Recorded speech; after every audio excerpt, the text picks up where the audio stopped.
regulations? Sure, we all could. But investigations take you down rabbit holes. There were a number of times during the Boston Marathon attack investigation that we thought we had good information on good suspects. We followed that down, and then we're disappointed. Yeah. All right. Well, look, it is our job today's Thursday, not Monday, but it is our job as journalists to ask the questions. And you're right. It's easy to make, assumptions when you're sitting in an air conditioned or heated studio. But what about the university as well? What about the president? Sort of 101 before you go in front of microphones and in front of national media, you dot all your I's, cross all your T's, figure out why would she not have known at that point what was even going on in her school at that time? And what do you make of this being the best footage that we've got? Yeah, the footage, clearly, we always want better footage if we can get it. I think we started with one footage that was not initially good at all, the exit video, and they've enhanced that, done their video survey, and we've gotten better footage. Anyone who knows this person is probably going to recognize them from the video we see of them walking around. Come there that day.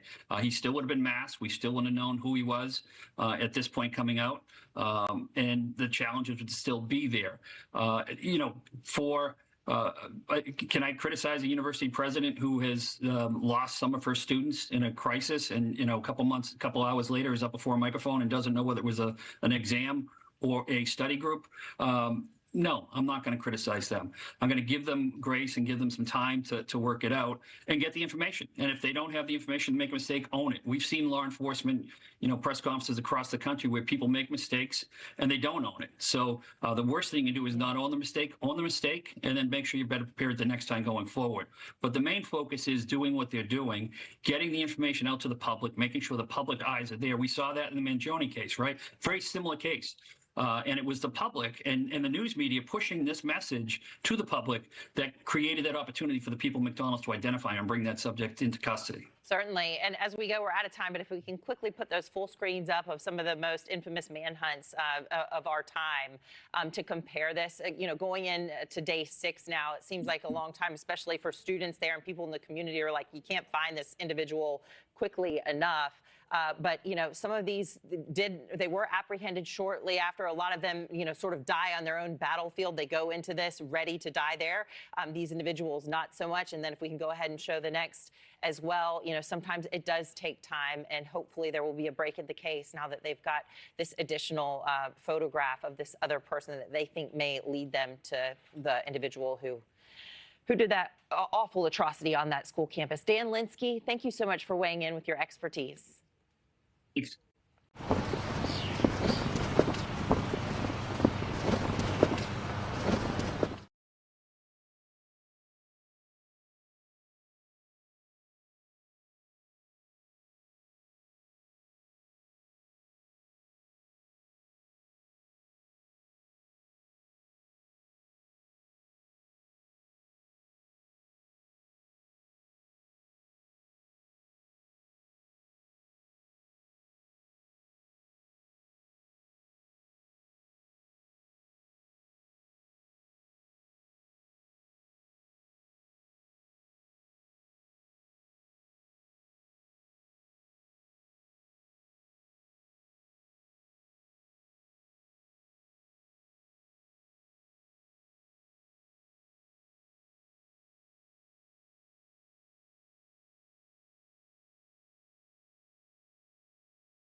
Breaking news just into the NewsNation newsroom. There will soon be a new Archbishop of New York.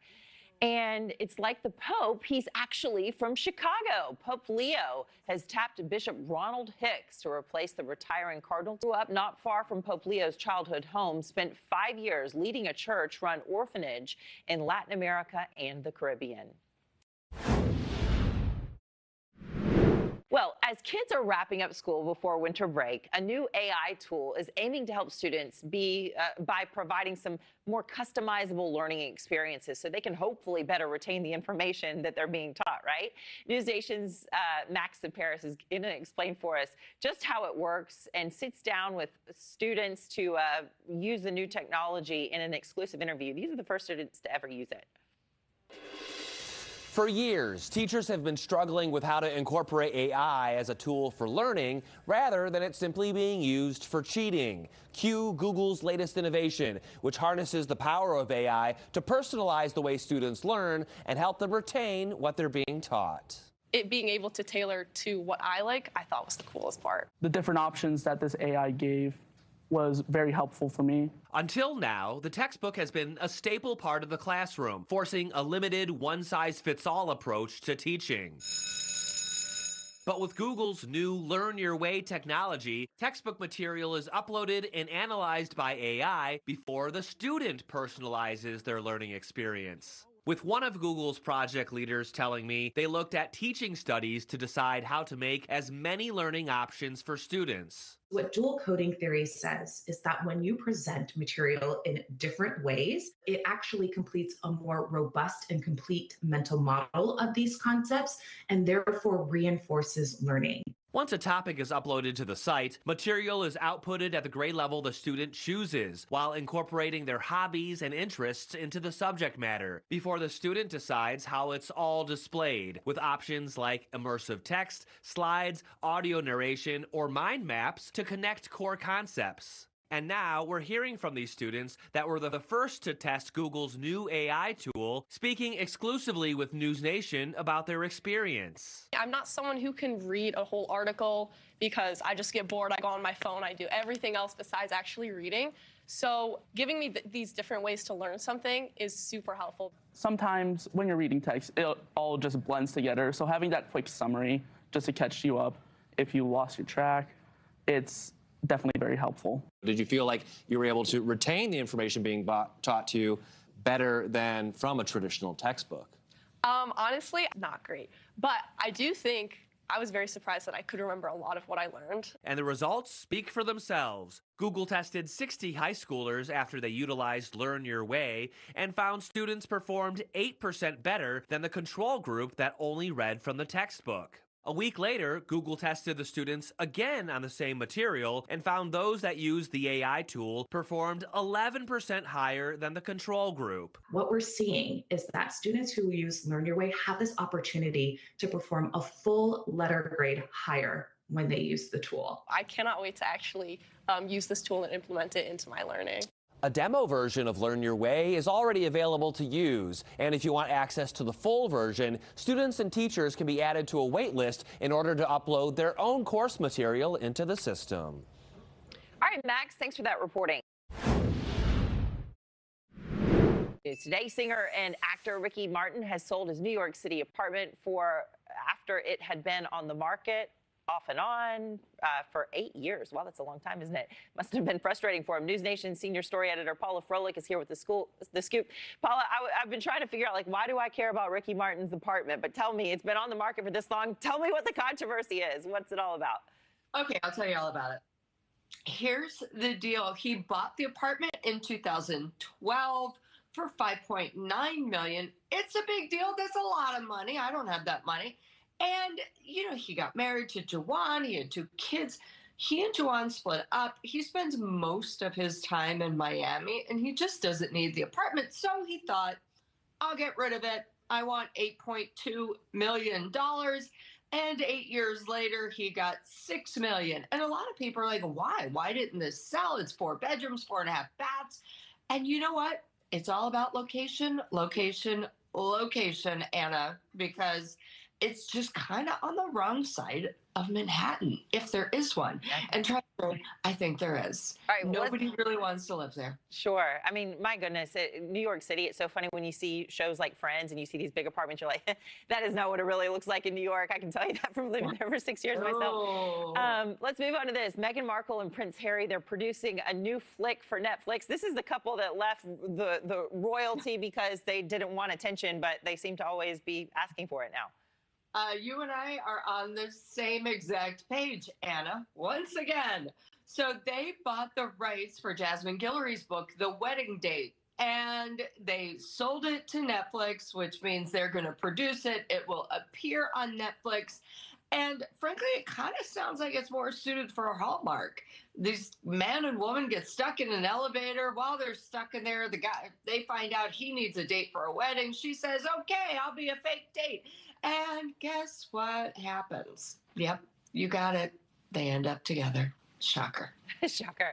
All right, and another couple that's ended up together, Taylor Swift and Travis Kelce. Was so exciting. Wedding planning, moving forward. What are the latest details?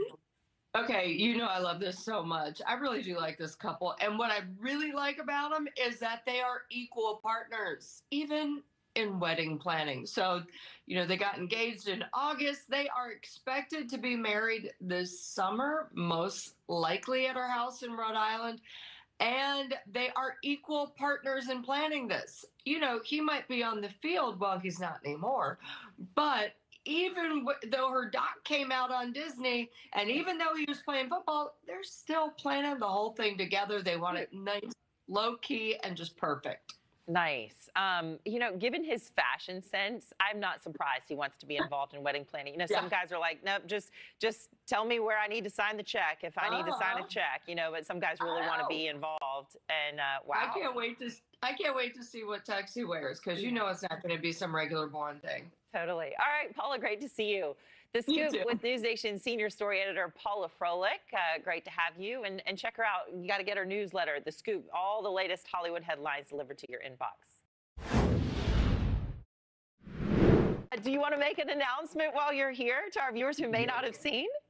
Sure. Thank you so much. I have a new show on News Nation, and it's launching next month, Monday through Friday, 11 p.m. Eastern. We are so excited. Hopefully you can join us. Big news of the day. Looking forward to the day ahead. Thank you for giving me the platform to talk about it. I really appreciate it. Thank you for your support. I mean, you couldn't be better deserved, honestly, Jesse. You've got this background in law and politics, and you're going to offer this millennial perspective. Can't wait to watch, and congratulations. Thank you so much. I really appreciate it.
aggravated assault and other charges. The cops in the Grega knows it's been an uphill battle not being able to attend meetings of the Weatherly Area School Board in person, but he's now able to. Voted last night to see jab the constable while being kicked out of his apartment. On 2822 News Midday starts right now. Good morning and thanks for being with us today. I'm Tom Williams. Well, after days of below average temperatures, we are expecting a warm up. Let's check in and get our first look at the forecast with meteorologist Logan Westrop. Good morning. Hey, good morning, Tom. Yeah, cold start this morning. We had temperatures in the teens and 20s, but getting back up to the 40s here today, and that will continue even into the overnight tonight. We'll take a look at the maps right now. You can see temperatures across the board, 30s and 40s, 37 Wilkes-Barre, Scranton, 41 in Hazleton, currently 38 for Mount Pocono, and 33 still in Lewisburg. And those winds are going to be picking up gradually as we go into the afternoon here, becoming a little bit breezy, especially out of the southeast from 5 to 15 miles per hour. Otherwise, we do have pretty quiet conditions across the board here. We do have at least a little bit of sunshine to work with this morning. Clouds will start to increase a little bit later on throughout the day, but you see that front off to the left side of your screen. That's what we're going to be tracking here for tonight, and that will be bringing us a round of some rain, some of that steady and heavy at times, and the potential also for some strong winds. And the gusty winds will continue even into Friday, and certainly warming up, and also expecting a lot of the snow to be melting here today and tonight. Tom, we're going to talk about how much rain we'll see, how strong those winds will get. Your full forecast coming up in just a few minutes. Logan, thank you. In the news today, President Trump addressed the nation last night to highlight his administration's accomplishments for 2025. Erica Brown reports he also announced special payments for members of the military before the end of the year. President Trump addressed the nation Wednesday night, touting his administration's accomplishments during the first year of his second term. 11 months ago, I inherited a mess, and I'm fixing it. And wasted no time placing blame on Democrats and the Biden administration. Our border was open, and because of this, our country was being invaded by an army of 25 million people, many who came from prisons and jails. Now the president says with his policies, immigration and border issues have been resolved. In a few short months, we went from worst to best. We're deporting criminals, restoring safety to our most dangerous cities. The president also touted tariffs and the U.S. economy that he claims is stronger. I am bringing those high prices down and bringing them down very fast. And for the first time in years, wages are rising much faster than inflation. President Trump's address to the nation comes as concerns about affordability persist. And a new CBS News poll shows only 32% of Americans have a positive view of the condition of the economy. Last week, consumers in Pennsylvania graded the economy under President Trump. I would give it a D. My grocery bill has definitely doubled, if not more. Despite concerns, the president insists affordability is improving. And in honor of the nation's founding, the president praised members of the military, announcing warrior dividend payments for service members this holiday season for $1,776. The president also said he will name a new Federal Reserve chair in the new year. And that was Erica Brown reporting. A Pennsylvania power plant with a notorious past is reopening in the near future, and Trump's energy secretary dropped by to see the progress. Secretary Chris Wright visited 3 Mile Island nuclear power plant near Harrisburg yesterday, where its remaining reactor is set to open up again in 2027. The unit had been shut down since 2019, but Microsoft plans to use it to fuel its power needs. The secretary says TMI's reopening will create hundreds of jobs and give Pennsylvania the energy it needs. But nuclear watchdogs argue the risk not worth the reward. You could have nuclear power operate well for a day, a week, a month, 100 years. All it takes is one weekend to alter the balance of society. So more electricity in Pennsylvania is good for Pennsylvanians. It's good for the surrounding region. But absolutely, we want trade and energy flows across state boundaries and state borders. 3 Mile Island was the scene of the nation's worst nuclear disaster, suffering a partial meltdown in 1979. Pennsylvania is one of the country's largest energy producers, exporting about 30% of its power to other states. The Trump administration is losing its deputy FBI director. Dan Bongino says he'll resign from the bureau next month. Trump commented on the news saying he thinks Bongino did a fine job, but also thinks he wanted to go back to his radio show. The departure had been expected and would be among the highest profile resignations of the Trump administration so far. 4 Republicans, including one from our area, breaking from their party's leadership on health care. Those 4, including Congressman Rob Bresnahan from Luzerne County, signed a Democratic-led petition that will force a House vote on a measure that would extend subsidies that lower health insurance costs for millions. Bresnahan said in a statement, families in our area cannot afford to have the rug pulled out from under them. New on 2822 midday, call it a Christmas bonus if you're hitting the road for the holiday. Gas prices at their lowest in 4 years. 2822 News checked out several stations in the Wilkes-Barre area this morning where we found a gallon selling for less than $3 at 3 of those places. It was more than 3 at 2 other stations. AAA says the national average for a gallon is now $2.90.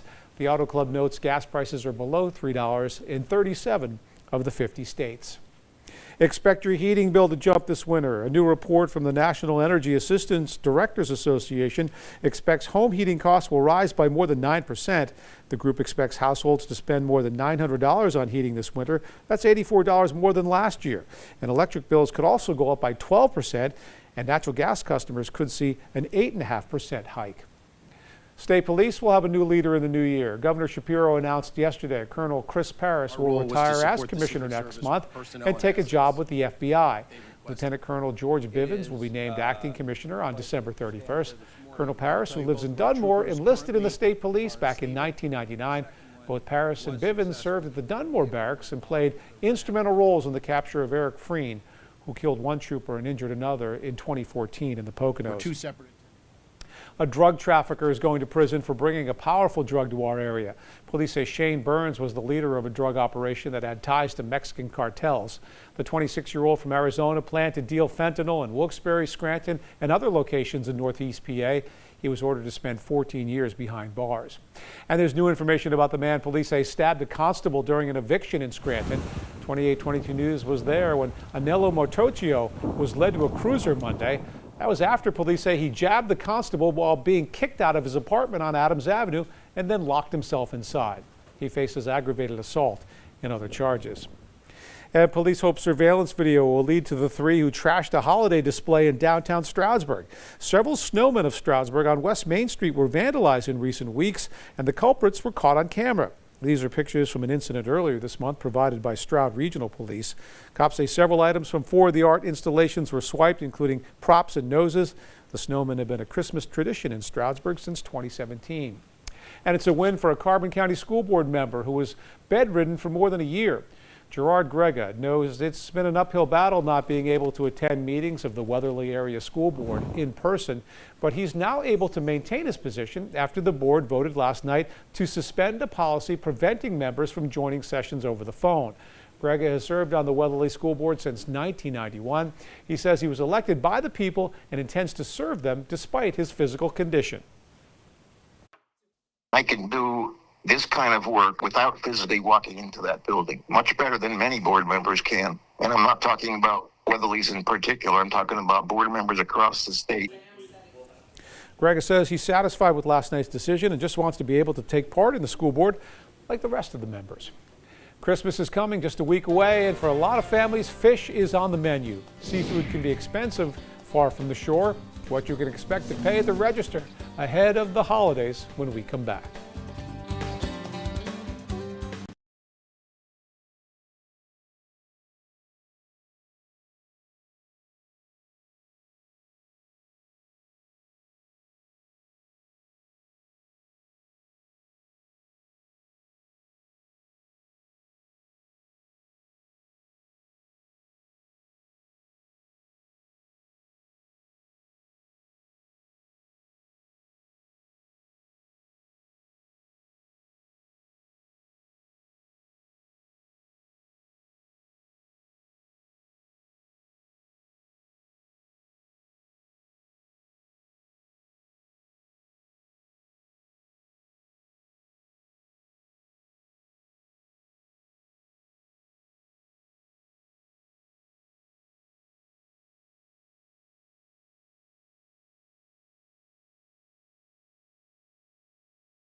Now.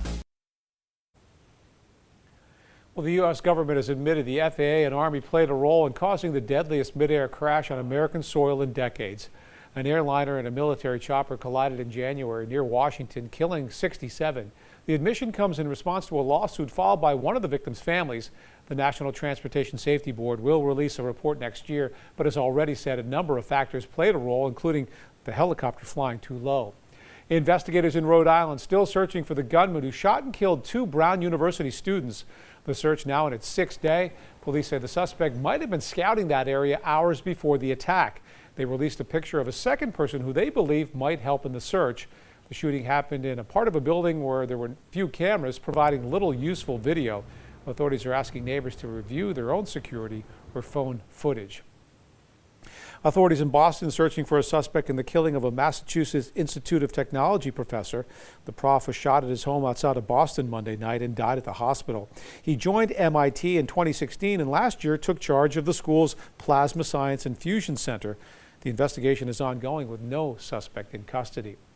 Pulitzer Prize-winning journalist Peter Arnett has died. His reporting on the Vietnam War for the Associated Press won him that prize for international reporting in 1966, but he became something of a household name back in 1991 after he broadcast live updates for CNN on the first Gulf War. As the bombs fell, Arnett calmly reported on the conflict from his hotel window. His son said he died yesterday after entering hospice over the weekend while suffering from prostate cancer. Peter Arnett was 91 years old. And the entertainment world is mourning actor Gil Gerard. He starred as Buck Rogers in the hit TV series of the same name back in the 70s, becoming a pop culture icon of the late 70s and early 80s science fiction. His career spanned decades across TV, film, and stage, with notable roles including Airport 77. Gil Gerard was 82. That forecast including the warm-up when we come back.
To the magic. Welcome back, everyone, here on this Thursday morning. Hopefully the week's been well. A little bit warmer yesterday with some sunshine. It felt pretty nice, and enjoying some of that sun here for today, too, before the clouds start to move back in. Live look right now here at our Pontsville camera, and still snow on the ground here for most areas here in this camera view. But once again, with these temperatures warming back up, we get some sunshine today. We are expecting a decent amount of melting, even as we get into tonight, as temperatures not going to drop too much until a front pushes through. Right now, 37. Wilkes-Barre, Scranton 33, and Honesdale 38 currently from Mount Pocono, and right now at 35 in Selinsgrove. So pretty much all locations now above the freezing mark. As we look at satellite, you can see there are more clouds here off to our west, and they're going to start to push back in here a little bit later today. But for now, we'll enjoy a decent amount of sunshine, and we'll see more of those clouds and rain develop here for tonight. So here comes our next system, pretty potent system, and with this cold front that's going to be pushing through later tonight, that will be bringing us some rain and also some gusty winds here as we get into the next 24 hours. So those winds starting to pick up slowly here out of the south and east, anywhere from 5 to 15 miles per hour. Will be a little bit breezy this afternoon, but really the bulk and the peak of those winds will be be for tonight and for tomorrow. So wind advisories in effect here for all of northeastern and central Pennsylvania right into early Saturday morning. So we'll be looking for some of those gusts potentially anywhere from 35, 40 to even 50 miles per hour. So the stronger wind gusts will be for tonight and for Friday, but there will be the potential for a squall line. Potentially maybe some locally higher gusts will be possible when that pushes through by early tomorrow morning. And once again, this could lead to some isolated power outages and also minor property damage too. If you do have the Halloween decorations, the Christmas decorations out, there will be the potential for some of those to maybe blow away if they're not too secure. Looking at futurecast here as we head into the rest of the afternoon, we're looking for increasing clouds, so there will be more clouds building in here towards this evening and a few showers breaking out towards the evening as well. Bulk of the rain arriving here, especially late tonight and to early tomorrow morning. We'll have rounds of it, some of that steady heavy at times. Potential for a squall line, you can see that being illustrated here, moving from west to east. So there will be the potential for maybe even a rumble of thunder or so. And then on the backside here, there will be some flurries and some snow showers and turning much colder as we go throughout the rest of the day from morning and into the afternoon. So rainfall totals, most areas probably picking up close to 3/4 to nearly an inch of rainfall. Some locally higher amounts will be possible. Otherwise, that rain steady and heavy at times tonight, and in combination with that snow melting, there will be the potential for some minor flooding, especially on roadways and areas of poor drainage. If you're heading to Big Boulder this weekend, 8 trails open to lifts, and it looks like temperatures here will drop, especially heading into this weekend as we're back into the 30s. So for today, increasing clouds, becoming breezy, temperatures upper 40s. Will stay pretty steady with those temperatures tonight. Periods of rain, perhaps a rumble of thunder, and windy. Lows technically will stay into the upper 40s. That will be our high for tomorrow. And then during the afternoon, we'll drop back to the 30s. It will be windy and potential for a flash freeze, especially for Friday evening, Friday night. Then for Saturday, more clouds and sun. Even for Sunday, Tom, first day of winter on Sunday, we're into the upper 30s. But apparently my mind's still talking about Halloween decorations. But even if you have those out, some people might still have those skeletons out. I think I've seen some of those out too. You know, keep the Halloween and Christmas decorations secure. So that's the moral of the story there. So. You got it, Logan. Thank you. All right, we're still talking Christmas, not Halloween, but seafood markets are now open, but you might be paying more this holiday season. 2822's Joe Mason checked out a few in Lackawanna County to find out more. Seafood markets in Scranton are gearing up for the holidays, namely for the Feast of the Seven Fishes. But if you take part in the Italian tradition, you'll likely be paying more for your meal this year. An article from Seafood Source says seafood prices are higher and more volatile in 2025. The reason? Tariffs on imported seafood, supply chain issues, and inflation. The tariffs this year definitely made it a little bit challenging for us to source out the best quality product for the best possible price. 80% of our seafood is imported, and that's what happens. You know, everything is up at least between 10 to 30, and some of them even 50%. Frozen seafood prices rose 5.3% from October of 2024 to October of 2025. Fresh seafood prices rose 3.2% in the same time frame. Frozen seafood experienced declines of 2.7% by value, while fresh seafood experienced a 1.3% sales increase by value. Suppliers say crab legs are the most problematic item for them and their customers right now. King crab is astronomical because half the king crab comes from Russia, and we don't get anything from Russia right now. Mostly it comes down to like the crab and that's where people are sacrificing and going more with, we brought in some lesser expensive products like lobster claw, for example, which is around $20 a pound as opposed to the crab legs that are about $60. We absorb as much as we can, but we can't keep absorbing it. We got to pass some on. Joe Mason, 2822 News.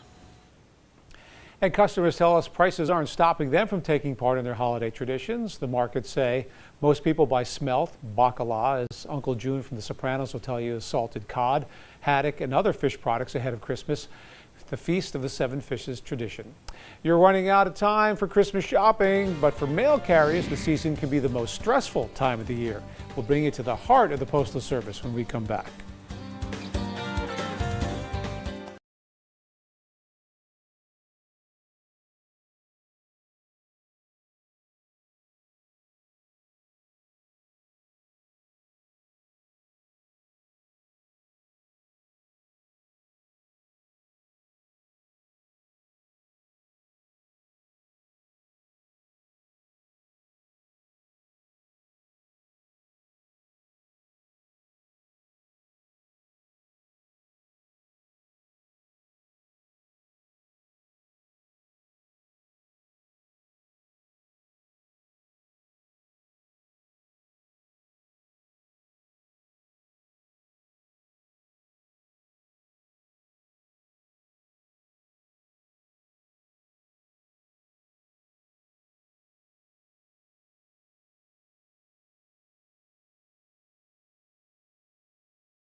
And today's the deadline for priority mail to get those holiday packages shipped in time for Christmas. And it's the busiest week for the Postal Service as millions of pieces of mail makes its way across the country. Madeline Wright has behind-the-scenes look at the holiday hustle at a facility in Philadelphia. Distribution clerk Dietrich Kemp is working overtime ahead of the holidays. She works at this USPS center on Lindbergh Boulevard in South Philadelphia. I guess we're like Santa Claus for the post office, where we get the mail and the packages delivered to the people. And there's plenty to deliver. Right now, this facility is processing 6.5 million letters a day, a 25% jump compared to a typical day. Like when the Eagles win the Super Bowl, the post office win the Super Bowl during Christmas time. With crews working round the clock, a group of carolers stop by to keep spirits merry and bright. Oh, the mood here around the holidays is everybody energetic, ready to push the mail to get the mail out to the people. To handle the holiday surge, the Postal Service is leaning on automation. This machine scans and sorts packages by zip code 5 times faster than a human. It's just moving the mail to where it needs to go and move it expeditiously. And to make sure your packages arrive on time, USPS has some advice. A lot of people make some mistakes. They don't include apartment numbers or zip codes, so it's very important that people take the time to do that. I love my job. For Kemp, a longtime employee, the mission is personal. Been here 39 years, so I'm going to get all this mail out, get y'all Christmas gifts out, y'all presents, and everything else. The Postal Service expects the rush to continue through December 31st. Another look at the forecast when we come right back.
All right, Tom, rest of the day, increasing clouds. We have a decent amount of sun out there now. It feels pretty good. Temperatures getting back up into the mid to upper 40s. Still mild tonight, but that will also come with some rain. Steady and heavy at times, maybe even perhaps a rumble of thunder.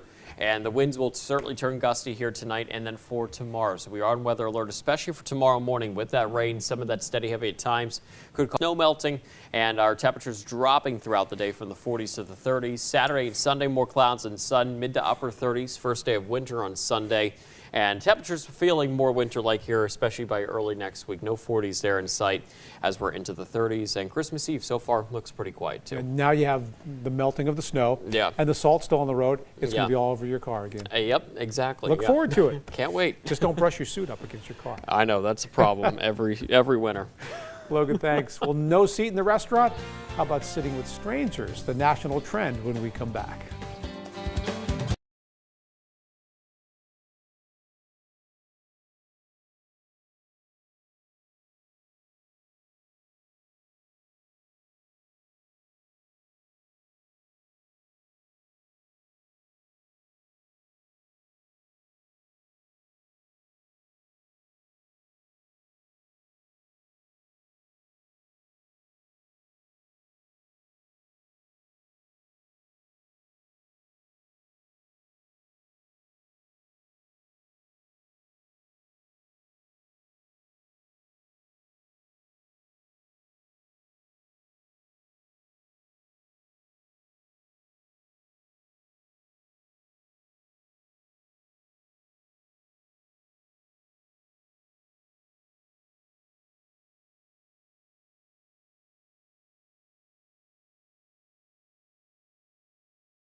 Walmart.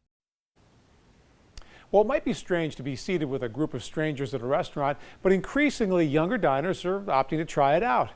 Gwen Baumgartner digs into the sometimes controversial culinary experience.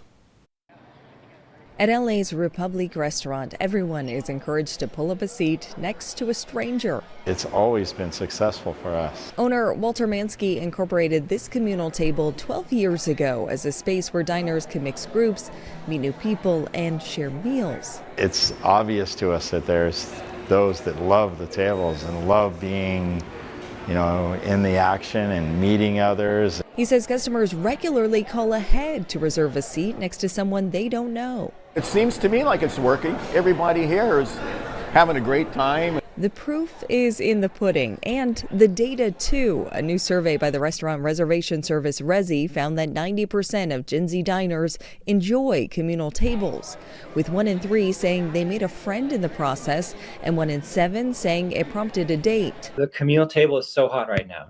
That may seem counterintuitive for digital-loving Gen Z, but Resy's Paolo Lucchesi believes young adults are grasping for something the phone can't provide, but a space like a restaurant can. We go to connect with our communities, we go to connect with our friends, our family, and increasingly strangers. Though it's not for everyone. Resy found only 60% of baby boomers enjoy the communal seating arrangement. Henry Elian finds the trend a bit unsavory for himself, but says maybe if he were younger. I'm a dinosaur now, so it's a whole different world. But being able to go and sit down at a table and feel comfortable, but first of all, breaking the ice. But after that barrier, perhaps breaking bread. And Gianna joins us now. Many restaurants don't offer communal seating, but a representative from Resy believes that could change. And I would say, if you're a people person, that might be a good trend. You can wouldn't sit be down and bothered by it, right? meet new people. And as we said in the story there, you maybe can meet that significant other. Yeah, and I think a lot of times what restaurants are doing now, Tom, is making seating so close to, give them It's extra almost room, communal. more people, right? Exactly. And it's almost the same way. All right, turning to some top trending stories this morning. Thousands are lining up in Tokyo to get their chance to see some famous fur balls before they leave.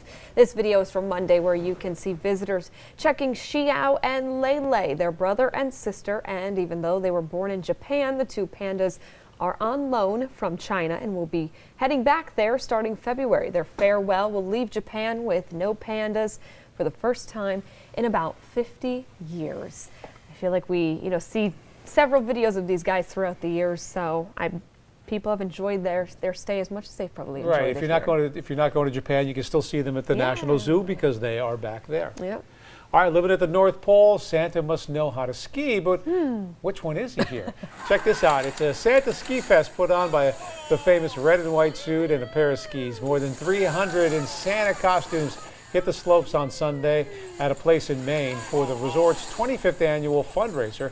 Now, according to the resort, this year's event raised $10,000 for 2 nonprofits benefiting people in that part of Maine. Now, I wonder if you got in free or got $20 off if you dressed up as Santa. Yeah, or that would make up for it. Or too. I was going to say, there's his reindeer. How to be the different person in all of that, right? You really stick out, though, red suit and the white snow. White snow. All right, well, here's the ultimate meal for Cheez-It lovers. It's got the same color, but sure isn't shaped like a Cheez-It at all. It announced that they've created the first ever Cheez-It crusted turkey leg for this year's Cheez-It Citrus Bowl. I don't know how I feel about this. I didn't realize that the Citrus Bowl is now the Cheez-It Citrus Bowl either. Yeah, right, Cheez-It Citrus Bowl. Okay, it's even served with Cheez-Its on the side and a sweet cranberry chutney. And if you can't make it to the Citrus Bowl to taste the turkey leg, you can try it out at home with the official recipe on Cheez-It's website. I guess it's not that It looks actually, the coating actually looks pretty good. I think that big would crunch to it, right? Yeah, I think it would be better on chicken though than turkey.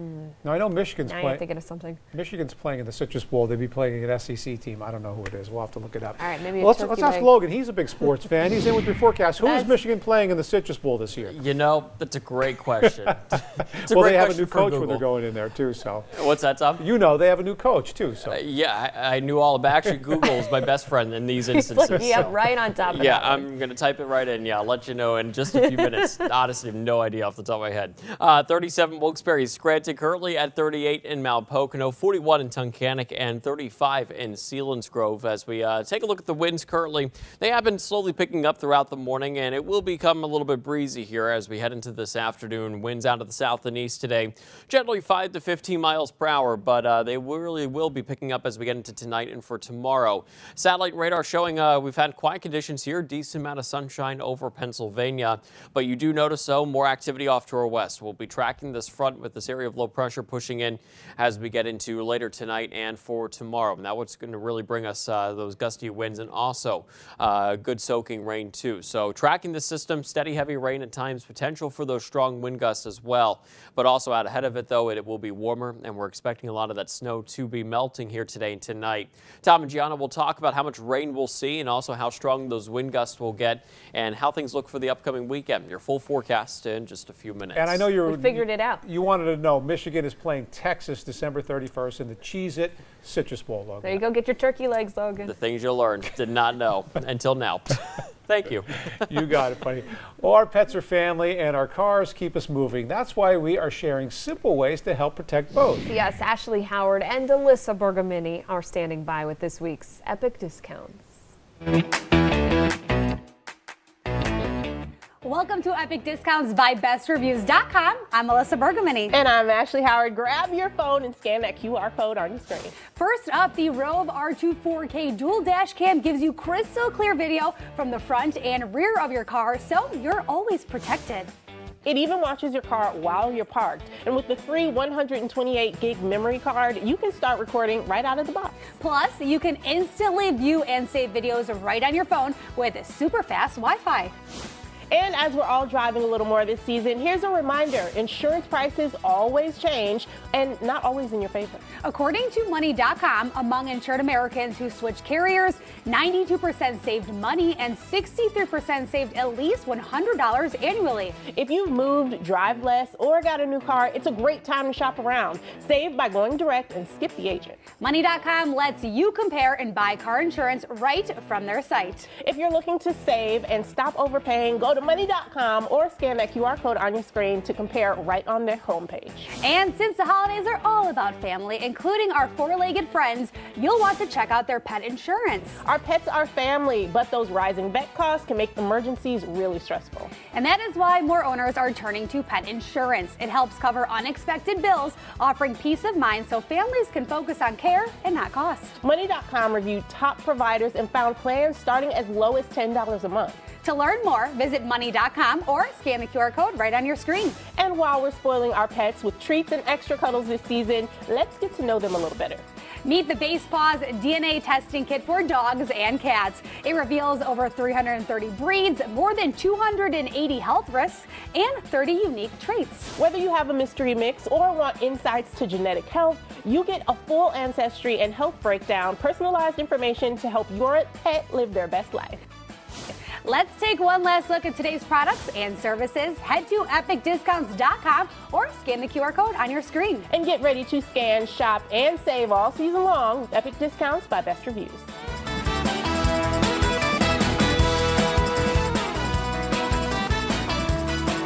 Always in the mood for a good deal. There you go. Just like that, gifts are a staple of the Christmas season. Yep. And one gift giving initiative makes sure every kid has a present Christmas morning. We'll be right back.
Well, making sure every child wakes up to gifts under the tree is the mission of 2 area nonprofits. 2822's Heidi Martens reports on the gift-giving initiative happening in Scranton.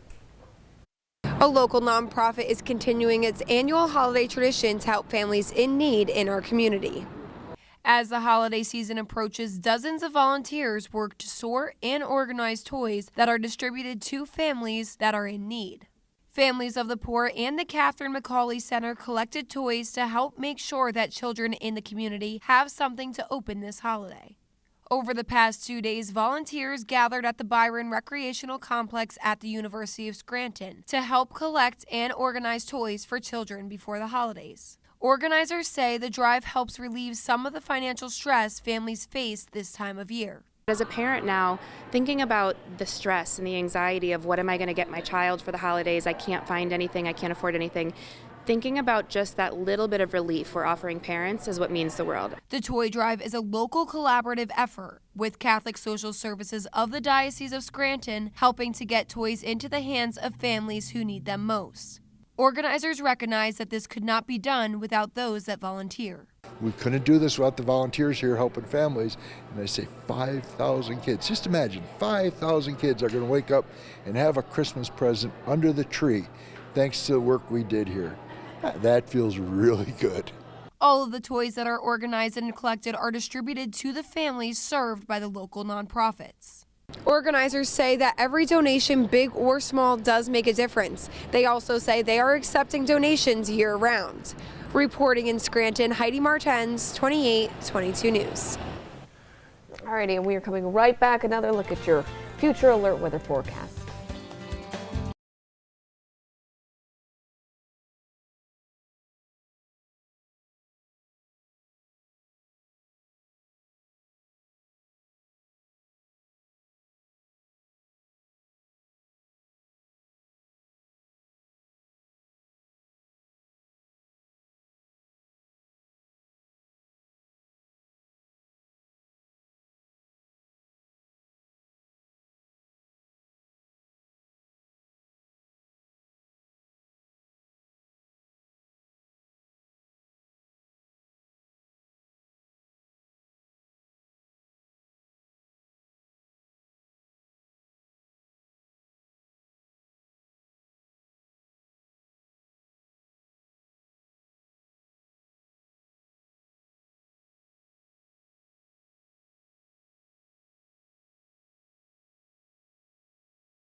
Welcome back, everyone, on this Thursday morning. A nice start here this morning in terms of sunshine. Certainly was cold, though, into the teens and 20s. But warming up nicely here for today. One of the warmest days that we've had so far for the month of December. And we'll be looking for the clouds to start to move back in here as we get into the afternoon. But for now, I'm enjoying that sunshine. 37 Wilkes-Barre, Scranton, 38 for Mount Pocono, 41 Hazleton, and right now at 43 in Bloomsburg. As we look at satellite, you can see there are some clouds off to our west. Those are going to continue to kind of move in from southwest to north and east. So we will expect more clouds to filter in here as we get into the afternoon. But for now, decent amount of sunshine. Here comes our next system with this cold front draped across most of the country. And that is going to be pushing through here, bringing us rain and some gusty winds, especially by tonight and early tomorrow morning. Winds right now picking up slowly here out of the south and east, anywhere from 5 to 15 miles per hour. So a little bit breezy today, but we do have wind advisories in effect here for all of northeastern and central Pennsylvania. Pennsylvania for later tonight, and this will continue into very early Saturday morning. And some of those gusts potentially anywhere from 30 to 40 to 50 miles per hour. So that's for tonight and for Friday. Strong gusty winds.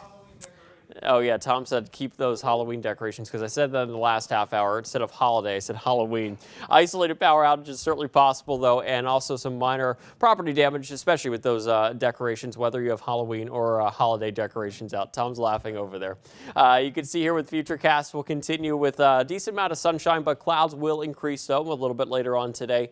But for at least the next few hours, enjoying a decent amount of sun. Then as we get into tonight, we're looking for rain to push in. Some of that will be a little bit steady and heavy at times, especially for early tomorrow morning.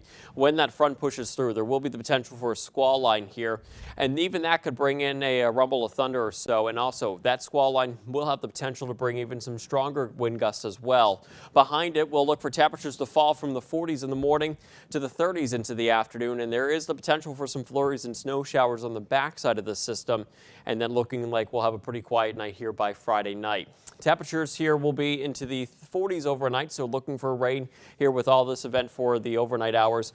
General rainfall accumulations 3/4 to nearly an inch of rain, but there will be some locally higher amounts that could be upwards of 1.5 inches to nearly 2 inches. Overall, that steady heavy rain in combination with the snow melting will cause some minor flooding, especially on roadways. Areas of poor drainage, streams, creeks, and rivers should stay pretty low here, considering we're still technically dealing with drought conditions, so those aren't too high to begin with. 46 for Tunkhannock, 46 for Carbondale. For the Poconos here today, 44 for Moscow, and also into the mid-40s for Stroudsburg. Technically, these highs still going to be reaching here into the evening and overnight hours, as it will be the warmest part of the day. And then once again, southern tier, lower 40s for us. And once again, increasing clouds here for the rest of the afternoon. Susquehanna River Valley 42, Lewisburg 44 for Lock Haven, and also into our Valley City locations, temperatures into the upper 40s. Here's a look at your 7-day forecast. So on weather alert for mainly tomorrow morning as well, the rain pushed through and even some snow showers on the backside. But with temperatures falling throughout the day and eventually into the 20s by Friday night, Saturday morning, there is a potential for a flash freeze. So keep that in mind. Overall, more clouds and sun here for Saturday and Sunday. First day of winter, Tom and Gianna, on Sunday, and looks like we're staying into the 30s for early next week. So yeah, no matter what decorations you got going on, make sure they're secure, especially with those potential strong wind gusts for tonight and for tomorrow, guys. You said there's Hear a that, giant... Tom? Make sure your fireworks are... Yeah, put those away. But he said there's a giant skeleton still in his neighborhood. Yeah, I was driving by one and I saw there's like that skeleton that's still like dangling. Yeah, I'm like... He's snow covered now. Yeah, he's sticking out. Yeah, pretty much. So make sure he's secured. Yeah. You got it. All right, in entertainment news, a new look into the life of the First Lady. And a big milestone, the 50th season of Survivor on its way. Gwen Baumgartner has today's Eye on Entertainment.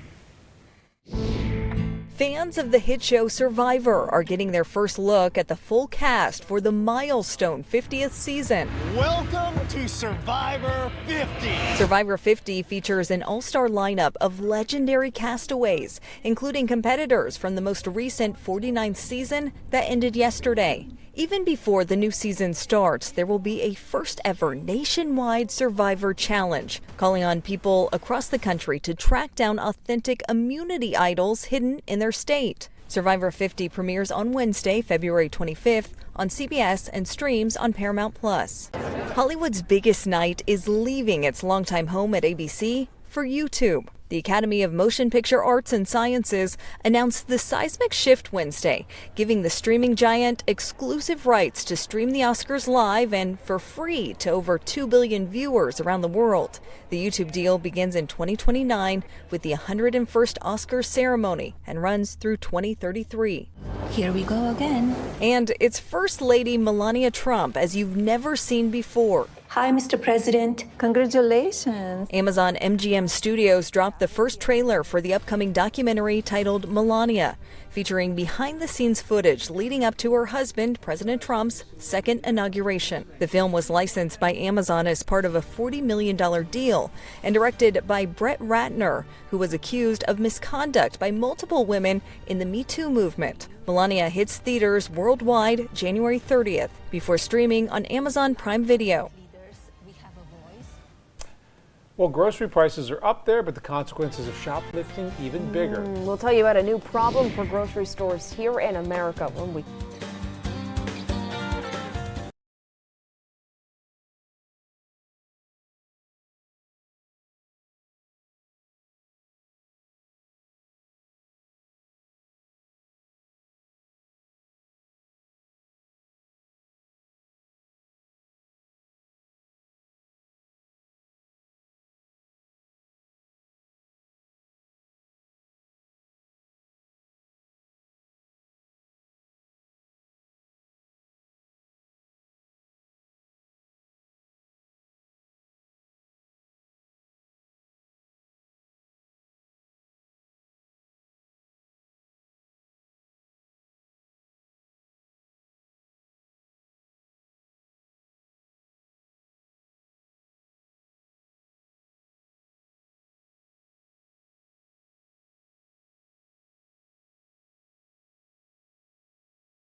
kinds. As grocery prices continue to climb, more Americans are taking direct action to cut their shopping bills. Problem is, what they're doing is illegal. Kelly O'Grady takes a look. For many Americans, the weekly grocery run has become a financial stress test. Food prices have skyrocketed 25% in the last 5 years. Now, some shoppers are resorting to other means. What have you seen when it comes to people stealing groceries in some of your stores? It used to be 1.5% of store sales. It could be anywhere from 7 to 10%, which is ridiculous. John Katzimatidis owns 28 grocery stores in New York City. I've seen this spike in the last 3 years since COVID. We had limited amount of security, and it just got worse and worse and worse. He says some of the most commonly stolen items, over-the-counter medicine, detergent, and prepackaged meats and cheeses. High-ticket items that are small and they can put in shopping bags and they just walk out. While he's seeing an uptick, blaming a lack of criminal consequences, FBI data shows shoplifting overall has declined by 17% this year. However, a recent LendingTree survey revealed 27% of self-checkout users admitted to shoplifting. Of those admitted shoplifters, nearly 50% blamed unaffordability and tariffs. It's not like people are walking out of self-checkout with a new Nintendo Switch or a diamond necklace. It's much more likely to be a gallon of milk or a bottle of shaving cream. Matt Schultz is a LendingTree analyst. People are really struggling and they're looking at ways to deal with high prices. In 2822 News Midday, we'll be right back.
PA Live, 3 o'clock this afternoon. Tamanique flying solo today. I know. Chris has Where's been Chris? sick the last 2 days, so It's your please show. Oh, no. Send him some regards. Send him your cough drops, your tea, orange juice, all of that. Just stay away from Tamanique. No, you know? please, because I do not want the sickness. I'm going home next week, and I'm not trying to be sick her laying in bed healthy. all day. But we have a fun show. So say like when you're out getting services done on your house, car, you rate them, right? Yeah.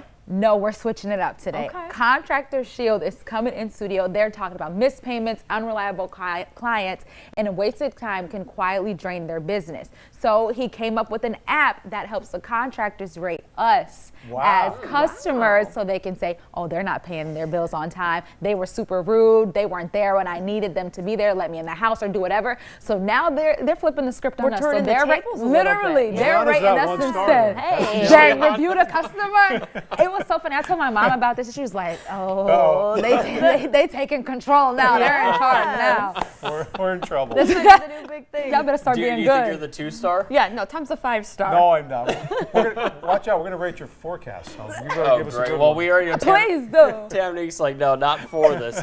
Well, actually, you don't mind the warmer stretch of weather. I It's don't. everything else, though. Final check of the forecast, still upper 40s here today, and once again, increasing clouds. So we have the sunshine now, more clouds moving in, and we'll have rain here for tonight, and some of that steady heavy at times. And then for tomorrow, that will be the warmest part of the day, 1, 2, 3 o'clock in the morning. That's when you're sleeping. Yeah, like, wow. You're wasting out on the warmth. And then we're back to the 30s throughout the afternoon, even 20s by Friday night. And then we'll be looking for gusty winds here until the weekend hits, and we'll have more clouds and sun back to the 30s and staying into the 30s here for early next week. So, yeah, be mindful that rain still steady heavy at times. So maybe even rumble thunder for tonight. Still looking good for Christmas, for though. flooding, too. So far, yeah. So far. Still a little early. Maybe tomorrow we'll find out. Thanks for joining us today. Take Bye-bye. care.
Subaru.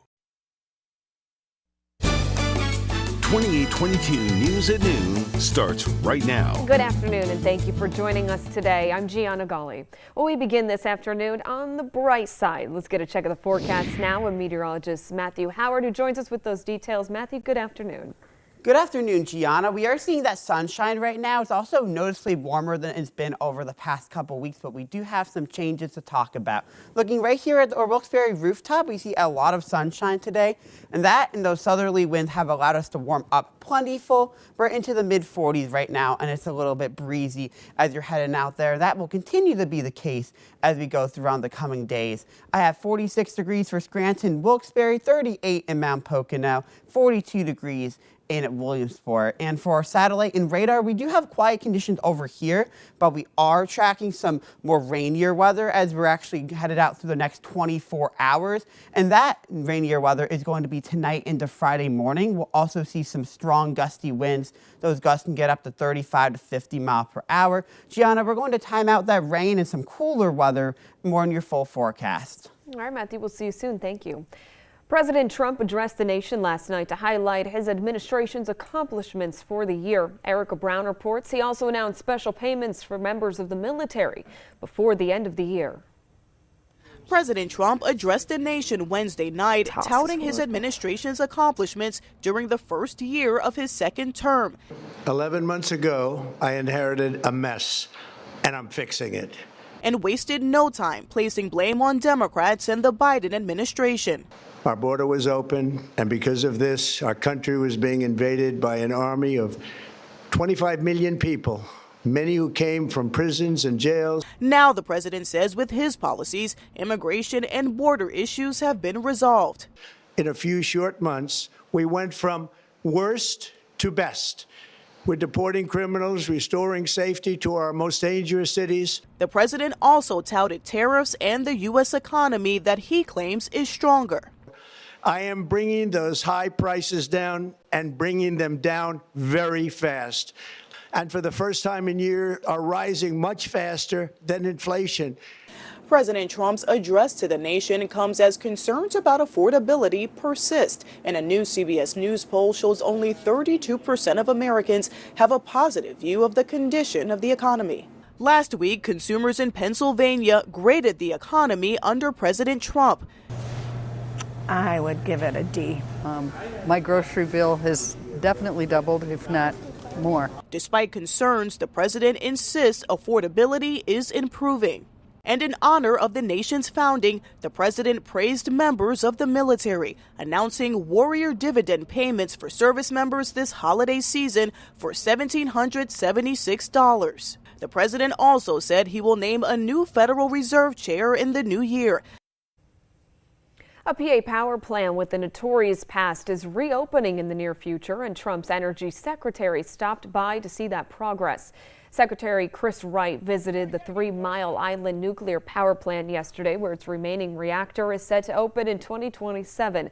The unit had been shut down since 2019, but Microsoft plans to use it to fuel its power needs. The secretary says that this reopening will create hundreds of jobs and give PA the energy it needs. But nuclear watchdogs argue the risk is not worth the reward. You could have nuclear power operate well for a day, a week, a month, 100 years.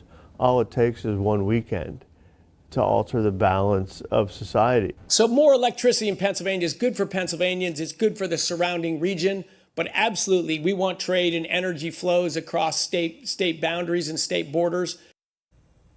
And the 3 Mile Island was the scene of the nation's worst nuclear disaster, suffering a partial meltdown in 1979. Pennsylvania is one of the country's largest energy producers, exporting about 30% of its power to other states. Expect your heating bill to jump this winter. A new report from the National Energy Assistance Directors Association expects that home heating cost will rise by more than 9%. The group expects households to spend more than $900 on heating this winter. That's $84 more than last winter. And electric bills could go up by 12%. For natural gas, it'll cost nearly 8.5% more as well. Call it a Christmas bonus if you're hitting the road for the holiday. Gas prices are the lowest in 4 years. 2822 News checked out several stations in the Wilkes-Barre area this morning. We found a gallon selling for less than $3 at least 3 places. It was more than $3 at 2 other stations. AAA says that the national average for a gallon is going for $2.90. The Auto Club notes that gas prices are below $3 in 37 of the 50 states. State police will have a new leader in the new year. Governor Shapiro announced yesterday that Colonel Christopher Paris will retire as commissioner next month and will take a job with the FBI. Lieutenant Colonel George Bivens will be named acting commissioner on December 31st. Colonel Paris, who's from Dunmore, enlisted in the state police in 1999. Both Paris and Bivens served at the Dunmore Barracks and played instrumental roles in Freen, who killed one trooper and injured another in the Poconos back in 2014. And speaking of the FBI, its deputy director says that he'll resign from the bureau next month. President Trump commented on the news, saying he thinks Dan Bongino did a fine job, but thought he wanted to go back to his radio show. The departure had been expected and would be among the highest profile resignations of the Trump administration. 4 Republicans, including one from our area, are breaking from their party's leadership on health care. Those 4, including Congressman Rob Bresnahan from Luzerne County and Brian Fitzpatrick from the Philly suburbs, signed a Democratic-led petition that will force a House vote. The measure would extend for 3 years an enhanced pandemic-era subsidy that lowers health insurance costs for millions of Americans. In a statement, Bresnahan said that families in NEPA cannot afford to have the rug pulled out from underneath them. A drug trafficker is going to prison for bringing a powerful drug here to our area. Police say that Shane Burns was the leader of a drug operation that had ties to Mexican cartels. The 26-year-old from Arizona planned to deal fentanyl in Wilkes-Barre, Scranton, and other locations here in NEPA. He was ordered to spend 14 years behind bars. There's new information about the man police say stabbed a constable during an eviction in Scranton. 2822 News was there when Analeo Martocchio was led to a cruiser on Monday. That was after police say he jabbed the constable while being kicked out of his apartment on Adams Avenue, then locked himself inside. He faces aggravated assault and other charges. And police hope that surveillance video that you're looking at will lead to the 3 who trashed a holiday display in downtown Stroudsburg. Several snowmen of Stroudsburg on West Main Street were vandalized in recent weeks, and the culprits were all caught on camera. These are pictures from that one incident earlier this month provided by the Stroud Regional Police. And they say that several items from 4 of the art installations were swiped, including props and noses. The snowmen have been a Christmas tradition in that area since 2017. The entertainment world mourns the loss of a great American actor. We'll have a look back at his life and legacy when we come back. I think I will have it right now.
The U.S. government has admitted that the FAA and Army played a role in causing the deadliest mid-air crash on American soil in decades. An airliner and a military chopper collided in January near Washington, D.C., killing 67. The admission came in response to a lawsuit filed by one of the victims' families. The National Transportation Board will release a report next year, but has already said a number of factors played a role, including the helicopter flying too low. Authorities in Boston are searching for a suspect in the killing of a Massachusetts Institute of Technology professor. He was shot at his home outside Boston on Monday night and died at a hospital Tuesday. He joined MIT in 2016 and last year took charge of the school's Plasma Center. The investigation is ongoing with no suspects in custody. Pulitzer Prize-winning journalist Peter Arnett has died. His reporting on the Vietnam War for the Associated Press won him the prize for international reporting in 1966, but he became something of a household name in 1991 after the broadcast where he was live providing updates for CNN of the first Gulf War. As bombs fell, Arnett calmly reported on the conflict from his hotel window. His son said he died yesterday after entering hospice over the weekend and while suffering from prostate cancer. He was 91 years old. And the entertainment world is mourning actor Gil Gerard. Gerard starred as Captain William Buck Rogers in the hit TV series Buck Rogers in the 25th century, becoming a pop culture icon of late 1970s and early 80s science fiction. His career spanned decades across television, film, and stage, with notable roles including Airport 77. Gerard was 82. Matthew has your warm-up and full forecast next.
On this Thursday afternoon, we're seeing a lot more sunshine today, and we are seeing those warmer temperatures. Let's take a look here at Scranton. We are seeing that those sunny conditions have really prevailed, but we are going to see a lot of changes from that through the coming days. Your temperatures right now are into the middle 40s, 46 degrees, and it's slightly breezy at times out there, winds coming out of the southwest. Taking a look at our temperatures right now, I have 46 for Scranton, Wilkes-Barre, 41 in Lee Heights, and 42 in Williamsport. Some areas may even hit near 50 degrees today. And yes, we do have a wind advisory. This isn't currently in effect, but for tonight, tomorrow, and even into early Friday night, we're going to see winds as strong as 40 to 50 mile per hour gusts. So just keeping that in mind. As you look at our satellite and radar right now, you can see our region, we have high pressure, but we are starting to see a lot of clouds and rain over into the Midwest. And that is actually making it to our neck of the woods as we go through the coming coming days. Actually, we go through the next coming 24 hours.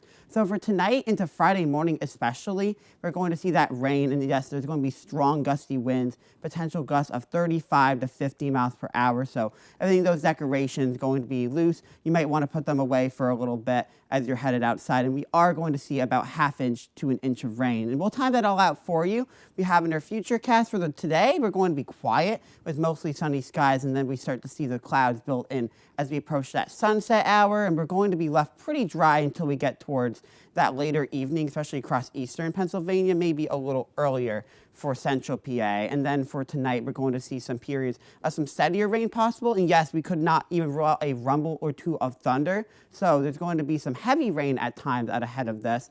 And there's going to be a lot of snow melt. So temperatures tomorrow morning will be near 50 degrees, or some of us even into the 50s. We see that squall line moving out, and we actually bring some heavier gusts of 40 to 50 miles per hour.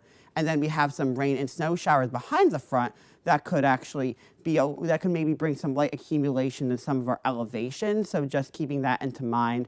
And if you're seeing how much rain we're going to get, I believe we will see about ½ inch to an inch of rain as we go through and we actually time this out. Most of this is going to be into early tomorrow morning. So you'll see about ½ inch to an inch of rain with locally heavier amounts as well. And if those winds are going to be strong, gusting up to 40 to 50 miles per hour. And if you're headed out skiing, it will be a little bit on the warmer side, but Saturday will be seasonably cool into the 30s. For today, upper 40s with increasing clouds, and it will become breezy at times. And for tonight, those lows will also be into the mid to upper 40s. Periods of rain, and cannot rule out maybe even a rumble of thunder. Friday, we have an alert day due to the heavier rain and to the strong winds. Will be into the upper 40s, ½ inch to an inch of rain. Then this weekend, we're going to be seasonably cool with highs into the middle and upper 30s as we start winter. And then we'll still be hanging into the 30s for next week. And we could even see maybe a few rain snow showers on Tuesday. So we are going to be dealing with some warmer weather for now, and we're going to be seeing rain instead of snow. Listen, that dealing sounds like a good dealing. A good dealing. If you don't like the snow, you'll like the rain. Weather. All right, well, thank you, Matthew. And don't forget to enter the 12 Days of Streaming Sweepstakes. Download 2822 Now on your Roku, Apple TV, or Fire TV. Just scan the QR code and enter your information to win amazing prizes like $1,500 in groceries from SureSave. You can only enter on the 2822 Now app on your TV. Well, time is running out to nominate a remarkable woman in your community for our 2026 contest. Visit 2822news.com/contest to enter. One winner will travel to Nashville for the National Remarkable Women Celebration and have a donation made to the charity of her choice. Submit your nomination before tomorrow, Friday, December 19th, to make it count. A popular trend, vaping, how it's dangerous in any way it's consumed, still ahead.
22. In this afternoon's Health Beat, cases of measles keep rising here in the U.S. North Carolina confirms today that a case of a person who traveled through busy Raleigh-Durham Airport last week.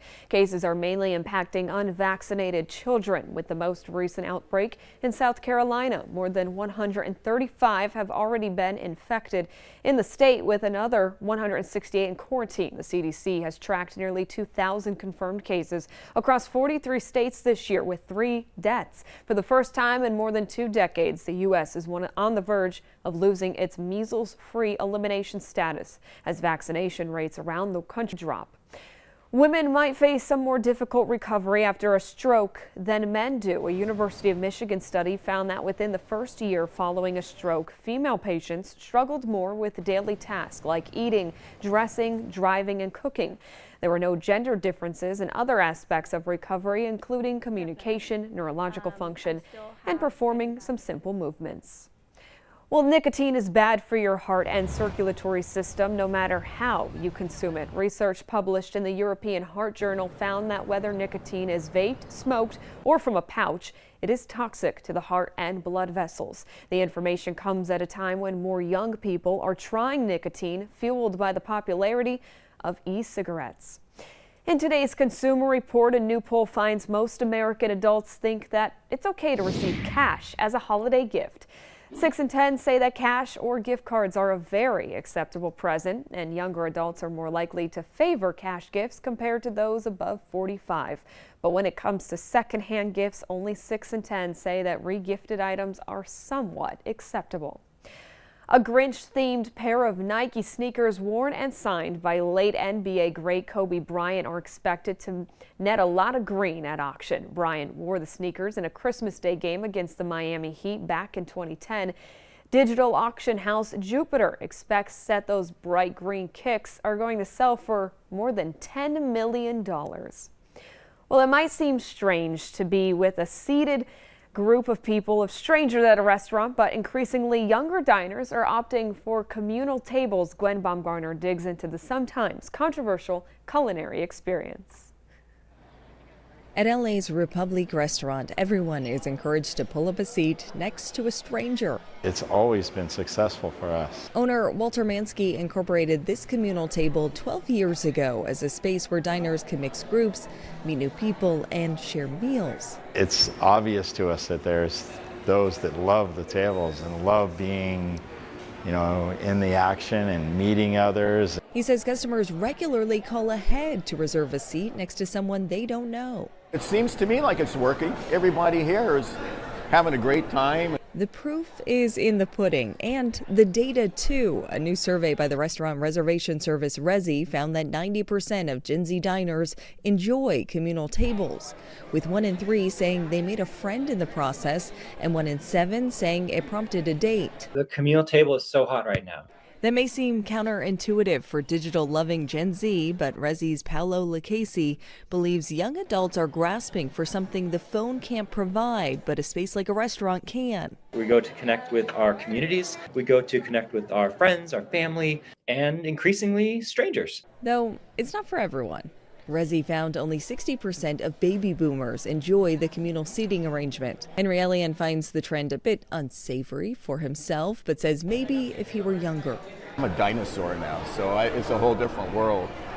But being able to go and sit down at a table and feel comfortable, but first of all, breaking the ice. But after that barrier, perhaps breaking bread.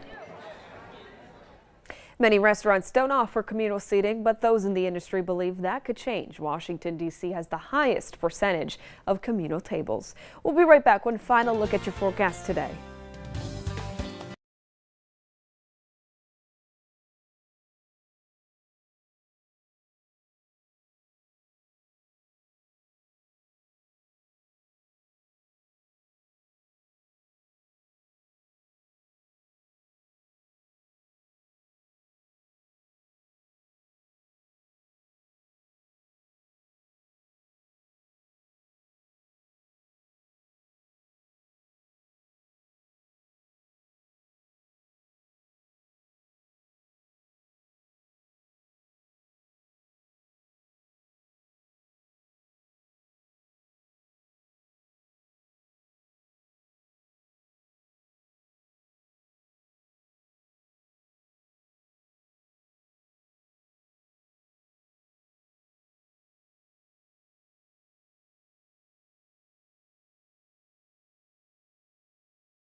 All right, well, before we go today, here's the ultimate meal for Cheez-It lovers. It's got the same color, but surely isn't shaped like a Cheez-It. Cheez-It announced that they've created the first ever Cheez-It crusted turkey leg for this year's Cheez-It Citrus Bowl. It's even served with Cheez-Its on the side and a sweet cranberry chutney. And if you can't make it to the bowl to taste the turkey leg, you can try it at home for yourself with the official recipe on Cheez-Its website. Matthew, will you be doing that one, or is that not on the list? I would love to do that, actually. Yeah? I love Cheez-Its. How about you? Me too. I think a nice crunch would be good. Nice crunch would be good? Well, if you're looking at our 7-day forecast, we have a taste of everything for you. Upper 40s today with sunshine, rain overnight. You have that alert day issued, and then it's going to be seasonally cool just in time for the weekend. You do have a little taste of everything there. I think Yeah. I think my main course is at warm-up running us this afternoon. We'll see you back here for First F4 with Mark Keller. Take care.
Friday morning, we'll also see some strong gusty winds. Those gusts can get up to 35 to 50 miles per hour. Gianna, we're going to time out that rain and some cooler weather.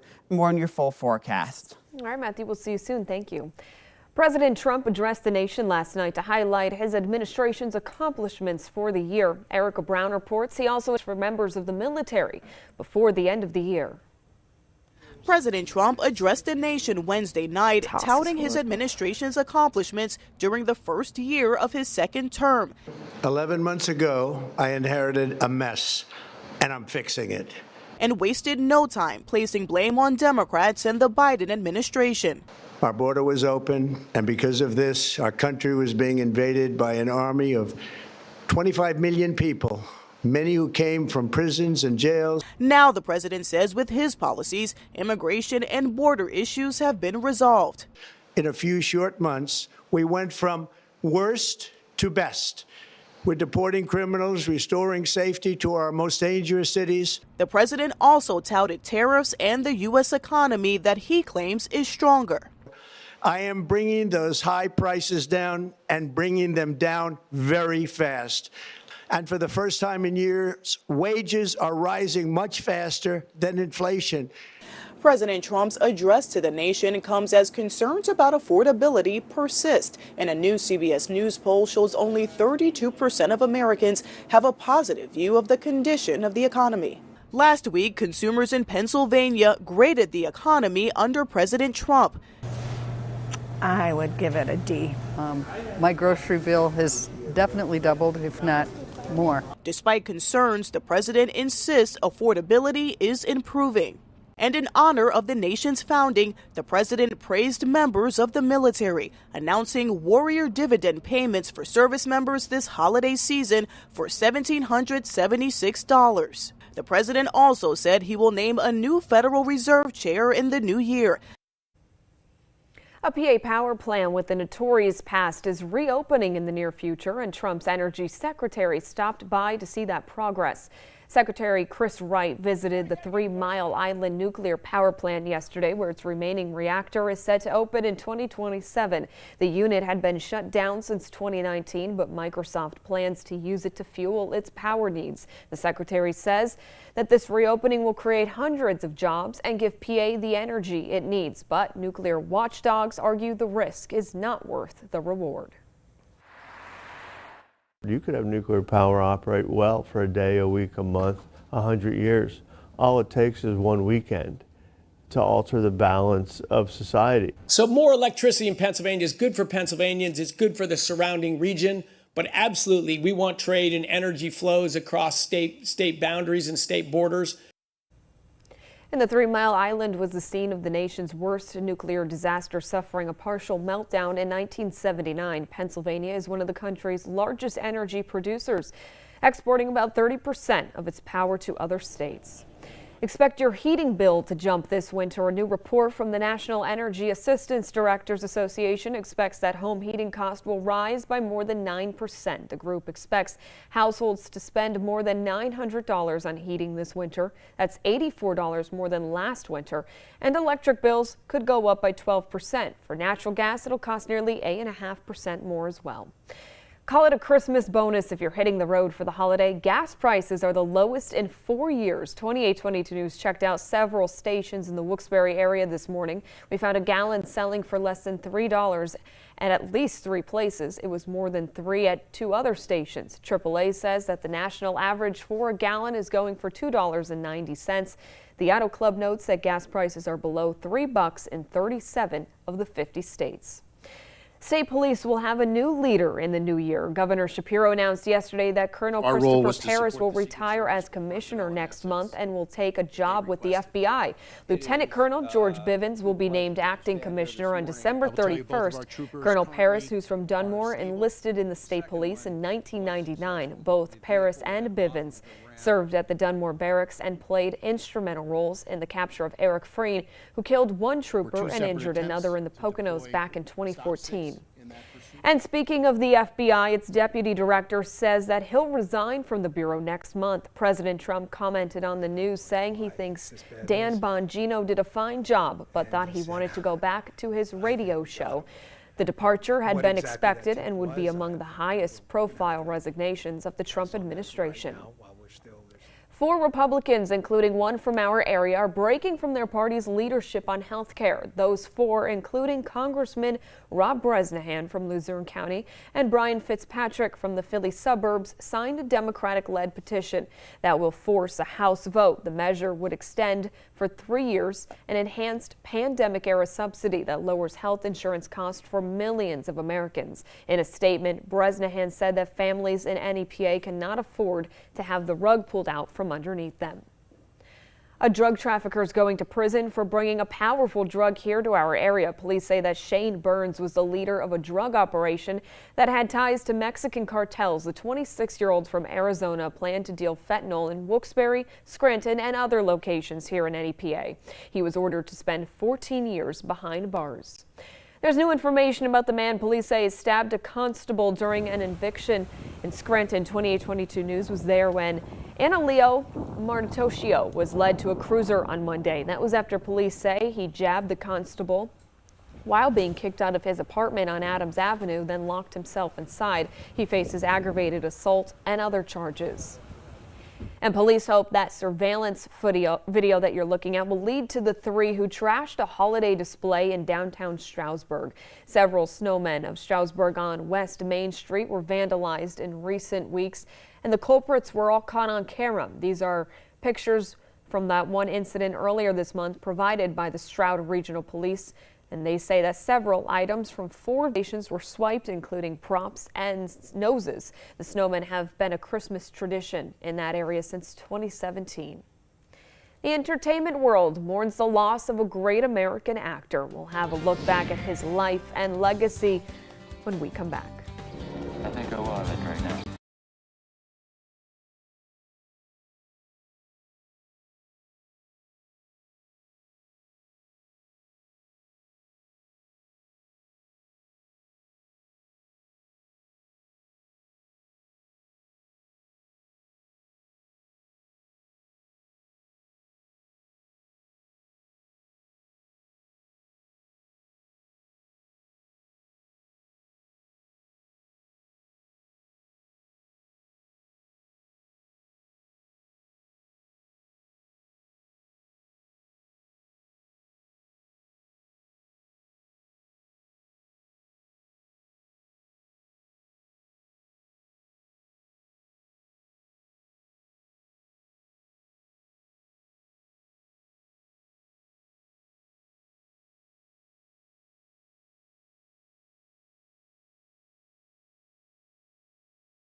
The U.S. government has admitted that the FAA and Army played a role in causing the deadliest mid-air crash on American soil in decades.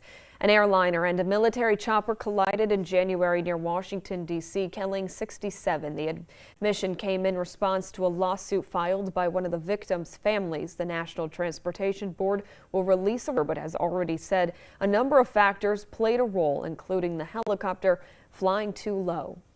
Authorities in Boston are searching for a suspect in the killing of a Massachusetts Institute of Technology professor. He was shot at his home outside Boston on Monday night and died at a hospital Tuesday. He joined MIT in 2016 and last year took charge of the school's Plasma Science and Fusion Center. The investigation is ongoing with no suspects in custody. Pulitzer Prize-winning journalist Peter Arnett has died. His reporting on the Vietnam War for the Associated Press won him the prize for international reporting in 1966, but he became something of a household name in 1991 after the broadcast where he was live providing updates for CNN of the first Gulf War. As bombs fell, Arnett calmly reported on the conflict from his hotel window. His son said he died yesterday after entering hospice over the weekend and while suffering from prostate cancer. He was 91 years old. In the entertainment world is mourning actor Gil Gerard.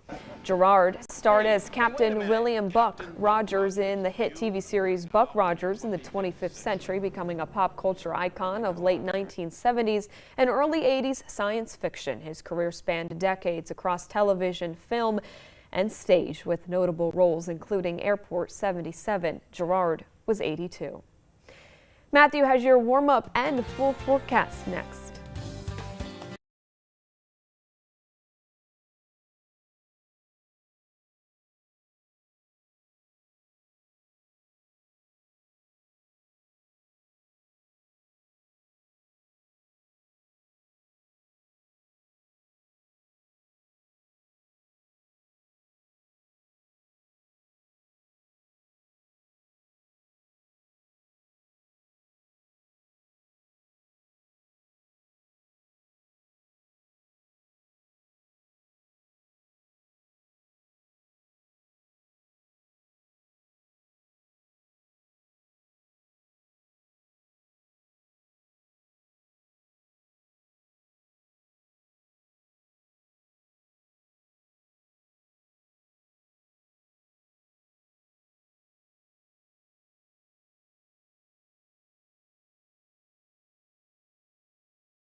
On this Thursday afternoon, we're seeing a lot more sunshine today, and we are seeing those warmer temperatures. Let's take a look here at Scranton. We are seeing that those sunny conditions have really prevailed, but we are going to see a lot of changes from that through the coming days. Your temperatures right now are into the middle 40s, 46 degrees, and it's slightly breezy at times out there, winds coming out of the southwest. Taking a look at our temperatures right now, I have 46 for Scranton, Wilkes-Barre, 41 in Lee Heights, and 42 in Williamsport. Some areas may ease today.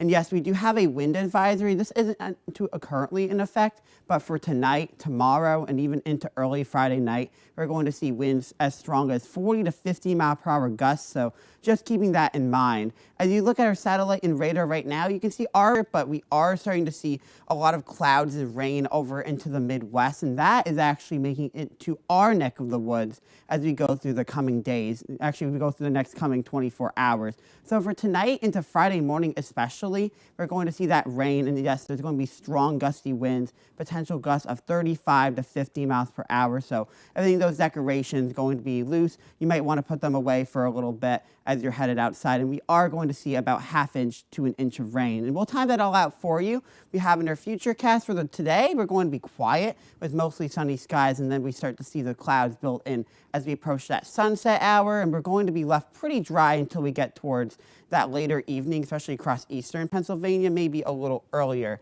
for central PA. And then for tonight, we're going to see some periods of some steadier rain possible. And yes, we could not even rule out a rumble or two of thunder. So there's going to be some heavy rain at times out ahead of this. And there's going to be a lot of snow melt. So temperatures tomorrow morning will be near 50 degrees, or some of us even into the 50s. We see that squall line moving out, and we actually bring some heavier gusts of 40 to 50 miles per hour. And then we have some rain and snow showers behind the front that could actually be, that could maybe bring some light accumulation in some of our elevations. So just keeping that into mind. And if you're seeing how much rain we're going to get, I believe we will see about ½ inch to an inch of rain as we go through and we actually time this out. Most of this is going to be into early tomorrow morning. So you'll see about ½ inch to an inch of rain with locally heavier amounts as well. And if those winds are going to be strong, gusting up to 40 to 50 miles per hour. And if you're headed out skiing, it will be a little bit on the warmer side, but Saturday will be seasonably cool into the 30s. For today, upper 40s with increasing clouds, and it will become breezy at times. And for tonight, those lows will also be into the mid to upper 40s, periods of rain, and cannot rule out maybe even a rumble of thunder. Friday, we have an alert day due to the heavier rain and to the strong winds. Will be into the upper 40s, ½ inch to an inch of rain. Then this weekend, we're going to be seasonably cool with highs into the middle and upper 30s as we start winter. And then we'll still be hanging into the 30s for next week. And we could even see maybe a few rain and snow showers on Tuesday. So we are going to be dealing with some warmer weather for now, and we're going to be seeing rain instead of snow. Listen, that dealing sounds like a good dealing. A good dealing. If you don't like the snow, you'll like the rain. Weather. All right, well, thank you, Matthew. And don't forget to enter the 12 Days of Streaming Sweepstakes. Download 2822 Now on your Roku, Apple TV, or Fire TV.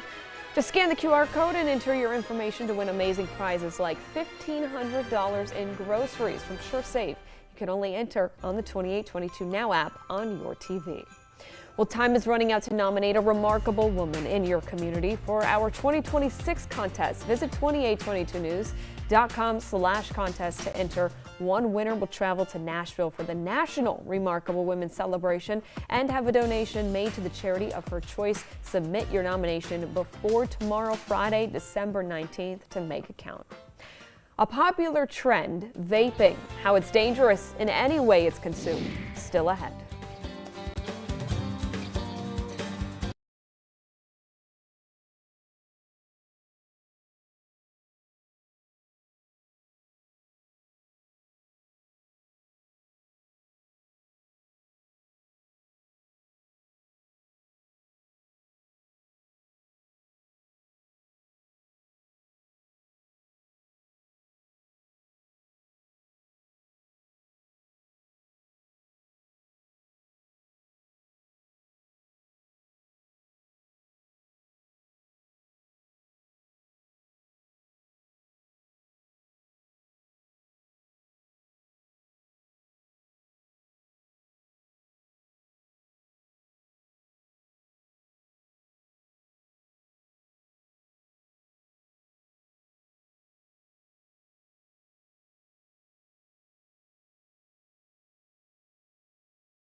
22. In this afternoon's Health Beat, cases of measles keep rising here in the U.S. North Carolina confirms today that a case of a person who traveled through busy Raleigh-Durham Airport last week. Cases are mainly impacting unvaccinated children, with the most recent outbreak in South Carolina. More than 135 have already been infected in the state, with another 168 in quarantine. The CDC has tracked nearly 2,000 confirmed cases across 43 states this year, with 3 deaths. For the first time in more than 2 decades, the U.S. is on the verge of losing its measles-free elimination status as vaccination rates around the country continue to drop. Women might face a more difficult recovery after a stroke than men do. A University of Michigan study found that within the first year following a stroke, female patients struggled more with daily tasks like eating, dressing, driving, and cooking.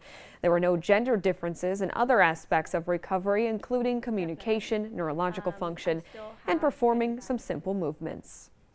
Well, nicotine is bad for your heart and circulatory system no matter how you consume it. Research published in the European Heart Journal found that whether nicotine is vaped, smoked, or from a pouch, it is toxic to the heart and blood vessels. The information comes at a time when more young people are trying nicotine, fueled by the popularity of e-cigarettes. In today's Consumer Report, a new poll finds most American adults think that it's okay to receive cash as a holiday gift. 6 in 10 say that cash or gift cards are a very acceptable present, and younger adults are more likely to favor cash gifts compared to those above 45. But when it comes to secondhand gifts, only 6 in 10 say that re-gifted items are somewhat acceptable. A Grinch-themed pair of Nike sneakers worn and signed by late NBA great Kobe Bryant are expected to net a lot of green at auction. Bryant wore the sneakers in a Christmas Day game against the Miami Heat back in 2010. Digital auction house Jupiter expects that those bright green kicks are going to sell for more than $10 million. Well, it might seem strange to be with a seated group of people, of strangers at a restaurant, but increasingly younger diners are opting for communal tables. Gwen Baumgartner digs into the sometimes controversial culinary experience. At LA's Republic restaurant, everyone is encouraged to pull up a seat next to a stranger. It's always been successful for us. Owner Walter Mansky incorporated this communal table 12 years ago as a space where diners can mix groups, meet new people, and share meals. It's obvious to us that there's those that love the tables and love being, in the action and meeting others. He says customers regularly call ahead to reserve a seat next to someone they don't know. It seems to me like it's working. Everybody here is having a great time. The proof is in the pudding and the data too. A new survey by the restaurant reservation service Resy found that 90% of Gen Z diners enjoy communal tables, with 1 in 3 saying they process and 1 in 7 saying it prompted a date. The communal table is so hot right now. That may seem counterintuitive for digital-loving Gen Z, but Resy's Paolo Lucchesi believes young adults are grasping for something the phone can't provide, but a space like a restaurant can. We go to connect with our communities, we go to connect with our friends, our family, and increasingly strangers. Though it's not for everyone. Resy found only 60% of baby boomers enjoy the communal seating arrangement. Henry Elian finds the trend a bit unsavory for himself, but says maybe if he were younger. Now, so it's a whole different world.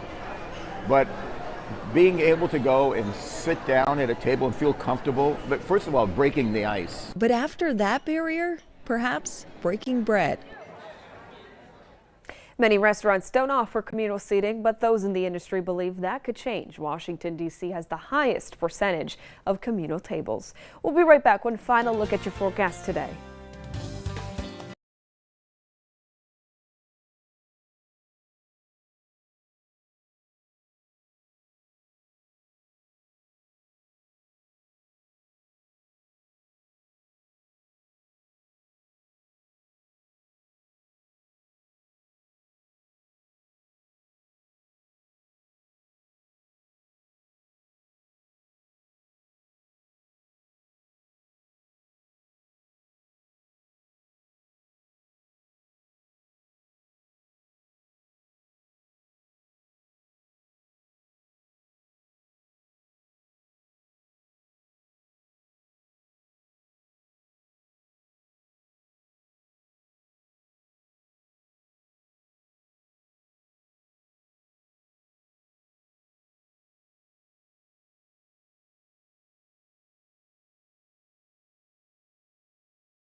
All right, well, before we go today, here's the ultimate meal for Cheez-It lovers. It's got the same color, but surely isn't shaped like a Cheez-It.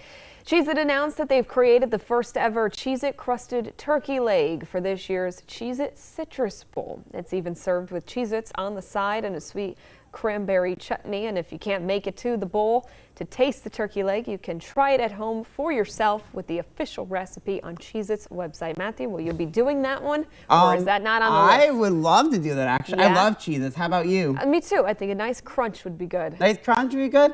Well, if you're looking at our 7-day forecast, we have a taste of everything for you. Upper 40s today with sunshine, rain overnight. You have that alert day issued, and then it's going to be seasonably cool just in time for the weekend. You do have a little taste of everything there. I think Yeah. I think my main course is that warm-up. That warm-up. Thanks for joining us this afternoon. We'll see you back here for First F4 with Mark Keller. Take care.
Friday morning, we'll also see some strong gusty winds. Those gusts can get up to 35 to 50 miles per hour. Gianna, we're going to time out that rain and some cooler weather more in your full forecast. All right, Matthew, we'll see you soon. Thank you.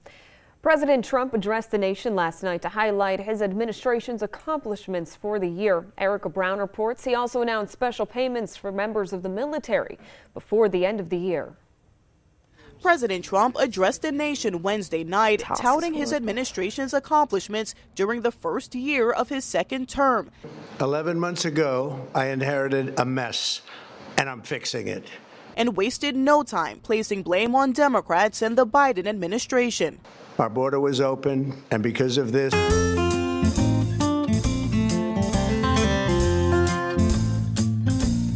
hey y'all, thank you so much for joining and watching The Farmin' Pastor's Wife.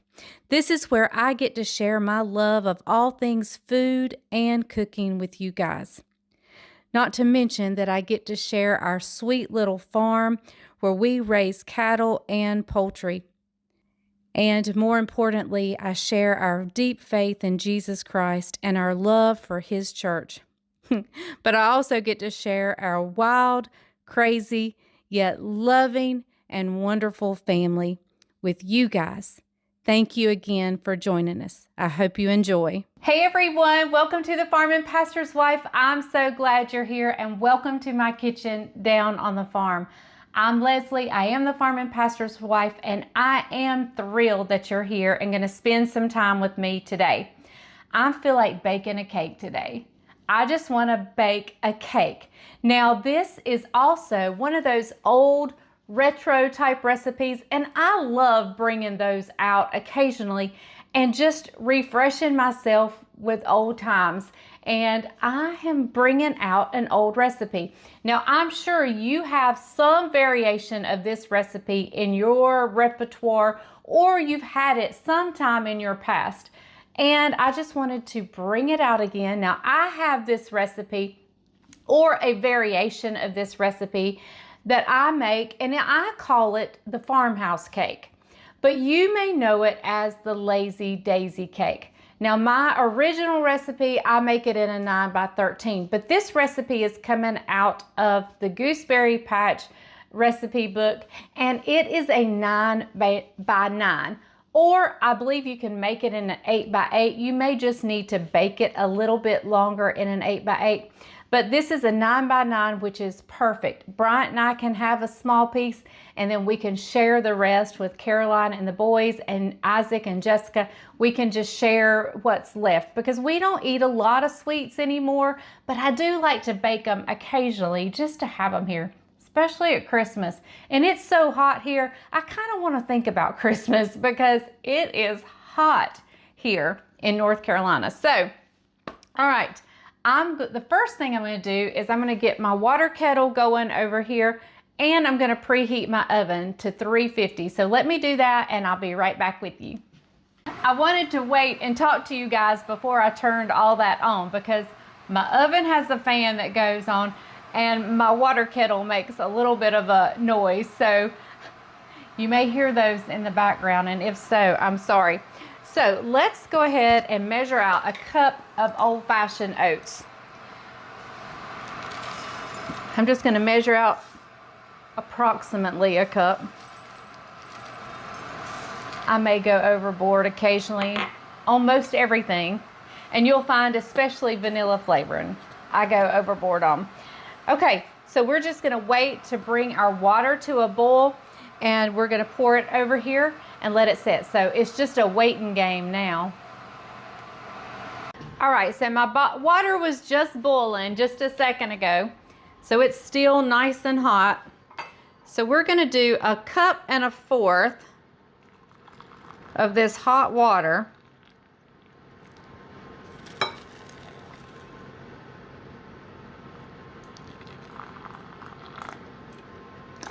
And we're just going to let those sit for a little while.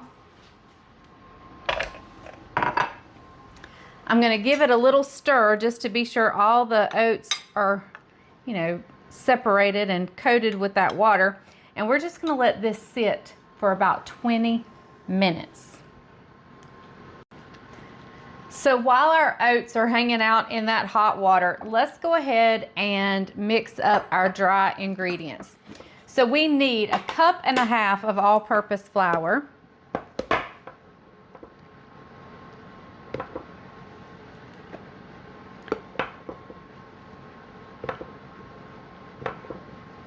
And yes, I'm making a mess.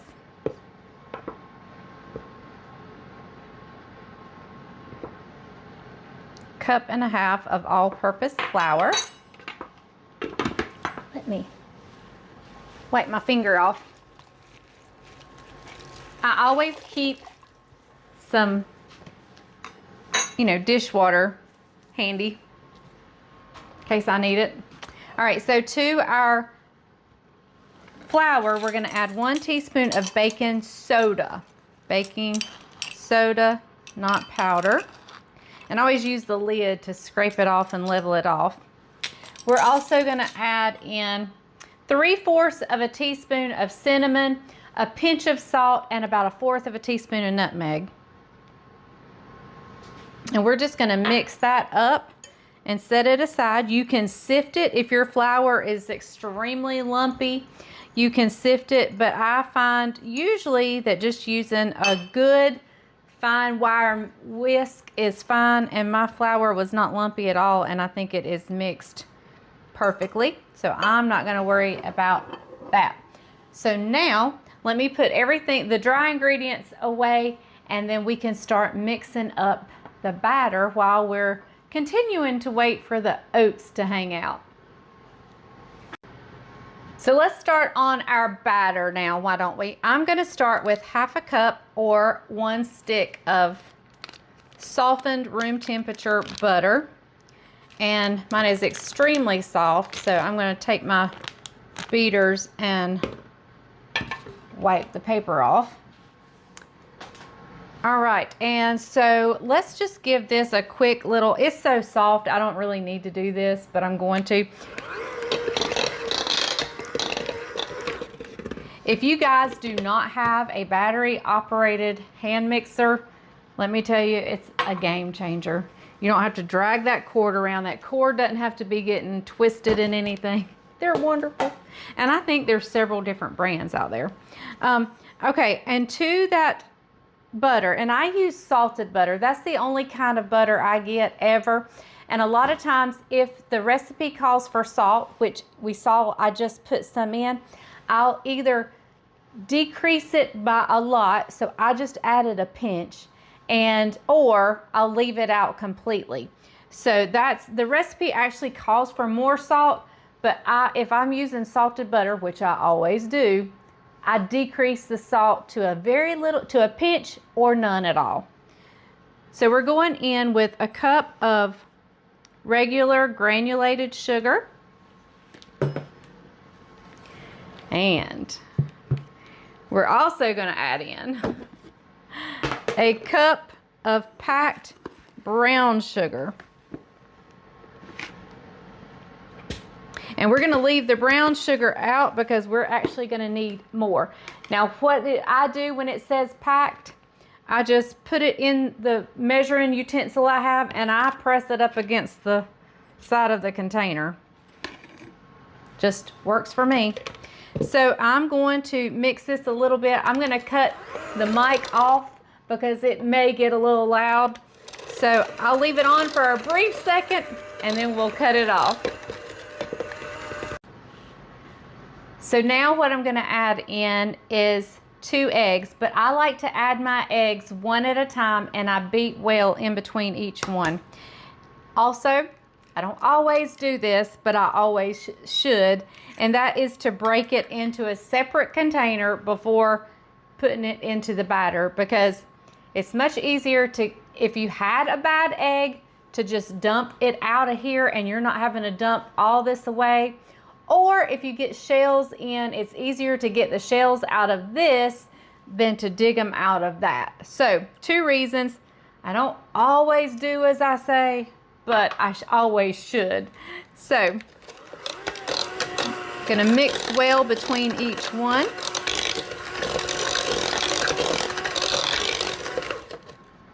And I forgot to cut the mic off, or the camera off. So maybe it's not too terribly loud. We're just gonna go with it so we don't interrupt the video so much.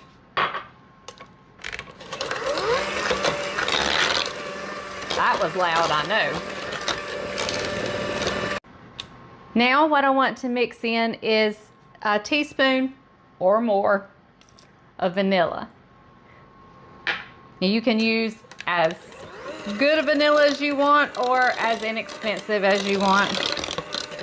This cake has a very interesting icing, and I think this is what makes this cake so special, is the icing. All right, so now let me put my sugars away. I'm actually going to leave the brown sugar out because we're going to need it for the icing, but I will put the white sugar up, and a few other things will get off the counter, and we'll be right back to finish up this cake. So now is as good a time as any to prepare our pan.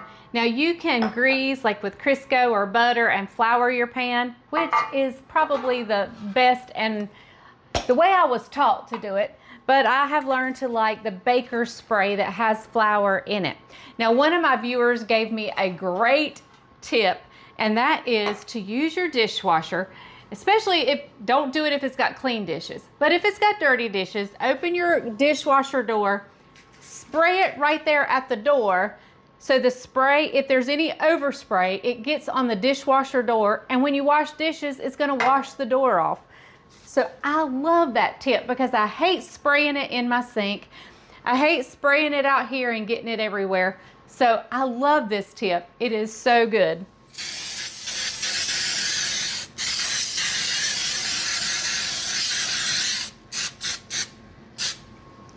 All right, now I can just shut my dishwasher and hide that. We can set that aside, set our dish aside. All right, so we're gonna add our oats in that have been soaking, water and all. We're just gonna dump it all right in there.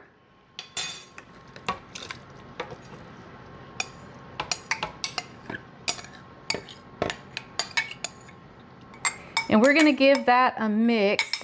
One, because if there's still any hot water, we want to kind of get that mixed up. And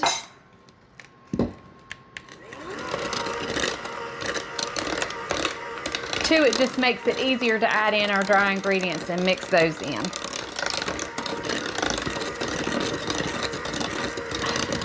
Smells so good.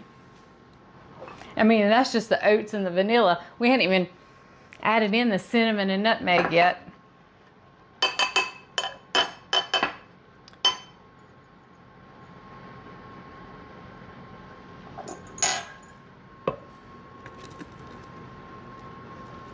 And I like to add a little at a time. You're not having to alternate this with liquid stuff like you would a pound cake, but I still like to add a little bit of it at a time just to be sure I get it all incorporated. And I'm gonna need to grab, you're getting a pure, real Leslie this morning, or today. I don't have my silicone spatula over here, so we'll get that in a second. We'll scrape down the sides.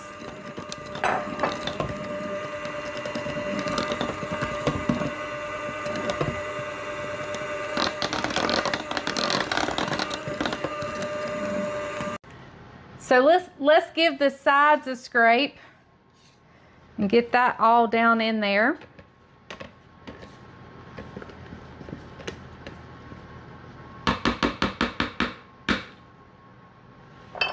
It's a very liquidy batter, and that's okay because it's going to bake right up into a delicious, wonderful cake.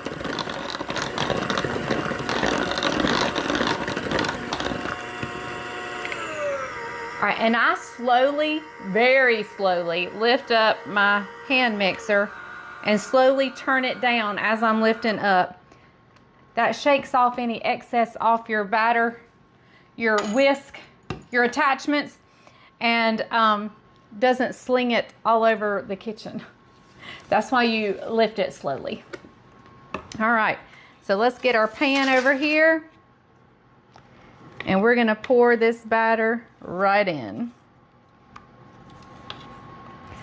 Like I said, this has a very, very interesting icing, and I think that's kind of what makes this cake so super special is the icing.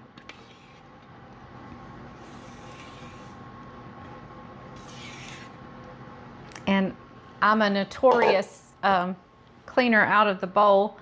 Especially if I don't have Bryant here to lick the bowl and to lick the paddle attachments. So let's get this in a 350-degree oven for about 50 to 55 minutes, or until a toothpick incinerated comes out clean. Incinerated. Inserted comes out clean. So, all right, in the oven it goes.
Well, everybody, the timer just went off. So let's get this cake out of the oven. It smells heavenly in here. So let me grab it and we'll check it to see if it's done. Look at there. Is that not gorgeous? So let's give it a check to see if we're done. You can use a toothpick, you can use a knife. Oh yeah, it is maybe a little overdone, but it's done. So we're gonna set it over here to the side. And I'm actually gonna close up my, oh, I know why it's a little crusty on top, because I put the broil on, because that's what we do to the icing. We're gonna broil the icing on there. So let's move that out of the way. I don't wanna get it messed up. I have 1/4 cup of melted butter here. So we're going in with that 1/4 cup of melted butter. And I probably should have went ahead in with my brown sugar first. So we're going in with 1/2 cup of packed brown sugar. There we go. All right. And I'm gonna whisk that just a little bit, just to get it mixed up. This will not be a real liquidy icing because you're gonna have so much stuff in it. So we're gonna go in with 3 tablespoons of 1/2 and 1/2. 1, 2, 3, plus a drop or 2. Totally fine. We're going in with 1/3 cup of chopped pecans. And I kind of just like to stir each time, being sure we get everything all mixed in and incorporated. And we're going in with about 3/4 cup of sweetened flaked coconut.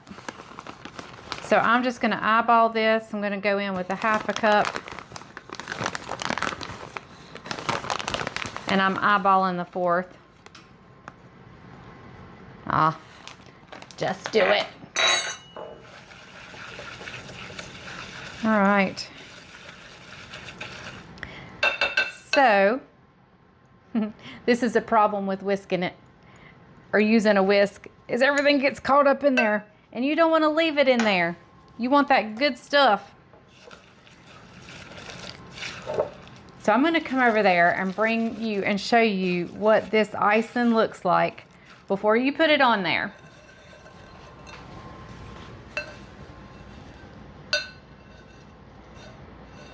Very much just a substance. It's not liquid, it's not a batter, it's just all those things mixed up together. And so we're gonna grab our cake. I have my oven on broil. Now, this is not the time to multitask. Definitely not the time to multitask. This needs your undivided attention, because you do not want to leave your oven. If you've gone, I mean, this cake is no trouble to make, but if you've made this cake, you sure don't want to mess it up by leaving the icing.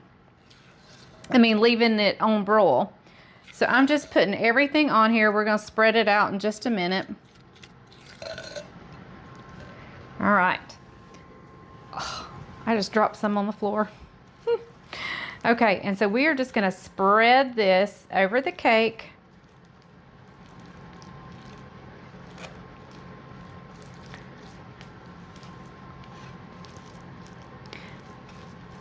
All right.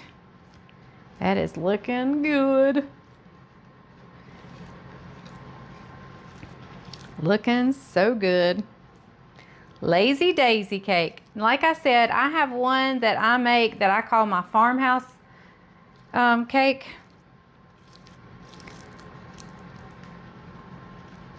All right.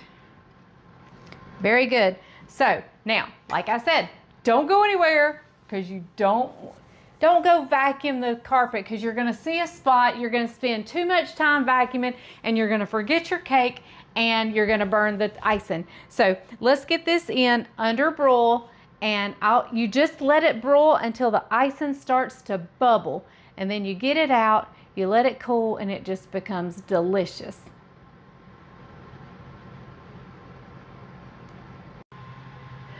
Well, let me show you. The icing is absolutely gorgeous. It began to bubble. It didn't take any time at all. So we are just gonna let that hang out. It's gorgeous. We're gonna let it cool, and we'll be ready to taste test it in a little bit. But we gotta let it cool and let that icing get its nice little crust on it. The house smells delicious. So now it's cleanup time for me, and then it'll be taste test time. Well, everyone, as you can see, it is the next day, and we did not do a taste test, or should I say, we didn't do an on-camera taste test. Let me tell you a little bit about what happened. The boys came over. I had the grandchildren yesterday. Then we had the family over for a family meal. I didn't cook. We ordered pizza, but I didn't tell them about the cake. In fact, I was kind of hoping, I almost hid it because I wanted to save it for the taste test. But as life would have it, my family found it.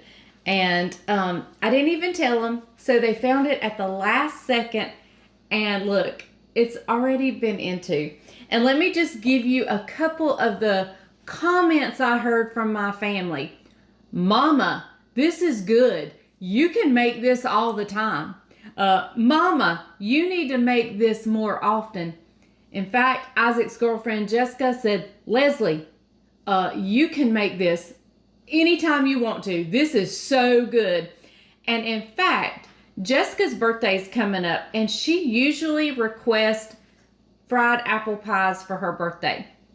It would not surprise me, based on her reaction to this cake, it would not surprise me if she didn't ask for this for her birthday. Y'all, I had no idea it was going to be the hit that it was. At the last second, as everybody was leaving, Caroline didn't get to have any.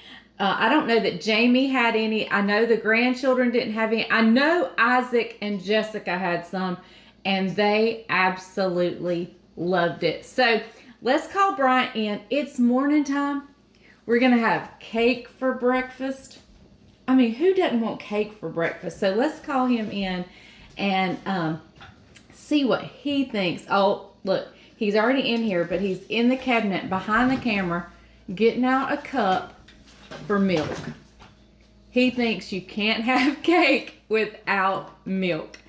So I'm going to cut him a slice. And let me just tell you, this cake is so moist. I was actually shocked at how moist this cake is. Very moist. But, oh, have you been in it too? Did you eat some last night? Small sliver. Small sliver. Yep. So let me get it on a saucer here. It almost has a look like it may be like a little German chocolate. It does look like chocolate, but it's not. Yep. Look at there, y'all. And Jessica totally reacted to the icing. She says, how'd you do the icing? So the icing is super special in this cake. So got your milk ready? Yep. It does have coconut, so you got to be a coconut lover in the icing. You want a bite? No, you go right ahead. Right, here we go. Look at there. All that goodness right there.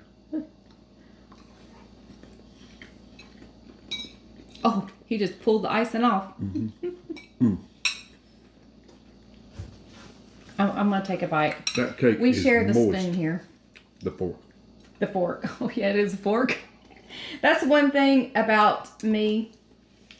You'll get the bloopers and all the I think even in the cake I said we're going to, I was trying to say we're going to, I don't know, remember what I said. I said it wrong when we were putting the toothpick in. I said it wrong. I said incentered. I said incentered instead of inserted. She thinks one thing and says another. My mouth gets ahead of my brain. But the cake is so moist. It reminds me of that butter pecan cake, not the flavor, but the moisture level, where you put the icing in the actual cake part. Would you believe there's no milk in this? No, it wouldn't. Is there some brown sugar maybe? There's some brown sugar. There is a little bit of half and half in the icing. Mm-hmm. But the cake itself, oh y'all, that is so good. That is so good. This is delicious. A hot cup of coffee or milk.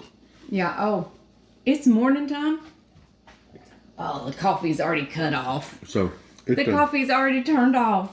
I have to make it's another delicious. pot. Is so it easy good. to make? So easy. So easy. And can you guess what's in the cake part? There is a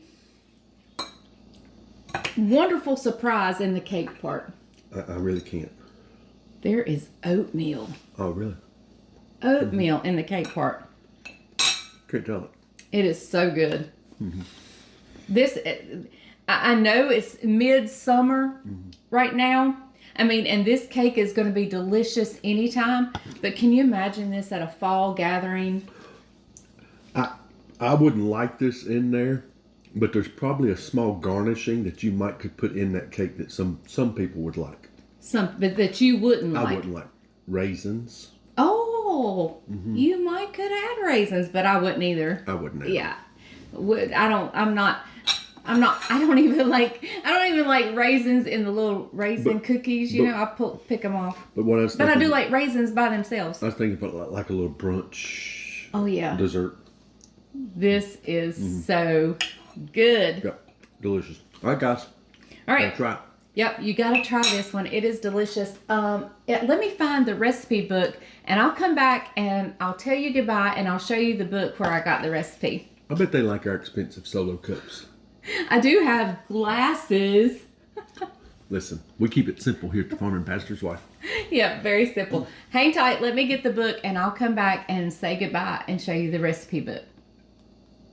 Okay, so as promised, I was going to show you the book that it came from. It's a Gooseberry Patch cookbook. I said recipe book a while ago, but cookbook.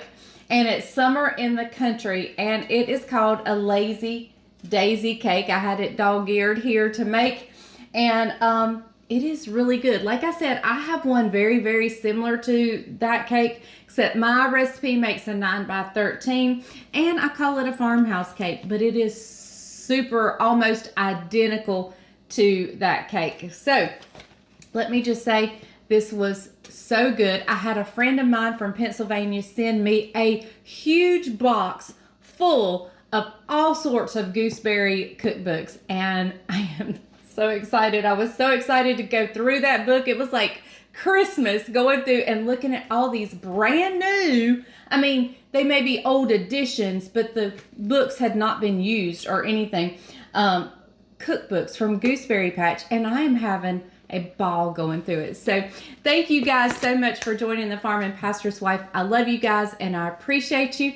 And as always, remember, if the grease is hot enough, you can fry anything. Bye, y'all.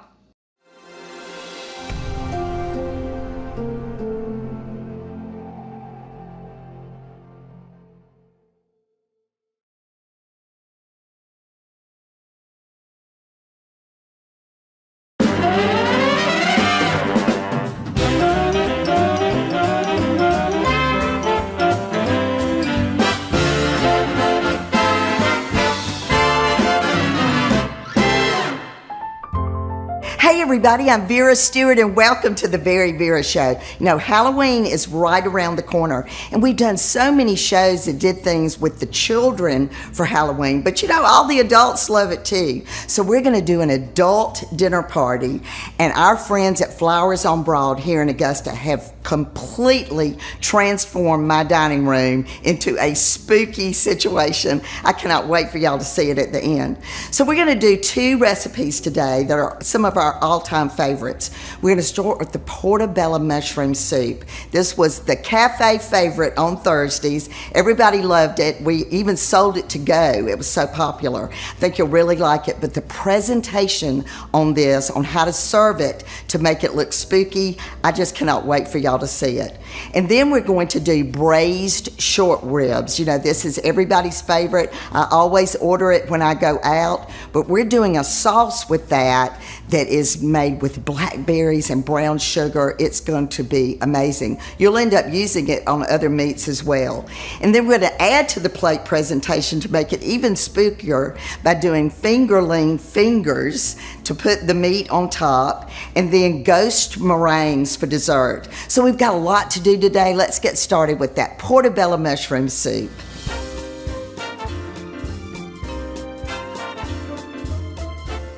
All right, so this is one of my favorite recipes. You know, people say, what's your favorite recipe in the book? And they're all my favorites, needless to say, because we were in the mail order business and we shipped a lot of things. But we had a cafe on Washington Road, and we had a soup of the day. And this was the soup of the day on Thursday. It's our portobello mushroom soup, and I absolutely love it. So for this adult Halloween party with 8 of my closest friends, we are going to be making this for the first course. So I've got my butter melted in my Dutch oven. So now I'm going to add in my portobello mushrooms. And just look at the consistency. You've got some that are a little bit larger and some that are more bite-sized. But when you're doing a soup or a stew, one of the things that you want to remember is that that is going on a spoon. And so you don't want it to be overtaking the spoon so that they can't get the cream sauce and the other vegetables that are in it. And you think, wow, that is a lot of mushrooms, Vera, but it's just like spinach. This is going to cook down. So I've got this on about a medium heat. I'm going to add in my green onions, spring onions, green onions. And I'm going to say green this time because we only use the tops. And that's where all the flavor is. And it also just really adds a beautiful color to this. So what we're going to do is just let this cook down, get those vegetables, you know, cooked, let the flavors incorporate. So I'm going to keep this on about a medium heat. Now I'm going to move over to the roux that's going to thicken this and make it great. So I've got more butter here, and I've got my flour measured out. And you know, our recipes, we've got several new stations, so I certainly want for those new folks to know that we always put our recipes on our website every week when we do the show. And it's veryvera.com. You go to show and recipes, and you'll find the recipes right there. All right, so let me turn this up just a little bit. And when you're doing a roux, you have some options. You can do a very light roux once all of your flour is incorporated. You can do it that way, or you can get it a little bit brown. I recommend, however, for this one that you kind of keep it light because you are going to put it in the pot to cook for, you know, a little bit longer to get all of this incorporated. So what I'm looking for here is just a good thickness on this because you can see there is a lot of different milks going into this recipe. So let me stir this about just a minute. You can tell that the mushrooms are starting to cook down.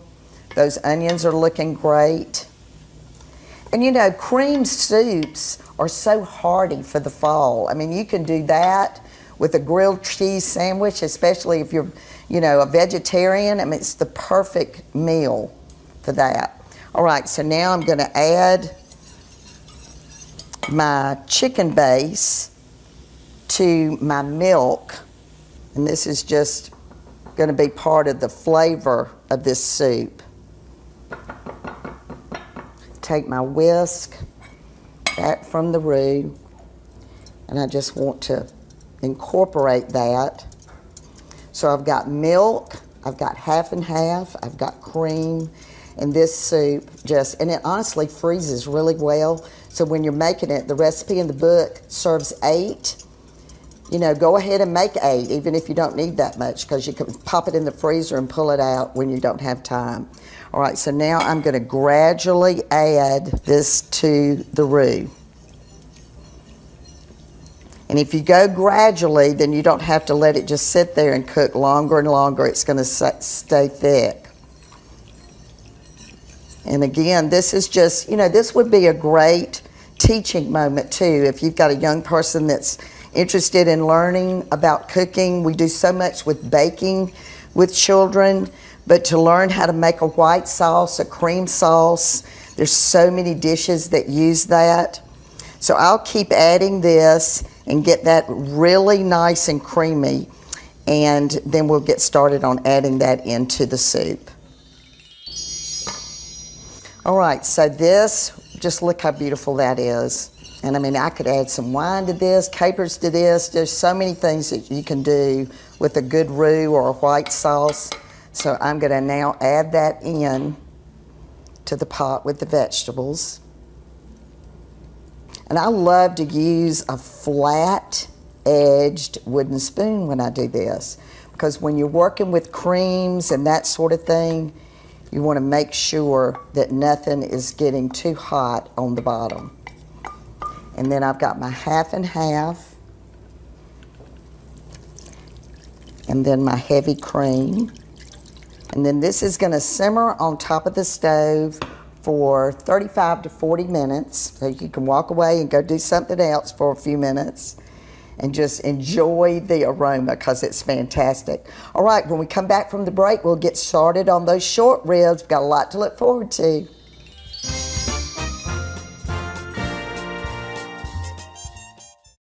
If you've never been or even visited lately, it's time to see Augusta. Georgia's Soul City is experiencing a renaissance with new restaurants, shops, and attractions popping up almost daily. Whether you're a foodie, a history buff, with family or friends, or just looking for an adventurous weekend getaway, come see us. Our gracious, friendly people and laid-back, eclectic style make a trip to Augusta an easy, unforgettable experience. Plan your trip today at visitaugusta.com.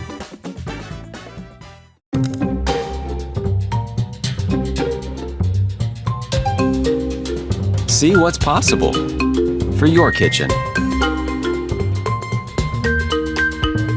With Sub-Zero refrigeration, Wolf Cooking, and Cove dishwashing.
Welcome back, everybody. If you're just joining me, I'm having a spooky party with some of my closest friends that you're going to meet at the end of the day. So we're having a lot of fun. So the portobello mushroom soup that I've already made is nice and thick. The aroma is fantastic. And if it gets a little bit too thick, you can always get that a little bit looser with some chicken broth or just some water because you've got so much cream in the recipe.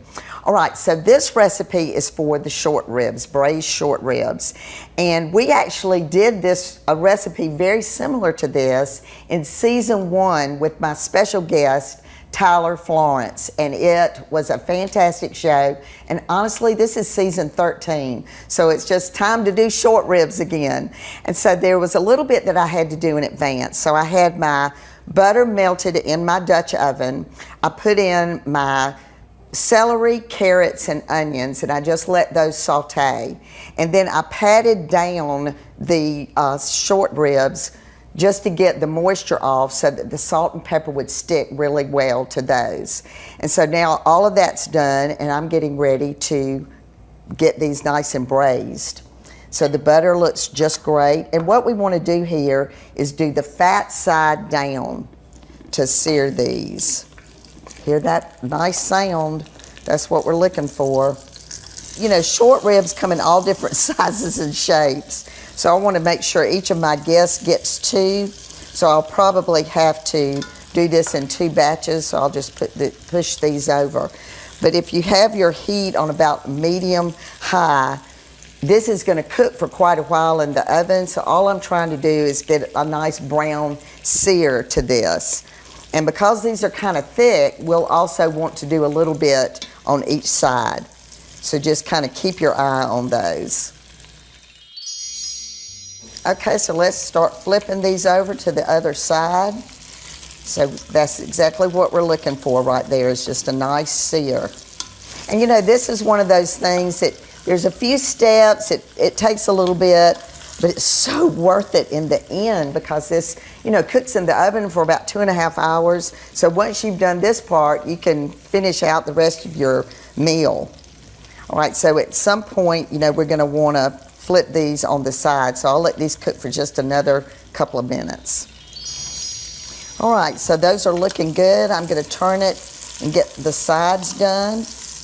And you know, I picked these up at the fresh market, and they don't always have them. So what you might want to do, and I always recommend, if you really love to cook, you need to get friendly with the butcher because that's when you'll know when things are going to be on special. But you can just call ahead and make sure that they have them and ready to go.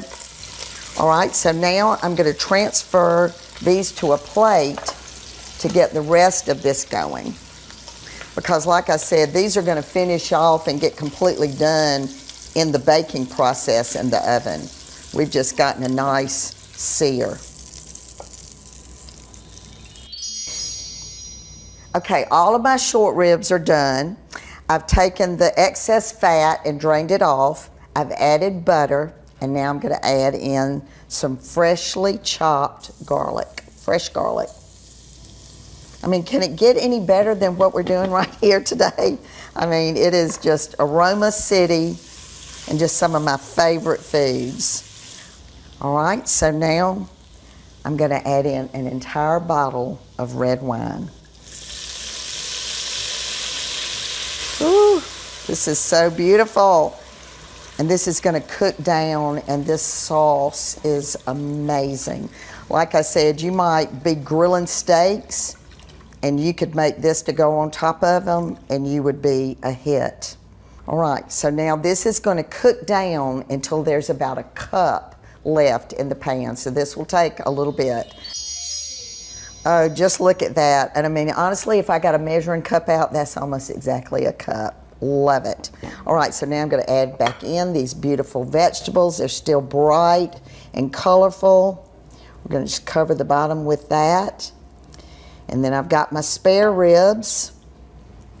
We're going to add those back in with the bone side down. Oh, it's just going to be fantastic. And it's going to get even thicker as it cooks. So my oven is preheated to 325. Like I said, you've got other things you can go do because this cooks for 2.5 hours and your house is going to smell amazing. Got some fresh herbs to go on top to make it even better. And then I want to cover it with beef broth. I'll put the lid on it and get that in the oven.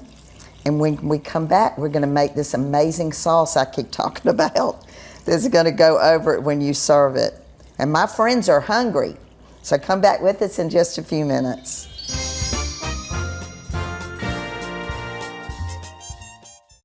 How do you feed the family for just $6.25 per person? That used to be easy with casual restaurants, but now you need this. Little Big Meal from the Fresh Market. A ready-to-cook meal that feeds a family of 4 for $25. We take care of all the prep and make each meal easy to shop and easy to cook. Discover a new Little Big Meal every Wednesday and shop online for curbside pickup. Try America's most loved dinner today, only at the Fresh Market.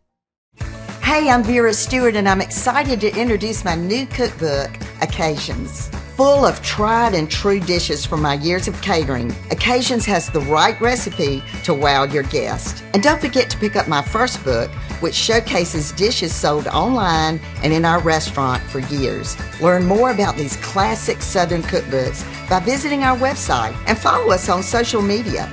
Order your copies of the Very Vera cookbooks today.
Welcome back, everybody, and these short ribs are smelling amazing. It's just so great in here. So we had a little bit that we went ahead and did. We got this out of the oven. We had made one the day before, so it was all ready to go. I've removed the short ribs from the pot into a bowl, and just some of them are just falling off the bone. This dish is so good. And then I took the vegetables and everything and poured it into a strainer in a glass bowl to get rid of all of those vegetables, because we really want this sauce to be just very smooth and lovely. So we've done that. So now this blackberry part of this final sauce that's going to go on top, I've got my blackberries in my pot, and I'm going to add in a tablespoon of brown sugar. So certainly I've got on my nice apron, but I want to remind you that when you are smashing blackberries, that you want to be careful. Just take your time, because that blackberry juice is hard to get out. But I'll give you this little tip. Blue Dawn gets most anything out. We live by it around here. All right, so we're just smashing these down to open up those juices. I'm going to put this on a medium high, and then this is going to reduce. So the brown sugar is just going to bring out the flavor of that blackberry and then add the sweetness to it. This is going to be great with the rest of this fabulous broth that was in the pot. Just look at these blackberries. I mean, that reduced down beautifully. All right, so we don't want those blackberry seeds in this sauce. So I'm going to move over here to another bowl that I have with a strainer, and we're going to just mesh those blackberry seeds right out of this. So I'm sure you're thinking, this is a lot of trouble, Vera. But you know, sometimes it's just nice to get in the kitchen and enjoy the aromas, and the final product is so worth it. All right, so I'm just going to take the smaller spatula, and you're really just moving this around, because there is some bulk in that, but eventually you'll get what you're looking for there with this reduction. All right, so that looks about right. And honestly, I might throw some peanut butter on some bread with that a little bit, have a sandwich. Looks amazing. Okay, I'm going to come right back over there with this. All right, so now this is the sauce that I took out of the pot earlier after I removed the short ribs. And I'm just going to take a bigger spoon, and I'm just going to try to get a little bit of that fat off of there before I put it back in the pot. And you might have one of those fat separators at home that you could use for this. All right, so now I'm going to move this back to the original pot. And see how much fun I'm having? You can have this much fun too. All right, so I'm going to turn this back on to about a medium high. I'm going to add in this amazing blackberry reduction. My friends that are coming to this party are going to think I'm a gourmet cook for sure today. And I just can't wait for y'all to see the presentation. All right, so we're going to let this cook. And then I've got cornstarch to do a slurry. If I don't think it's quite thick enough, I will add that to it to thicken it up. So when we come back from the break, I'm going to change into my little costume for the party, and I can't wait to introduce you to my friends. So come back with us in just a few minutes.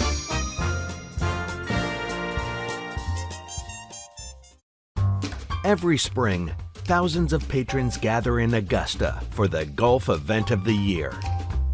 If you're making the trip, let Vera manage all aspects of your tournament week experience, from finding the perfect home to providing exquisite meals for you and your guests, to transportation to and from the course. With over 35 years experience, Vera has you covered. Plan your trip at veraaugusta.com.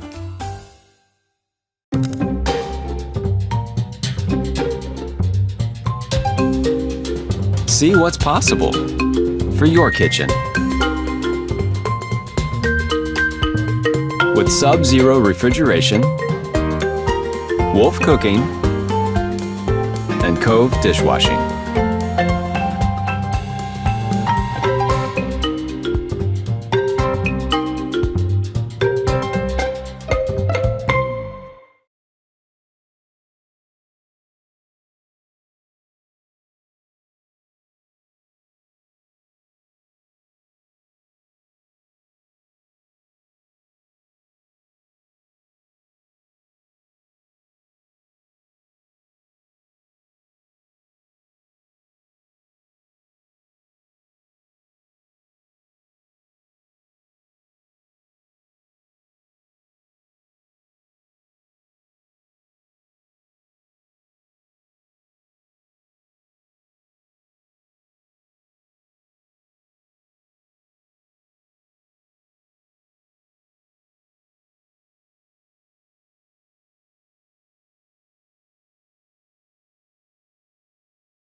Welcome back, everybody. And I am the server for the dinner party tonight. And I am so thrilled with the fact that all of my guests were on time and the room looks amazing. So we have Edgar and Autumn, Raven, Vincent, and Spooky Ann. So I'm so excited that they're here. And just look at the transformation of my dining room. You have seen it in so many different capacities, but you have never seen it quite like this. So I'm so excited.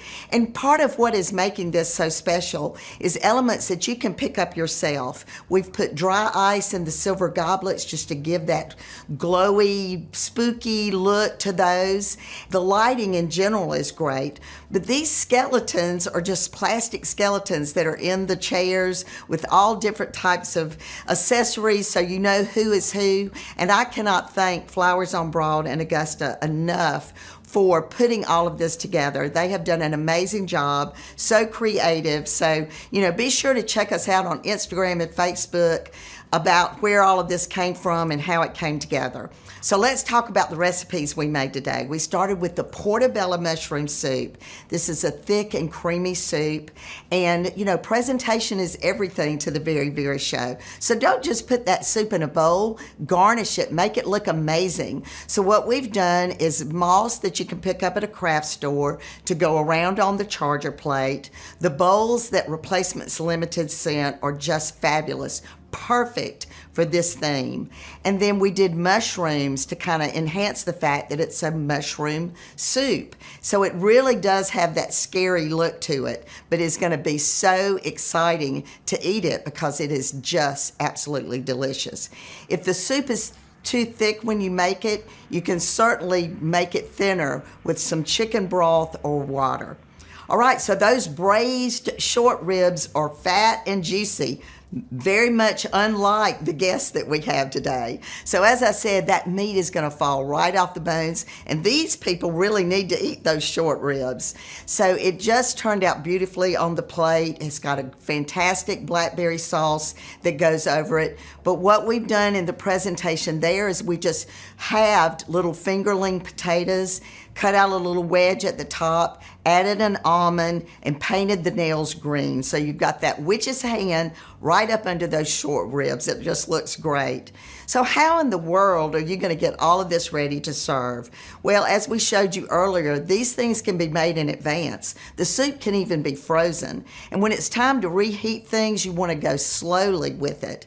So, add some additional liquid to the soup. Same thing with the short ribs. You can put more wine or more of the beef broth just to get it heated up 10 or 15 minutes, especially if you've pulled it out of the refrigerator and let it come to room temperature. If the beef is too tangy, you can add some more brown sugar, or if you want to cut some of the wine, you can add some lemon juice. So I certainly want to thank my partners at Replacements Limited, everything from the silverware, the goblets, the plates, everything. And on Instagram and Facebook, we're going to have a diagram for where you can order and what the patterns were for each one.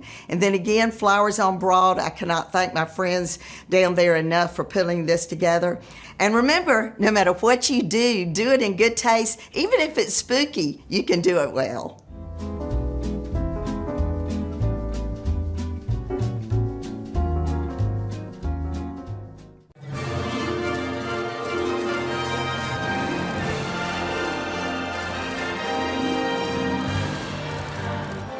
Everyone, welcome back on the red carpet with Allison. I have a very fun one today. I have an author. He's going to teach me a lot today. I can already tell from our conversations off camera. Joining me today is Tom Tracy. Tom, thanks for coming on the red carpet. You're very welcome.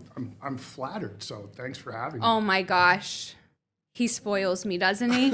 I paid him to say that, guys. I paid him to say that. Cash, right? Not check? Venmo. Yeah, but that's traceable. So before we talk about your works and the anthologies, I want to talk about you, your background, writing experience. Okay, well, I live in West Pittston, Pennsylvania. Okay. I've been married for 35 years to my wife, Karen, and I have 3 sons, Quinn, Ian, and Colin. Oh my goodness. 32, 30, and 28. Wow. And, you know, obviously the loves of my life. I have a brother and a sister. I have a brother that's deceased. Okay. And my day job, I work in group health insurance sales for a large insurance carrier. Sure. I don't know if I can mention it. No, absolutely. Numbers are not my thing. I failed math several times. Okay. Tell me about, well, I guess we should jump right into it. Before we talk about the anthologies, Yeah. what is an anthology? Because I had no idea. So, yeah, it's a collection of short stories in this case, right, by various authors. So Howling Hills, of which I'm a contributing editor as well as a writer. Okay. We gathered 23 authors in 2023 to submit ghost stories and have, you know, in hopes of having them published. And then we did another one in 2024, which is called 24 Tales. Okay. And then in 2025, which just dropped recently. So that's 25 tales. And then we hope to continue on as we go. And then, you know, the publisher has other books available as well, gardening stories, basically Appalachian nonfiction, right? I'm glad he said it because off camera I said, how do you say this? And tell the story you told because I just found that fascinating. Yeah, so there are some people in some regions of the country who would take offense if you said Appalachian, right? So the way I learned to distinguish it is my son was a student at West Virginia University, and obviously in the midst of Appalachia, Yeah. right? So he said the way he learned it was, if you say Appalachia, I'll throw an Appalachia. See, I would have gotten so many apples thrown at me. Without a doubt. What goes into just writing and creating something like this? Well, the publisher, the editor, who is also a good friend of mine, I got lucky. See, that's how I got published. It's not that I'm talented. It's that I have friends in the industry. Stop. He had visited here frequently. And the first story was a story about a legend called the Suskin Screamer, right? Oh, So okay. I don't know if you've heard about it. I but have not. In my generation, it's pretty prevalent as a myth. So he said, "Hey man, could you do a story on this?" And of course I said, "Yeah, of course I'll do it." So Terry can be very picky. He's you know, he wants a good story. So when it first came out, like, I tend to write very flowery, these large rambling tales, and Terry kind of cut it down to bare bones, and I was kind of like, "Terry, what are you doing? You're taking the fun out of it, taking me out of it." Exactly. But no, and I understood, right? Because you want to have a good story and you don't need all this background. And that's kind of where I went with it. So it made the cut, right? And I had thought at first that he had only 23 submissions for this anthology. Yeah. And I feel relieved now that he told me there were actually 60 or 70 and he had to say no to some people. But So, hey, it's a good I hate to say it's a good problem to I have. still made the cut. So that's how it happened. And when 24 came along, he said, "Hey, can you find me another story?" And there was a mining disaster right across the river in Plymouth Township that I don't think many people are aware of. Or 110 miners died in a fire. So that's the basis for the second story. And then the third one takes place in 25 Tales in Mock Chunk or Jim Thorpe. Okay. Yeah, so there's a hanging surrounding the Molly Maguires, which at the time I didn't know much about. I ended up reading 3 books on the subject. I interviewed the great-grandnephew of the person who was hanged. Wow. Yeah, and his uncle had written a book that details the injustice, basically, of this hanging. Yeah. In Jim Thorpe, and it's about the Molly Maguires, and it's a really cool tale, and I had a lot of fun doing it, and that's my story in 25 Tales. I'm on the edge of my seat. These all sound so great, and it's very important to note every story written. Howling Hills gave you just one. What's the word I'm looking for? One requirement was that they had to be real. And it sounds like you did that. Yeah. And I can't even imagine. Are they all based in our area or just all over? So the other authors, it would stretch anywhere that Appalachia is defined. So don't hold me on this, but I think it starts in Georgia. Okay, and I'll ends- agree with you. 'Cause Yeah, I believe I'm it in wrong. the Appalachian Mountain Range ends in Maine, and Terry will probably be mad at me if I got this wrong, but sorry, Terry. But yeah, in that area. So we take stories from Greater Appalachia. And the other thing I wanted to mention while we're on the subject is we're Yeah. always looking for submissions. So if there are authors out there that hear this podcast, we'd be happy to accept submissions. And in some cases, we will work with writers to take that story and shape it and get it where it needs to be to land it in that anthology. I love that. Yeah. I love that. I love providing a space where everyone is welcome. And I'm so happy that you mentioned that. Talk to me, what was the release like? How long from 23 to now did it take to, because was this a timeline? Was this all right, write 23, put it to bed, then work on 24, or did you just go right into it? Well, I had some time in between. So basically, like, let's say a year, but we wanted stories earlier. Yeah. Because there's a lot that goes into publishing a book. It's not just you slap this together, right? There's art, there's typesetting, there's, there's creating an ISBN number. There are a lot of things. It's not just, we put these stories together and we throw it to the printer and hope they come. So the earlier we got stories, the better. And it's just like on an annual basis, there would be a deadline. And, I'd say every year or so, we like to get them in. Terry likes to get them in early, and, so. You on an annual mentioned, basis. you also mentioned you're an editor on these projects. Do you have a favorite story from 23 to now? Well, my editing role is going forward, and we're going to be doing a series of books on sports franchises where we're collecting stories from ordinary people like you and like Joey and like anybody we're starting with the Pittsburgh Pirates, right? Because that's in our Appalachian market. Okay. Pittsburgh has often been called by one person the Paris of Appalachia, believe it or not. I introed it saying he's going to teach me so many things, and he already has. Because when I think of Pittsburgh, I just think Steel City.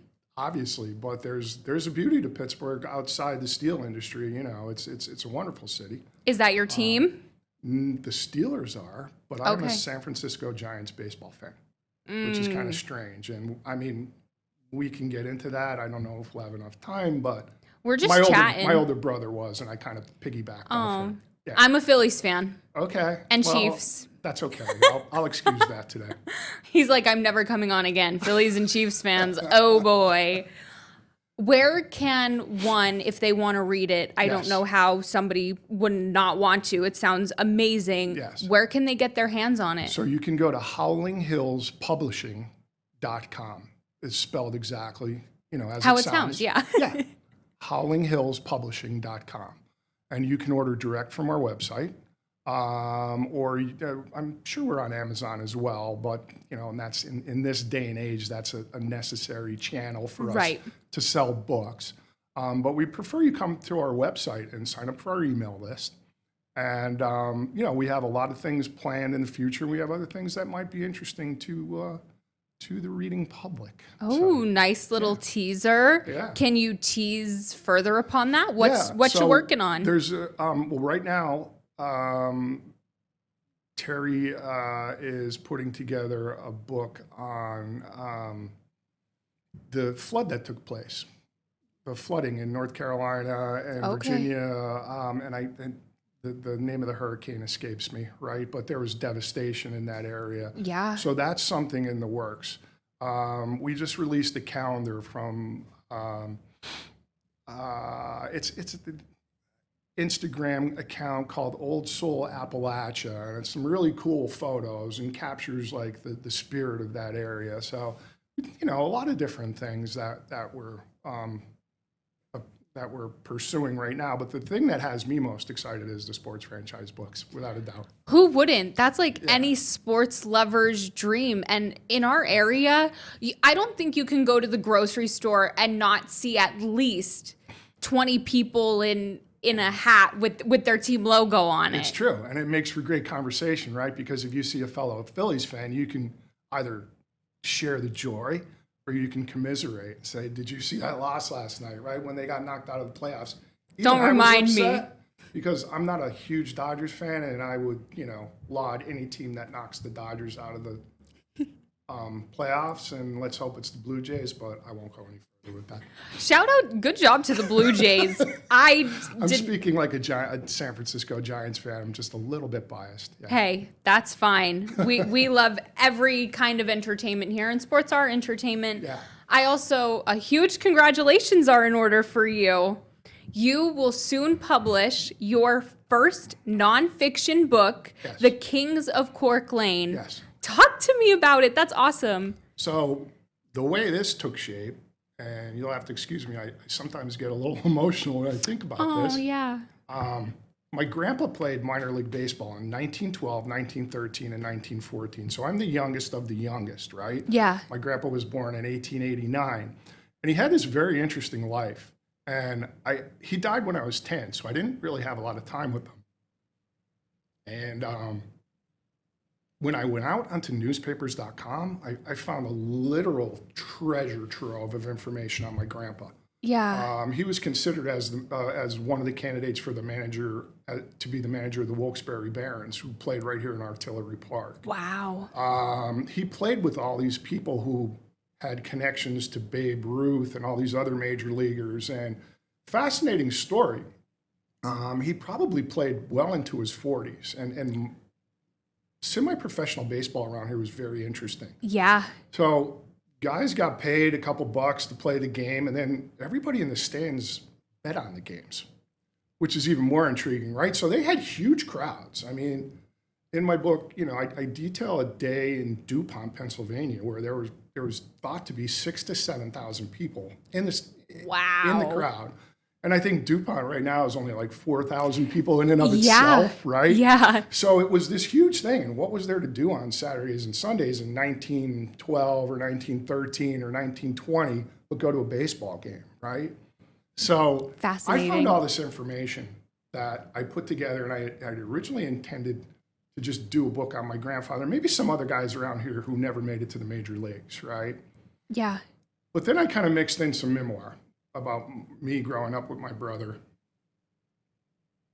and our days on the sandlot and different things we did. And so it's kind of an eclectic mix.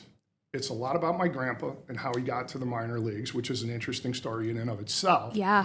And it has to do with my brother, who's passed away, was actually murdered in 1986. Oh my goodness. And then it has a lot to do with baseball history too. So it's kind of an eclectic mix. It's a strange book, but I think if you're a baseball fan, you'll love it. I think there's enough human interest in there that Plenty of human interest. Somebody like who's like, I'm a casual baseball fan. I think they'd like it too. So that's how that got started. And then my friend Mike Aquilina, who's a Catholic scholar, he's a patristic scholar. He lives in Pittsburgh. I sent him the manuscript, and I was like, well, I don't know. And Mike, he absolutely loved the book. He's like, I'm obsessed. We're getting this published. So if anyone knows a good book, like Mike does, so I was over the moon when he told me this, and he has been a super valuable asset in helping me, directionally and getting this to a publisher. And he also hooked me up with an editor who passed away in July. Jane worked with me for a year, and she ran into some, I feel I have to mention her on this podcast, Jane Greer.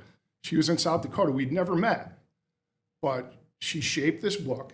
She reined me in, as my friend Terry Shaw would, because I like to write flowery and kind of, I like to put maybe cram too much into too small of a package, right? Yeah.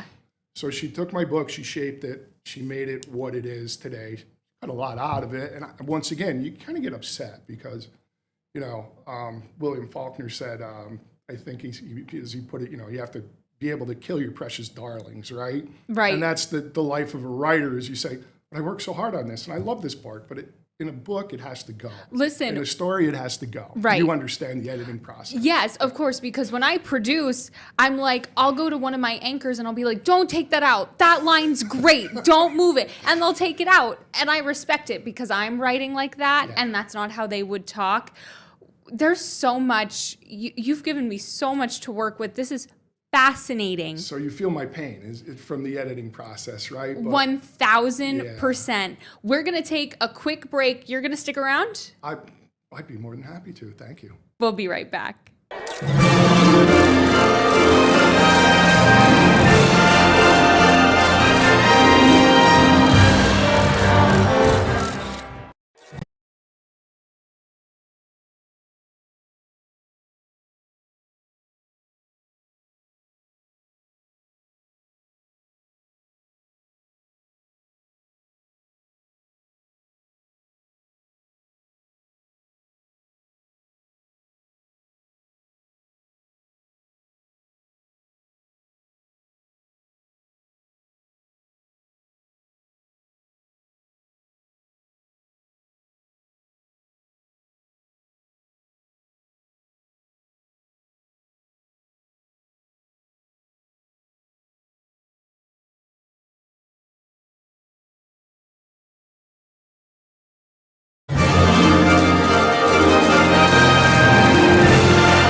We are back from break. I'm joined once again with Tom Tracy, just a fountain of knowledge. I've learned so many things in just 15 minutes of our episode. I can't thank you enough for joining me today. Thank you. And once again, I was a bit nervous at the outset, right? But you've made you've helped me relax and made it really easy on me. It's been a pleasure thus far. Thank you. I also paid him to say that. We've talked about your anthologies. We've talked about your works, but I want to go back to the very beginning. What made you start writing?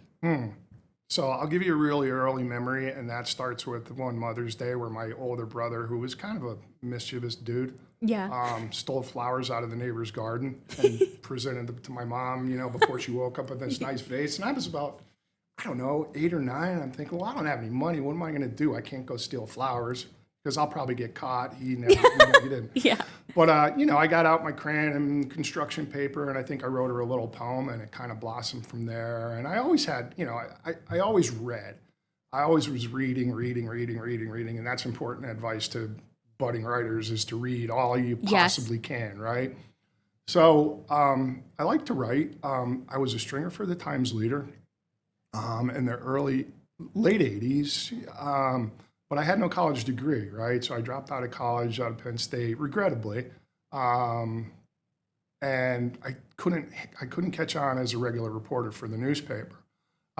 So I went my way. I got into the insurance business once again, regrettably, and writing went away for a long time, right?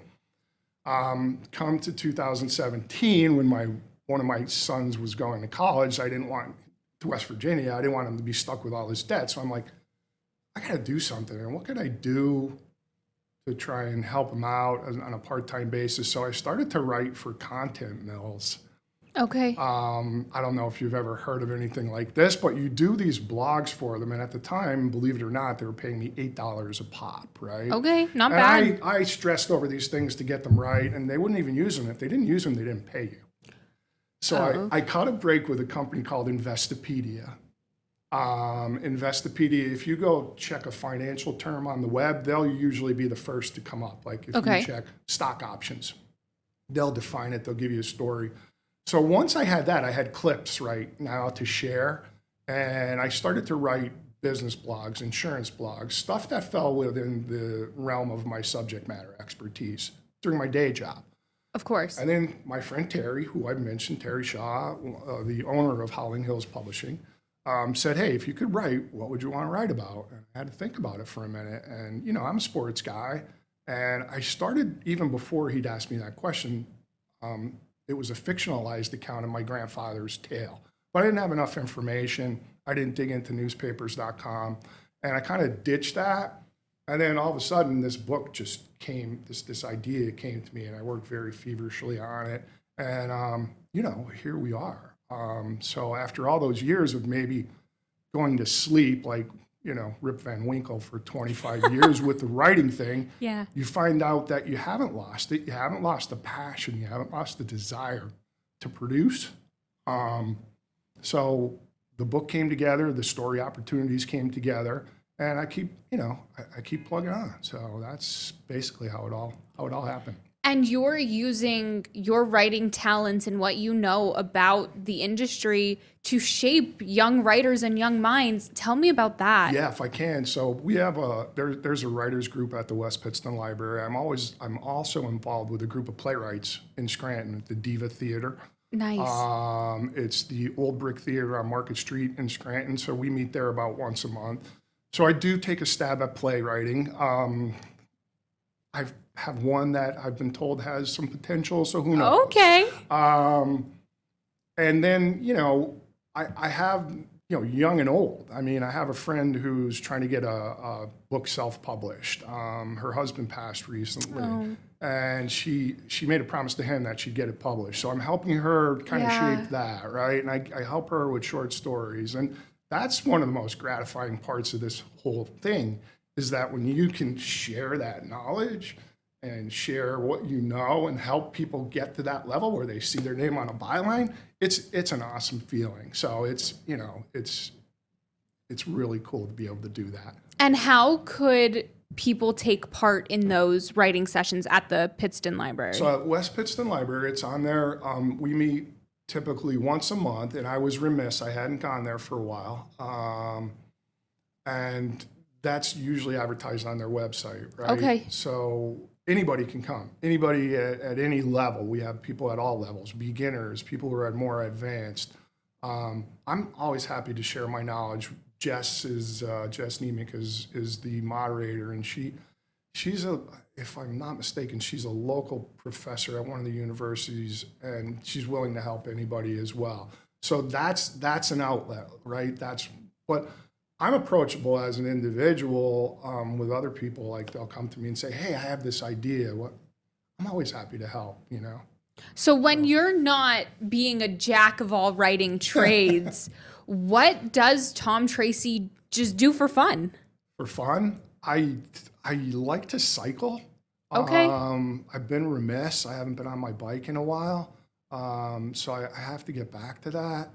I collect, as you would probably imagine, I like to collect pre-war baseball cards and memorabilia. Fascinating. So it's like really old stuff around the time my grandpa played. That interests me more than the stuff that's kind of mass-produced today. Yeah. And my friend Mike Aquilina, who I mentioned, he and I started collecting cards when we were like 11 or 10. And, we were like inseparable buddies at that point in time. And then, things progress. You start to like music, and then girls come into the picture, and the baseball card thing kind of went to rest. And then now I kind of revived it with this book, and I love spending time with my family. Obviously, right? Yeah. Who doesn't? And I play really bad golf with my boys when I can. I'll stick to mini golf. Enjoy. We have a dog, and I like taking them down on the riverbank in West Pittston there, and enjoy my day job. I work with a great group of people at Geisinger, so yeah. Wonderful. Just all around, I can't say enough great things about you, how wonderful just your writing is. Is it safe to say, though, that your play is probably baseball based? No, it's not. It's heavily autobiographical. Okay. Yeah, it's a little bit darker than that, I would say. Okay. Dark's probably not the right. It's true life, fictionalized a little bit. I don't know that I'll ever get it staged or get it to where I want it to be, but just the fact you did it. There's a possibility. Yeah, there is that. We're going to be wrapping up soon, and I don't want to. We're going to, one more time, remind people when The King of Cork Lane comes out. Yeah, our hope is early 2020, early 2026. Okay. So we're waiting on this person to do the foreword.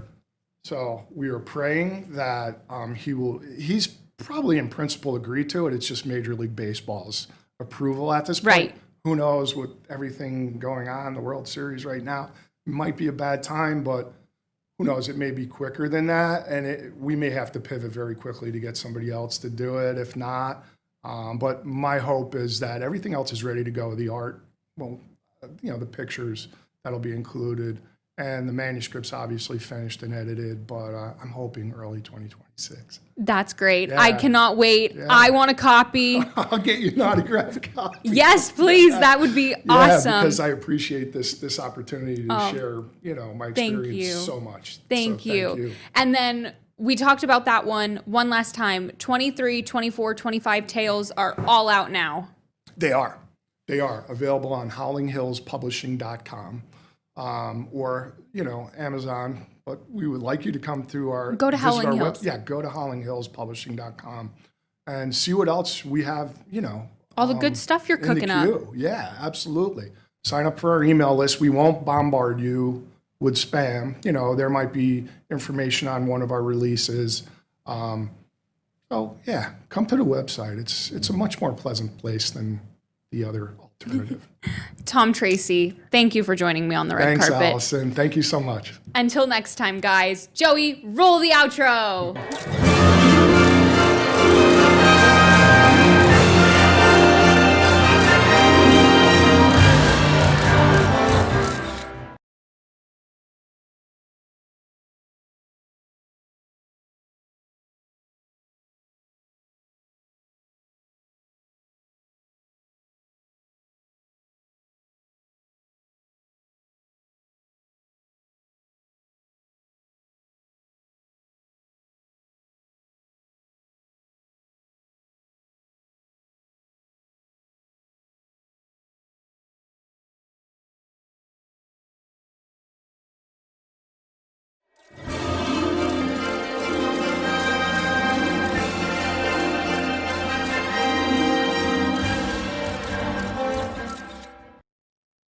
Welcome back to On the Red Carpet with Allison. We are in the winter mood today, so grab your hot cocoa and your ballet shoes for a winter classic. The Dance Theater of Wilkes-Barre is doing the Nutcracker this holiday season, and I'm so excited because when I was booking this, I said, you have to come on because when On the Red Carpet first started, I manifested doing the Nutcracker. And here we are. Joining me today is dance teacher from the Dance Theater of Wilkes-Barre, Miss Gina. And I have to put in the miss in there, and we'll explain why in a moment. Hi, Miss Gina. Hi, how are you? I'm good. How are you? Thank you so much for joining me on the red carpet. We're so excited. Before we get into all things Nutcracker, all things ballet, and your dance company, I want to learn, who is Miss Gina?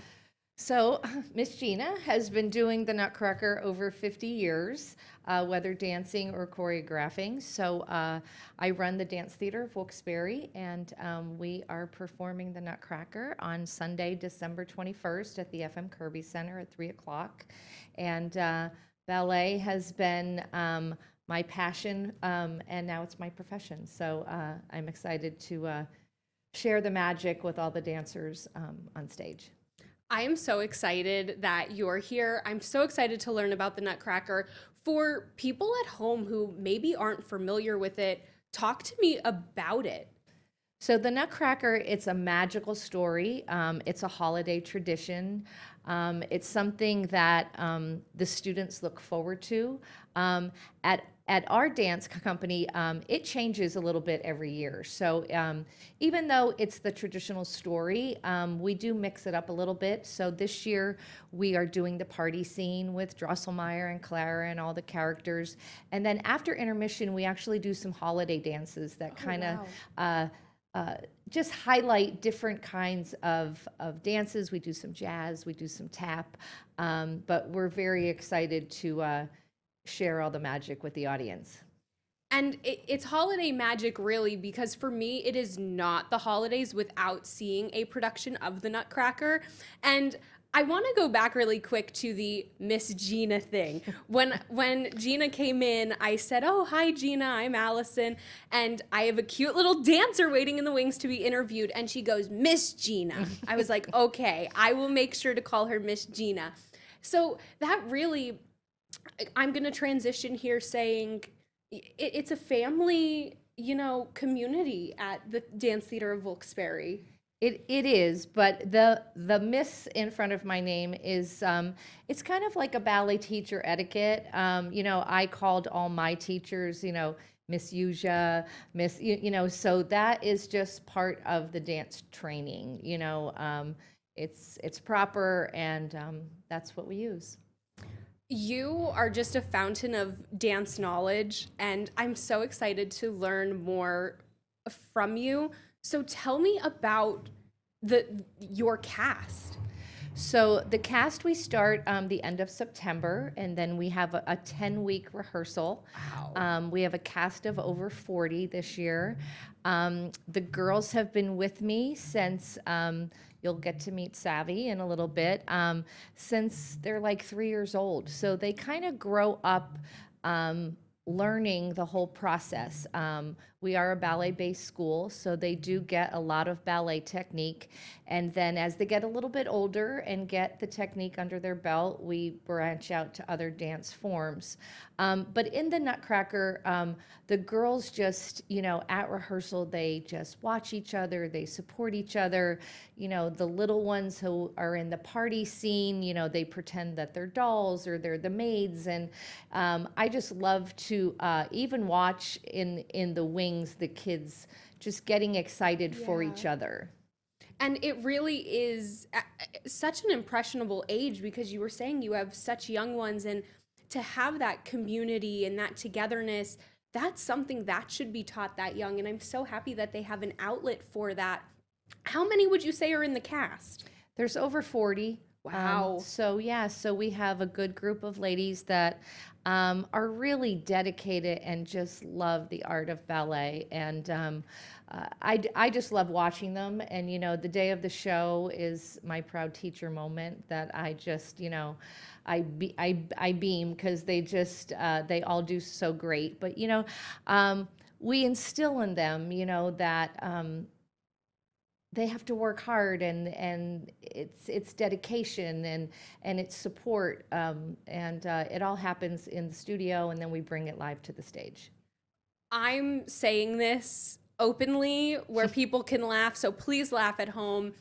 I would not have the coordination, or the patience to be a dancer or a ballerina, because you guys make it look so easy. The beautiful costumes, the beautiful movements, like it's one fluid motion. I would probably look like a train wreck or fall flat on my face. So I watch you guys, and I appreciate dance just by watching. But talk to me day of, like, what does the day of performance look like for you?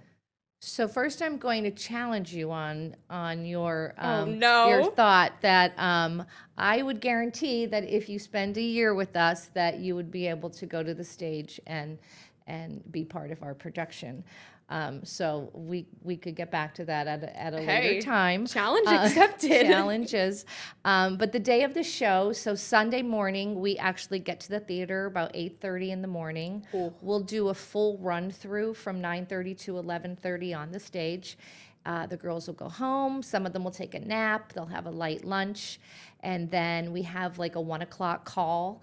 And then the little ones will get there about 2:30. And then 3 o'clock, the curtain goes up. And then everybody gets to enjoy the show. And that's at the Kirby Center. And the Kirby Center is a pillar in the Luzerne, really beyond in the NEPA community. Like, a lot of great shows have been on that stage. Talk to me about working with the Kirby. Is your performance like always at the Kirby Center? We've been performing our shows at the Kirby probably for the past 3 or 4 years. Wow. It's hard to find a local venue that has the professional stage, professional lighting. The crew at the Kirby is just amazing to work with. Mike Dale, who is he just makes it all happen at a very comfortable level.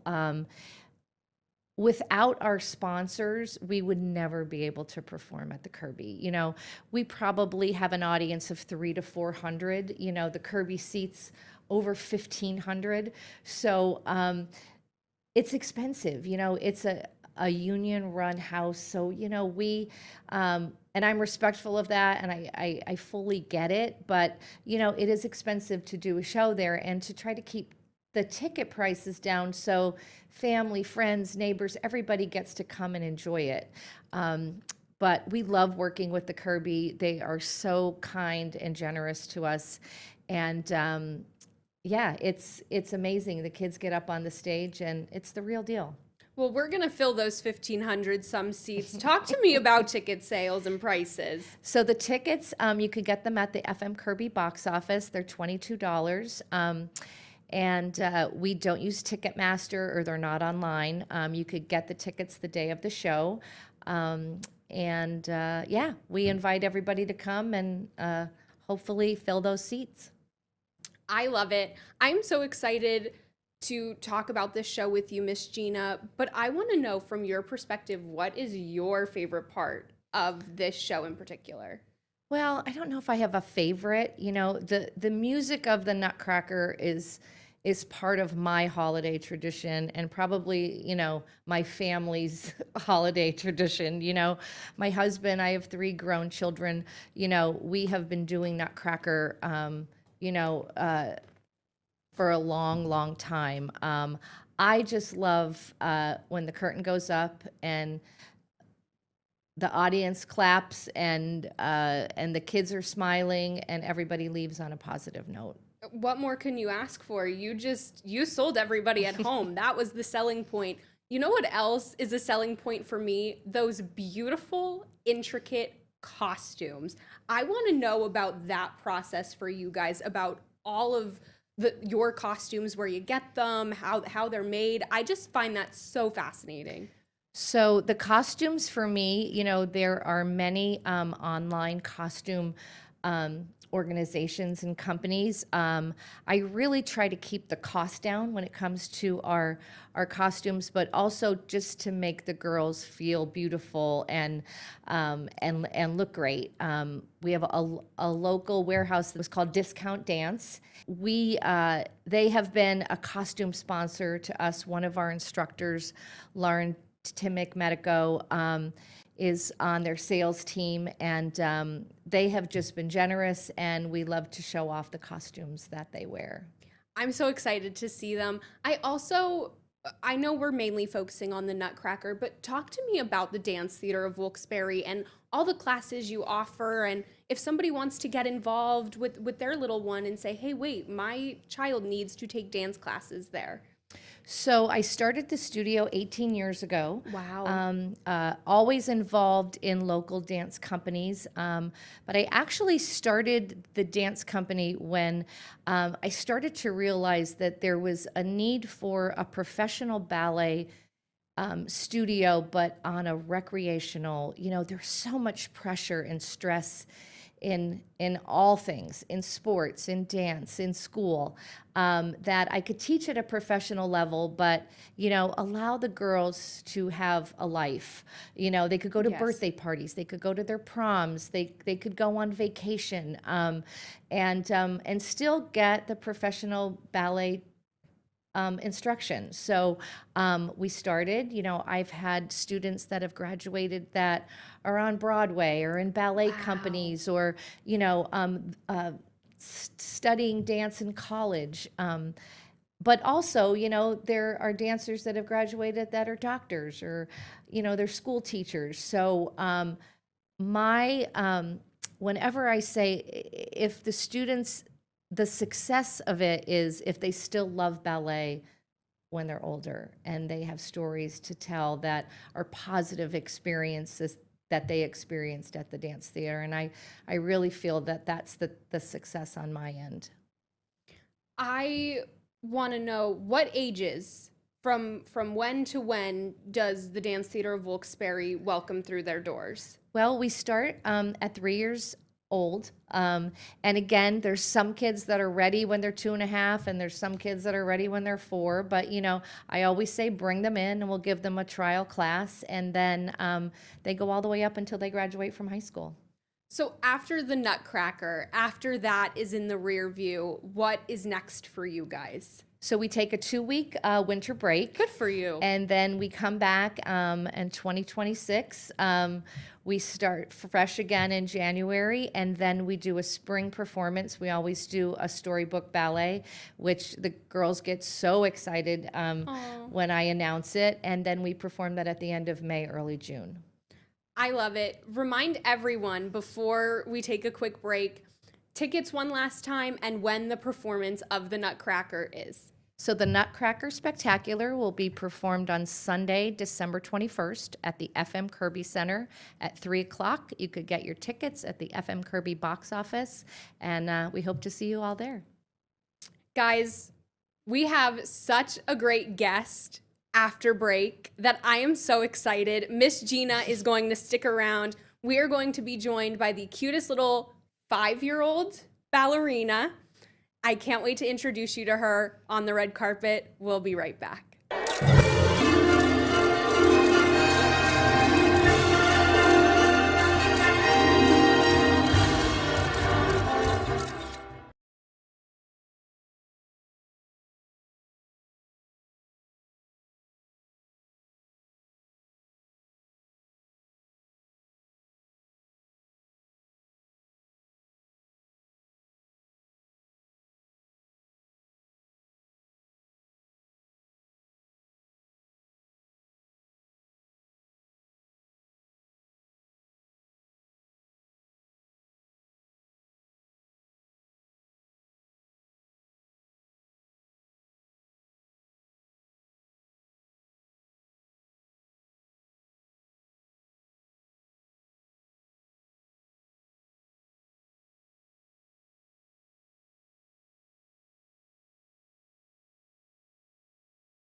Welcome back from break on the red carpet. We are talking The Nutcracker, a Christmas classic. We are talking about the Dance Theater of Wilkes-Barre's production of The Nutcracker taking place on December 21st. And guess what? I have one of the cutest little dancers. She pirouetted her way to the studio today to chat with me. Savvy, I'm so excited you're here. Are you excited? So tell me, how old are you? 5. You're 5? So I have a 9-year-old sister who is not nearly as cute as you are, but don't tell her I said that, okay? Okay. That'll be our little secret. So tell me, what part do you play in the Nutcracker? Nutcracker. What part are you? You're in the party scene. I'm in the parties. An angel. Okay, so kind of what does that mean for you? Like, what can you show me a quick dance move sitting down? No, maybe a little bit like this. What are the steps that we do in the beginning for the party scene? When we do the jump, open, and close. What is that called? Grand jeté. And what else do we do? Échappé. Échappé. You are right. And then what happens after that échappé? What do we do when we move our arms like this? We march. And this right here is a perfect example of you're not just dancing, you're not just doing moves, like you're teaching them the technical terms at such a young age. So I want to know, why should people come see you guys perform the Nutcracker? Look right into that camera and tell our viewers, go see the Nutcracker. Tell them why they should come. Because we're what? Because we dance class. Because we're really good. That's all you need. That's it. That's all. I want to talk about your little friend. I was talking about our sneaky little elf on the shelf at home. You guys have an elf on the shelf at your house too. What's her name? Remind me. Snowflake. And Snowflake gets into all this crazy trouble? Yeah. Like, where was she today? You told me she was where? In the kitchen? These elves on the shelf are like crazy. Like they're supposed to keep the kids in check, and they really like they're causing the mischief around the house. Our elf's name is Tegan in our house, and she's a fireball. I want to know your favorite Christmas tradition. Like, what do you like to do during Christmas time besides perform the Nutcracker, of course? My favorite Christmas? Yeah. What do you like to do during Christmas? I like to open presents. That's a good answer. I like to open presents too. But I also like to give presents. Yeah. What would you say is your favorite part of the Nutcracker? Do you like the dance scene that you're in? Mm-hmm. Why don't you tell Allison the story of the Nutcracker? How does Clara get the Nutcracker? Who gives it to her? Yeah, tell me. She's like, I don't know. Who hands the Nutcracker to Clara? Drosselmeyer? And then what happens to it? What happens? Does it get broken? It gets broken, and then who fixes it? Drosselmeyer fixes it. And then what do we all do with our pretend babies? Do we rock them? Show Miss Allison how we do it. Like this? And then when we turn, where do we put our arms? That was so smooth. That was so smooth and so lyrical, even without the music. Do you think you can tell Allison 5 steps that we do in the Nutcracker? What are 5 ballet steps that we do? Tell me and I'll count. What is the step that we do when we make a diamond with our knees? Tell her. Plie. A plie. Okay. And you were telling me about grand jetés. And what else do we do? Tendu. Tendu. Oh my goodness. And what's another one? When we go up on our toes. What? Tell her. A releve. Give me one more. That's 4. You're doing so good. I'm learning so much. What is it when our toe is on? Palave. Okay. Passe. That's 5. 5 terms from the cutest 5-year-olds. Good job. My brother's 9. Your brother's 9? That's a crazy age, isn't it? Yeah. My sister's 9, and she's crazy. My brother always teases me. He teases you? Yes. Well, guess what? You have permission. Sorry, Mom in the corner. You have permission to stick up for yourself and tell him to stop teasing you because Allison said so, okay? Okay. Can you do that for me? Mm-hmm. One final question for you, Miss Savvy. Okay. Well, maybe a couple more final questions because I'm just loving having you around. You're like a happy charm that I just want to keep at my desk all day because the newsroom is very fast-paced and very go, go, go. And sometimes we lose sight of all of that.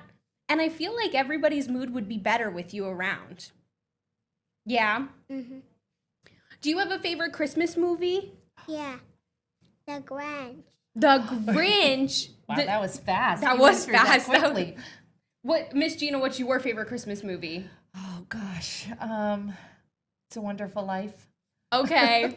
Mine is The Year Without a Santa Claus. There's something about the claymations. Do you like Rudolph too? Yeah. Now, let's go back to The Grinch. Who's your favorite character? My favorite character is Max.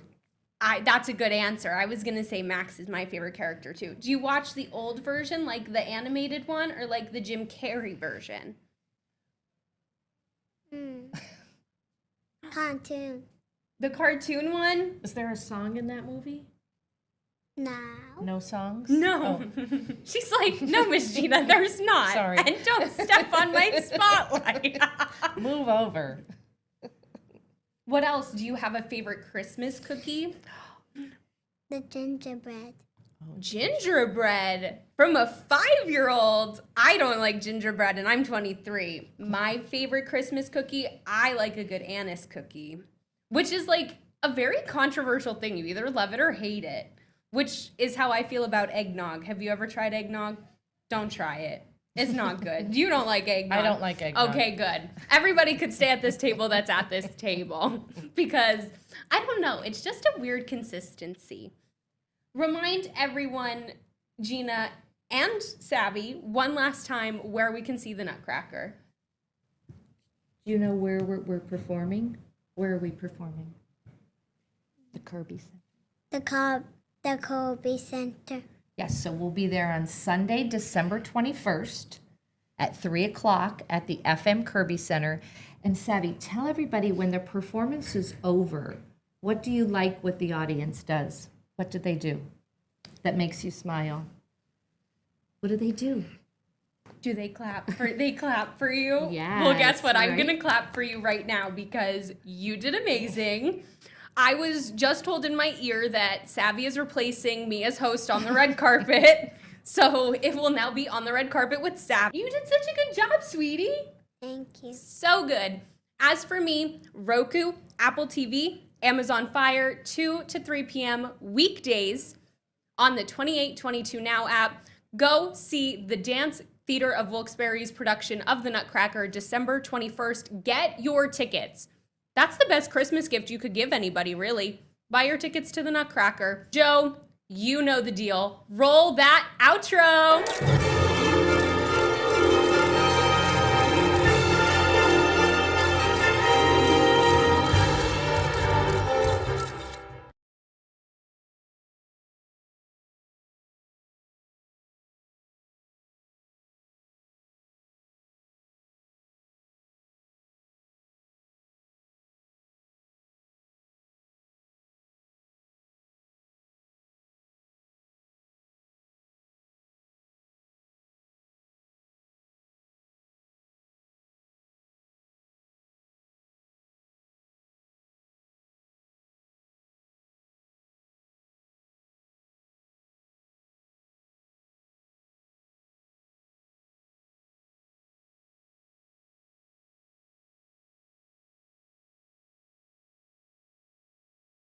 Our country was being invaded by an army of 25 million people, many who came from prisons and jails. Now the president says with his policies, immigration and border issues have been resolved. In a few short binge watching fantasy series or debating your favorite superhero, this one's for you. From Stranger Things to Star Trek and everything in between, Nipper Nerds brings pop culture obsessions to the spotlight with passion, knowledge, and unapologetic nerd energy. Home Alone may be one of America's favorite Christmas movies, but would your holidays still be merry without it? A Verizon tech expert is here to show us which classic holiday films just wouldn't work out in 2025 thanks to modern tech. Contractor Shield helps protect your business before problems even start. From vetting clients to securing payments, learn how contractors can work smarter, protect their reputation, and get paid without the stress. PA Live starts now.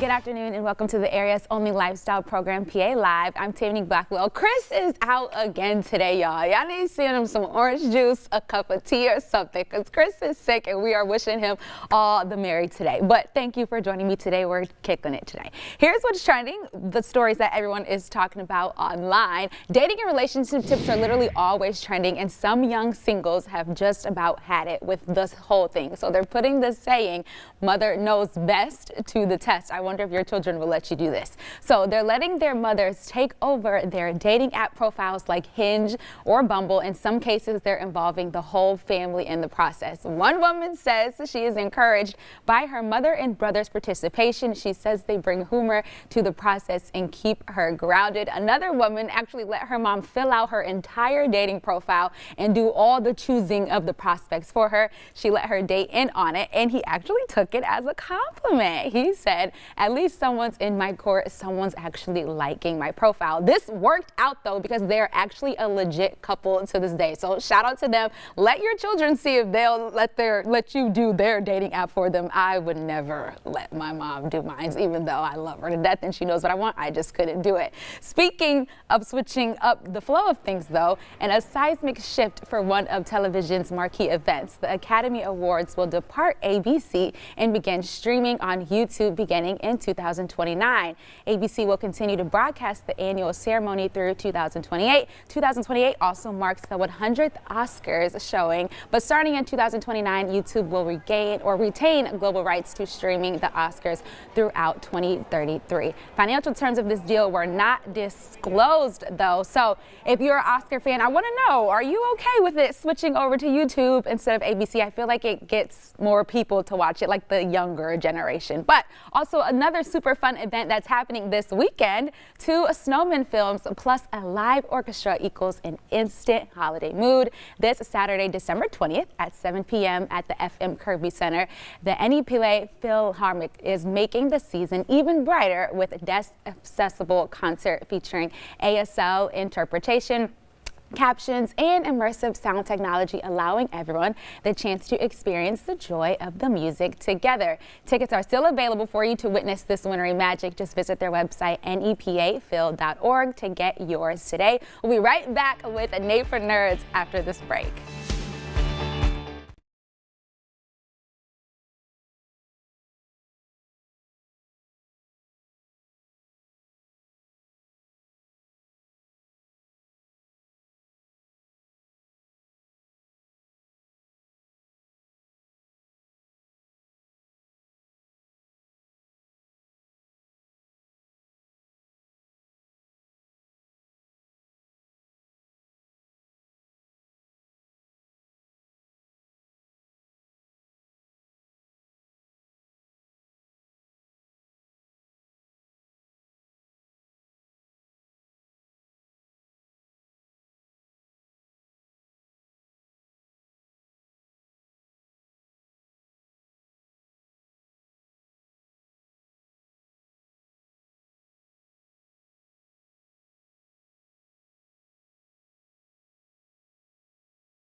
Whether you grew up quoting sci-fi classics, binge-watching fantasy series, or debating your favorite superhero, this CTV show is for you. Need for Nerds is the show where pop culture obsessions take center stage, from Stranger Things to Star Trek and everything in between. Hosts El Becerra, Julia Priest, and Zach Smith bring the passion, the knowledge, and the unapologetic nerd energy to every episode. And 2 of those hosts actually join me now with an inside look into their show. El and Zach, thank you for coming in today.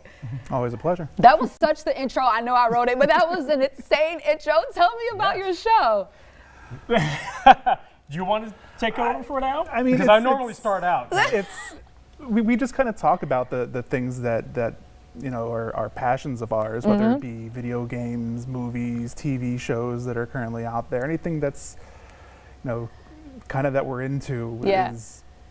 We just talk about it. Yeah, but it's not just for nerds, though, because literally a couple days ago, you were gone, though, but Al and Julia and I were talking about what makes like a holiday movie. So You guys are talking about also just normal topics on the show too. Yeah. I mean, the cool thing about this is that it encompasses all culture as well. So all media definitely, but culture as well. And we would occasionally get into like discussions on what movies are like awesome and which ones are something that we can try to relate on too. So and like for example, when it comes to the discussion we just had in the most recent episode, like what makes a movie a Christmas movie? Exactly. Yeah, and so like when it comes to say Die Hard, of course, that's the ultimate discussion. Right. Yeah, we had that. We went back and forth on that, and even though Julia, she's not here, she was like, nah, I don't think it's really a Christmas movie. I think we kind of won her over a little bit. Yeah, I was hoping that would have happened. Yeah, definitely. So speaking of Julia, she's your other co-host. She brings a female perspective to the show. How cool is it to be able to have someone bring that type of perspective when it's mostly just males when you think about it? Yeah, there's a tendency for that. And that's one of the reasons why I wanted to have a show much like this. Initially, I actually didn't think that we'd have something like this. I was just like an aside thought. Really? I went to the desk editor. I was like assignment editor. I was like, hey, what do you think of a nerdy show where we talk about all this sci-fi, fantasy, gaming, and Joe was just like, yeah, go for it. That's amazing. Right. Go for it. And I was like, what? It's like, and he said, you do it. Yeah. I'm like, oh, okay. Oh, okay. All right. Oh, okay. And then, of course, I saw Zach with his Star Trek insignia on his cell phone. And of course, Julia's desk is littered with paraphernalia of like different sci-fi and horror type of themes. Yeah. So I was like, how about if the three of us come together, do something? Yes. So. Put our brains together. Really quick, DC or Marvel? Marvel. DC. Ooh. DC villains. Do you know what Julia's is? DC villains. Yeah. I like DC villains more than I like Marvel villains. Oh, wow. Okay. And remind us when we can see your show. I know it's on the 2822 Now app, but are there specific days that your show airs? The new episodes premiere Saturday nights at 9 o'clock. Okay. So we have to tune in Saturday night at 9 o'clock to watch NEPA Nerds with Elle, Zach, and Juliet. Guys, thank you so much for coming in today. No problem. And it's the most wonderful time of the year. We're making it even better with the 12 days of streaming sweepstakes. Here's how to enter. First, download the 2822 Now app on your Roku, Apple TV, or Fire TV. It's totally free. Download and free to stream. Launch the app, find the QR code, scan it, and I kid you not, you're in immediately. Just enter your information to win amazing prizes, including $1,500 in groceries from Shore Save. There's no purchase necessary. And remember, you can only enter via the 2822 Now app. Like we said, it's all free. So make sure you guys download the app. We'll be right back with more PA Live after this.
The following portion of PA Live is sponsored by Times Leader Media Group. It's time for our Thursday update. Executive Director Jake Hizen joins me now. Welcome back, Jake. Thank you. It's good to see you too. I don't think I've seen you since before Thanksgiving. I was going to say, it's been a good minute. Yeah, and we're approaching the holidays again right now. Right. So tell me, what's a good gift that I could give from the Times Leader? Well, for those that are shopping, and I'm still shopping for my holiday gifts as well, whether it's Hanukkah, you can't forget the birthdays in December, that is true. And Christmas. A year-long newspaper subscription is one of those gifts that you will keep getting throughout the year, and it helps keep you in touch with what's going on in your local community. I know growing up, I always loved getting those magazine subscriptions or newspaper subscriptions, things like that. And so if you're looking for that, what to get someone that already has everything, get them a newspaper subscription. Yeah, and so we have 3 levels of a newspaper subscription that you can get by just going to our Times Leader website or calling into the Times Leader. And you can do web only, which would be the e-edition. You can do print only, which they'll deliver it to you, or you can get both. So depending on what your price point is, depending on what you're looking for, you can really find anything. And this is like a gift literally for everyone. It could be teens, young adults, grandparents, kids. Like, it's for everyone because there's so many different sections in the newspaper that you guys cover. Absolutely. Whether it's from sports, some lifestyle, which is some nice community events and church events and things like that, or just your regular everyday news that covers city council meetings, breaking news in the area, anything that's going on in Luzerne County, we have all of that in the paper. So you're right. Whether you're a young kid that's a sports fanatic, whether you're a grandparent that wants to stay in the know of what's happening in the area or the school districts that your grandchildren go to, or whether you just want to find out about the upcoming events that are in your area, we have all of that in the paper. Do you have any holiday family traditions that you guys do? We like to watch Polar Express the night before. You're going to hate me when I say this. That's my least favorite movie. Really? Well, our tradition stems from the book. So the book was always the tradition, and then when the movie came out, we just ended up watching that as well. My holiday tradition with my family, every Christmas Eve, we watch A Christmas Story. Okay. Because the house was in Cleveland, and I'm from Akron, Ohio, so it's like literally right down the street. Very fitting, that makes sense. So what sections in the paper are people most likely reading around the holidays? So the lifestyle section is very full with holiday content, whether it's holiday events, whether it's recapping and giving you a preview of upcoming events. We have churches that will tell us when the Mass is going to be happening on Christmas Eve or New Year's Eve. And then we also there are a plethora of shows that are going on in different theaters and different halls throughout the area. And so we advertise those and tell you what you may have missed if it already happened type of deal. So that is a really popular section this time of year. Yeah, so feel free to reach out to the Times Leader to get your subscriptions for your kids, your older people, or someone in the middle. Jake, thank you so much for giving us this cool gift idea. Absolutely. You can't beat it. No, you can't. All right. The previous portion of PA Live has been sponsored by Times Leader Media Group. Before we take a quick break, here's a look at what's going on this weekend with Gianna Gali. I'm Gianna Gali, and here's what's going on. But first, take out your phone and scan that QR code you see right there to check out what's happening in our community. Well, friends are welcome to join a holiday festivity with some furry friends this weekend in Dalton. In a heated art barn this Friday from 10 to noon in Draloka and age-friendly Lackawanna will welcome people for cocoa, cookies, live holiday music, and so much more. There's also the opportunity to meet nearly 200 rescued farm animals. Well, why wait to cheers when Snow and Spirits Lounge is open at the Stegmeyer in Wilkes-Barre? The pop-up bar, open at 7 p.m., offers guests festive cocktails, seasonal small plates, and a cozy winter-themed atmosphere on the mansion's elegant 3rd floor. It is the common crunch time to purchase those presents and wrap those gifts this holiday season. A holiday pop-up craft market at Alley Crafts in Kingston takes place Saturday and Sunday, December 20th and 21st from 10 to 3. Vendors inside will feature a boutique, the coffee shop, handmade books, jewelry, crystals, and holiday gifts. Find those details and other information at 2822news.com, plus our community calendar. I'm Gianna Gali. Enjoy all NEPA has to offer.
The following portion of PA Live is sponsored by BCI Retail. It's the area's largest selection of quality pet supplies. You can visit them in Hazleton or on social media to learn more. Carol is back with a super adorable, energetic, adoptable dog, Clyde. Carol, tell us about this guy. Well, Clyde is a senior, so he's not he has one speed. So his energy might be a little bit lower. He's house trained, he's lived in a home before. He's about 7 or 8 years old, and he is just fantastic. He's friendly, he has a great demeanor. Oh, there we go. Perfect Christmas gift. So when you purchase a dog, I actually didn't know this until you sent this to me. I had a dog, we were talking about it in the break.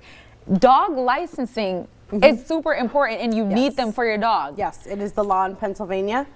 So our dog wardens are really pushing it right now to purchase your 2026 license. You can get them at the SPCA of Luzerne County.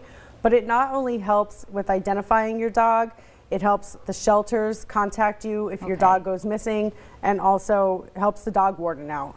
So, you know, it's very important to have those licenses. So you said it helps you guys figure them out, like if they ever go missing. Is it a piece of paper? Is it a chip on them? It's a tag. Okay. That's right on their collar.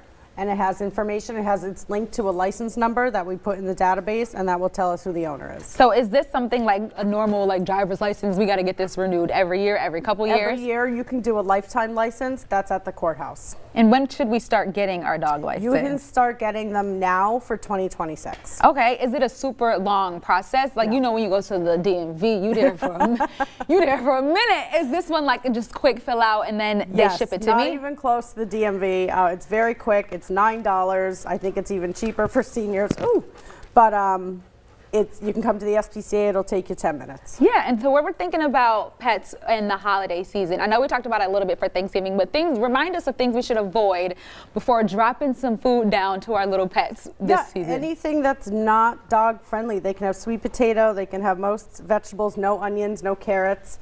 Ham, I don't think they should have a lot of ham, but like pork. But just chicken is fine.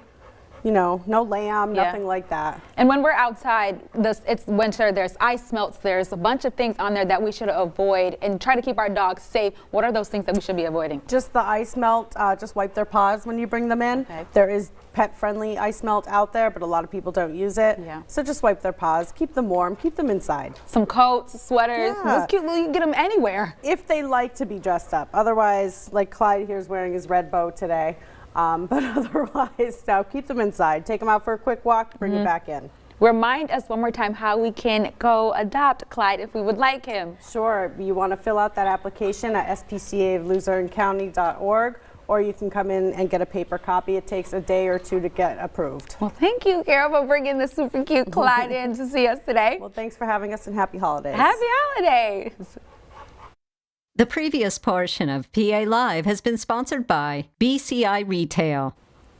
If you and your pets are staying in on New Year's Eve, then you're in luck. Coast to Coast Countdown 2026 brings the party straight to your living room with legendary bands that you know and love. Some include Cheap Trick, Foreigner, and many more, plus iconic hits, artist moments, and celebrations from across the country. From classic rock anthems to fireworks lighting up the nation, it's the perfect way to ring in 2026 without ever leaving the couch. The celebration kicks off at 11 p.m. on WBRE. Here's a little preview of the fun ahead.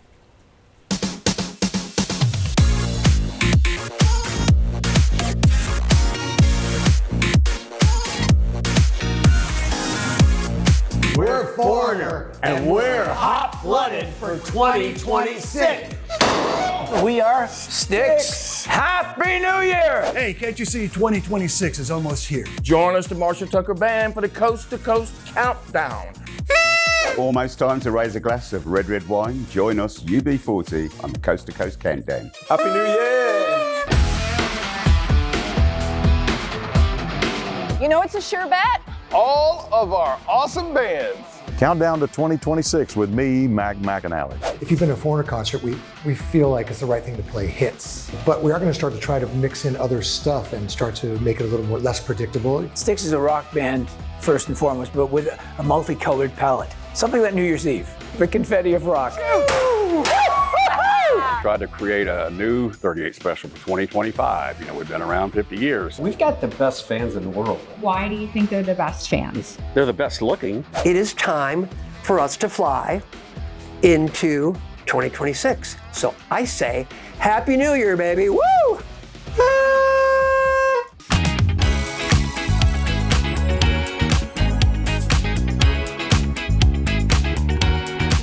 Michael and Nikki, welcome to Wild Horse Pass. While you guys are in Vegas, we're going to be here at Gila ringing in the new year, Mountain Time. Woo!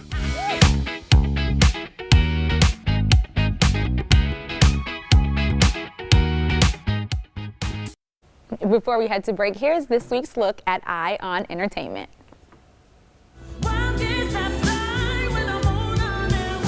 A holiday special hosted by Christina Aguilera will feature special performances of her holiday classics and greatest hits. Christina Aguilera Christmas in Paris will be filmed in front of an intimate audience with the Eiffel Tower as the backdrop. The special will also mark the 25th anniversary of her holiday album, My Kind of Christmas. You can watch the special Monday at 9 on CBS or stream on Paramount Plus. Get ready for a new season of the hit Netflix show Emily in Paris. Actress Lily Collins, who plays Emily Cooper, says this season the show traveled outside of France to Italy. Nothing could prepare me for its beauty. Everyone was so warm and inviting. The food was amazing. We got so lucky with the weather. And it was the perfect backdrop for our show. You can stream all episodes of Season 5 starting tomorrow. And Sydney Sweeney stars alongside Amanda Seyfried and Brandon Sklenar in the new movie The Housemaid. Millie's going to be living with us. She's gonna live with us. Andrew, I told you that. Sweeney plays a young, destitute woman who finds work as a living maid for an affluent couple. You're going to be screaming at the screen. You're going to be laughing. You're going to be crying. The psychological thriller is based on the 2022 novel of the same name. Everything that happens is very earned, and the way you feel at the end will be, I think, cellularly shifted in the best way. I don't know how else to describe it, but it's something that you're going to want to talk about. Housemaid hits theaters Friday.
The following statement is sponsored by Contractor Shield. Missed payments, unreliable clients, and wasted time can quietly drain a contracting business. Contractor Shield steps in before these problems even arise, helping you vet customers, secure those payments, and move through projects with confidence instead of crossed fingers. It's about working smarter, protecting your reputation, and getting paid without the stress. Founder and president of Contractor Shield, Paul Williams, is here to break it all down for us. Paul, thank you for being here. That was amazing. Oh, wow. I tried my best. Thank you. Thanks for having me. I appreciate it. So I know we named a few problems. We were talking about it a little bit in the break, but what led to the creation of this app? Because you essentially are taking back the power from customers saying bad stuff about people that they hire to do stuff for them. Right. The power is back in our hands, contractors. So listen, I'm from the home remodeling industry, and look, there are great customers out there, but every now and then you get a bad customer that won't pay, or they give you problems, or no matter what, you can't make them happy. Yeah. So that's where we came up with this idea, Contractor Shield. So what are some of these functions of, is it an app, is it a website, what is it specifically? So Contractor Shield is a mobile app. Okay. It's a platform where contractors can leave reviews on clients instead of the other way around. And now you can search up your client before you want to do work for them. So if it's a bad customer that doesn't want to pay, instead of getting into legal battles and stuff, you can avoid that customer altogether. But it's a platform where you can leave reviews. Yeah, so we're talking about the functions. I know a little bit. We talked about finance before we started. What's this finance option on there? Okay, yeah, so there are a few functions on the app, not just the reviews. The reviews are the main part, but we do offer financing on there for contractors. We teamed up with 18 national lenders, so if you're with a homeowner and they can't afford a project, then you can just jump on there and get financing for them. So when you're talking about rating the customer, this is so intriguing. When you're talking about rating these customers, is it a customer profile that's on there? Like, it's gonna show up Tammany Blackwell, 5-star, pays her bills on time. Or is it gonna be like 1 star, she was horrible, her attitude was disgusting? Like, what are the things that you're leaving on there? So we don't use names on there. Okay. Wait, so how do you know? It's based on the address that you've worked at. God, yeah. But what if it's somebody moves? We are teamed up with Zillow. So if someone moves, we're part of the MLS. So if someone moves, it'll say this house was sold. Right. So yep. Oh, y'all really thought about everything. Oh yeah, I got it all. So is there a cost for the contractors to leave the reviews on there? This is totally free to leave reviews and be part of the community. This is going to strengthen the contractor community. Roofers, deck builders, siding, windows, everything. Anybody can go on there. It's totally free. Okay, so I gotta be honest. I'm a nosy person. Can I go see what you put on me on there? You could. But that incentivizes me to, I'm a great customer, but that incentivizes me to be a better customer. Exactly. That's what this is going to do. It's going to make customers be better towards their contractors. Oh, be better. And can we talk about your logo? Your logo it is amazing. How did you come up with the design of your logo? It's a shield, but then I'm not going to tell them what I thought. She thought it was a snail. It's not. It's a measuring tape. Okay. So the shield is to shield the contractors from bad homeowners. Obviously, the stars are for leaving reviews. Yeah. And the measuring tape is obviously for contractors, but also to measure out what you're doing and yeah. So we talked about it's an app. Is it on iPhones, Androids? Everything. Yeah. Yeah, scan the QR code that's been popping up on there. Download it today. If you're a contractor, you need this. Jump on there today. It's officially launched. Get on there, start leaving reviews. It's totally free. I know you've had some bad customers, so get on there and start. They may be few far in between, but literally, like Paul said, scan that QR code so you can take back the power instead of them leaving bad reviews on you. Paul, thank you for revolutionizing this world today. Thank you very much. And thanks again to Contractor Shield for sponsoring this segment. James Bell, head of corporate communications for Kia America, is here to explain why December is not only the season for holiday shopping, but also the ideal time to buy a new vehicle in this paid piece from Kia. With dealers motivated to clear inventory before year end, consumers may have more negotiating power than they actually realize. James is here with simple preparation tips that can help shoppers secure significant savings and drive home the perfect car this holiday season. James, thanks so much for being here today. My pleasure. So why is December consistently considered the best month to find an automotive bargain special? Well, I think there's some of it's just kind of a legend or a history, and it makes some sense. You've got manufacturers who are offering new incentives to their dealers to help move some of the sheet metal before the year end, and then of course the dealers are incentivizing their salespeople to keep the deals moving. So there is something in that, wanting to clear out the old inventory before the new year starts, get that momentum going into January. So I can see all that. But where the real magic happens is the ability to take information that's now readily available to a consumer and then walk into the dealer at the end of the year and use that information in a way that helps the dealer because he's getting rid of the inventory that he needs to do, and then you as the buyer getting the very best deal. So it's about educating yourself at this time of the year. That's where the real magic comes in. Yeah, so tell me, what is it that I should be educating myself on before I actually step foot into the dealership?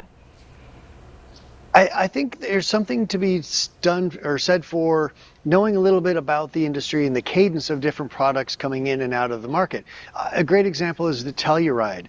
Kia, it's been an anomaly, this machine. It outsells itself year on year, which just does not happen in this business. Normally a vehicle comes out, it gets popular for a couple of years, and then naturally. And so now we know that, and the world knows, that there's a new one coming. So what does that mean? Opportunity on the existing machine. Again, a machine that continues to outsell and break records. So there's a great opportunity there to get a deal on a closeout on a vehicle that's already very, very popular in preparation for coming early next year. So that kind of information is really important, and that's going to be in every manufacturer and every different type of vehicle. Just depends on timing. Yeah, cars are great gifts for Christmas presents. Where can we go for some more information on all the information that you've given us today? Well, a good place is Kia.com. Obviously, that's a great resource that has lots of information about our full line of vehicles. But I really, at this time of year, I really like Kelley Blue Book or Edmunds.com because they have that inside baseball kind of information and the financial numbers you need as well. Yeah, well, thanks again, James, for joining us today and getting us ready for the holiday season with some vehicles. You're very welcome. Thank you. And thanks again to Kia for sponsoring this conversation.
Wawa.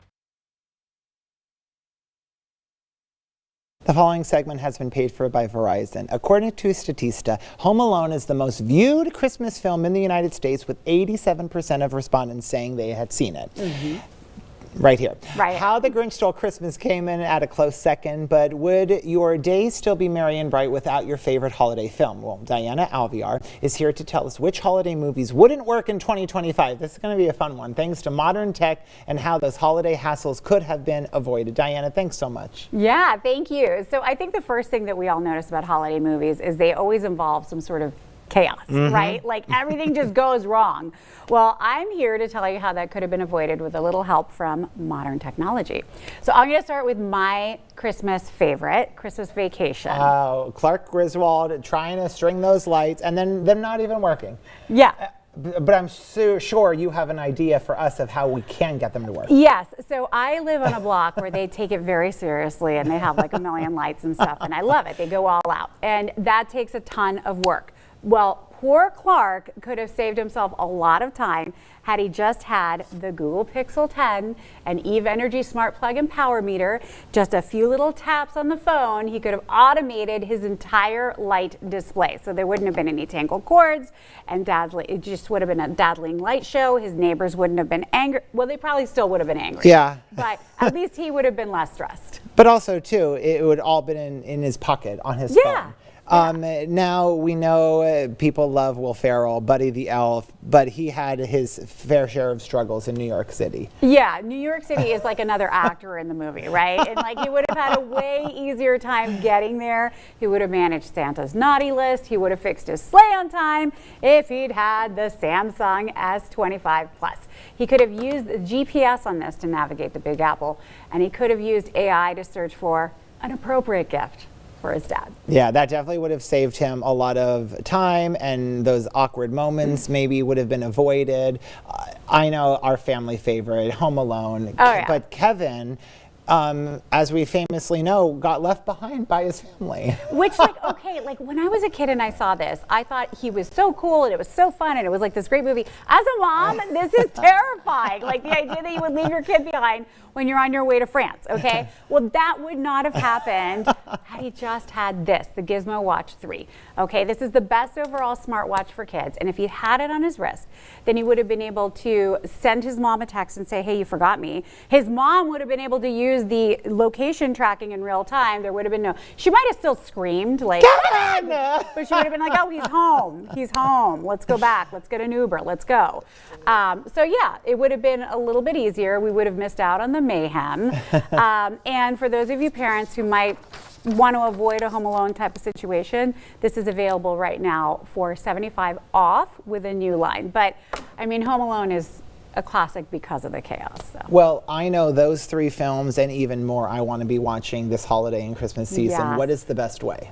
BIOS, and you'll save $15 per month on your bill when you combine a Verizon Home Internet and 5G mobile plan. And then you'll save even more. Just do the auto pay. You can get a perk on us, and then you are going to go ahead and lock in your price for the next 36 months. So you will not miss a single one of your favorite holiday movies. And we're talking the good stuff like Disney Plus and Hulu and ESPN. You got it. You're just all about the saving the money. Yes, because I'm here to bring the stress down, okay? Like I want to make sure that the gift giver gets taken care of. And one of the best ways that you can do that is to bring us your bill. Bring us your bill. From the last 45 days, walk into the store and say, I would love to do a bill analysis. And we're going to look at it and see, how can we save you money? Are you paying too much? Are you, missing out on some perks that would make it even better, but also give you the same value? So we want to give you a better deal. Wow. And this is T-Mo, AT&T, US Cellular. We don't care. You don't have to be with Verizon. Yeah, I mean, I think just every time Diana visits us, we just know we're just scratching the surface. But Verizon.com/deals you can go to right now. But as you always say, going into the store is top notch. It's just so much easier that way because, again, if you bring us your bill, you can go ahead and lock in those savings. And then they can really set you up with the right hardware, the right tech. And you get to touch it all in person. And I'm one of those people that I need to like poke around and see what feels right to me. Like I totally thought that I would want a bigger phone, but I actually wanted a smaller phone. So yeah, it's one of those kinds of things, and they're happy to help you. Well, we're so appreciative that you joined us once again. Yes, and you're definitely on the nice list. Thank Okay, you. so as we said in Breaking news. have it scroll across the screen. Sticker. Thanks again to Verizon for sponsoring this segment. The following portion of the show is sponsored by Keller's Garden Center and Landscaping. The winter season does not stop Keller's Garden Center here in Exeter. Brian Keller joins us. Brian, it's good to see you. Good to see you, Dave. So it's that time of the year some people may think, you know what, my garden center is closing down for the season, but not here at Keller's. You're open all year round. So things like winter products, snow melt, you've got it here at Keller. Yes, we do. We have an array of, we have in our shed there, a salt shed, we sell to wholesale and retail by the scoop. We have gray, we have treated stone, or treated salt. We carry bag products also. This is our Snow Shield Blue here. It's a 50-pound bag. It's great for concrete. It has calcium in it, and it's pet friendly, okay? This is one of our products. We have an array of stuff. This is one of for the homeowners that they come and get. It's called Paw Patrol. This is concrete safe, as all our products are, and pet safe also. We sell a lot of it to our customers who come in and need it right when it gets cold. And see, we're working your biceps out too by holding those bags. For sure. One's a 50-pound bag, and the other one's a 20-pound bag. All right, so Keller's is your source for winter products and also winter services. We don't want to leave out its Keller's Garden Center and Landscaping. So talk a little bit about your snow plowing. Our snow plowing, we do commercial, we do residential. We have machines. We have 7 plow trucks. We do a lot of salting, a lot of sidewalks. We're open up for wholesale or commercial, wholesale or you know, like the average customer, if they need anything done at their house, we do everything. So the nice thing is, if you're getting frustrated and you're just tired of shoveling the snow or doing your driveway, Keller's has you covered here in Exeter. Yes, we do. We do sidewalks, driveways, commercial, residential. We do it all. And Brian, in the cold season here too, you know, you may not have as many outdoor plants or things like that, but you have a huge inside retail center as well, and that's open all year round as well. Yes, our retail store is open all year round. We have, again, our indoor plants. We sell our mulch. We have bulk product. We have mulch. We have stone. Inside we have grass seed if you need. We have winter fertilizer. We sell tools inside. We sell salt shakers. We do events inside in the wintertime. So I try to tell everybody, look at our Facebook page and see what we're doing, and just come on, stop in. And you could also check out kellersgardencenter.com. Give them a call. They give great advice as well. And find them right off of Exeter Avenue on Kern Avenue here in Exeter. Brian Keller, as always, it's great talking with you. Great seeing you, Dave. Have a great day. Thanks again to Keller's Garden Center and Landscaping for sponsoring that segment. We'll be right back with more PA Live after this.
It's time once again to celebrate the incredible women who make a difference in our lives and our communities. Remarkable Woman 2026 is officially underway, and we want to hear about the inspiring women that you know. Nominations are open now through December 19th, which is actually tomorrow. So get your nominations in ASAP. All you have to do is visit 2822news.com/contest and tell us why your nominee is truly remarkable.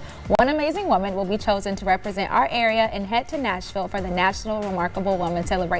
So don't miss your chance to shine a light on someone that you know who's extraordinary. Get your nominations in today before the deadline closes tomorrow. Speaking of remarkable women, we have Paula back. Paula, thank you for being here. Oh, thank you for that. She looks gorgeous. As soon as she came in, I said, girl, you look real good. So a new toddler gym in Lackawanna County is not only helping children develop fundamental motor skills, but also offering plenty of fun at 2822's Paula Giacomo has details on the benefits of this toddler gymnastics. Yes. Have you ever done gymnastics? I have. Oh, so I'm really excited to see what it is. Well, I haven't. Oh, wow. No, I've never. But at 2 years old, toddlers are gaining more control over their movements. So what better way to help them develop confidence, coordination, and curiosity while socializing than with a toddler gymnastics class? That's the idea behind a new gym in South Abington Township.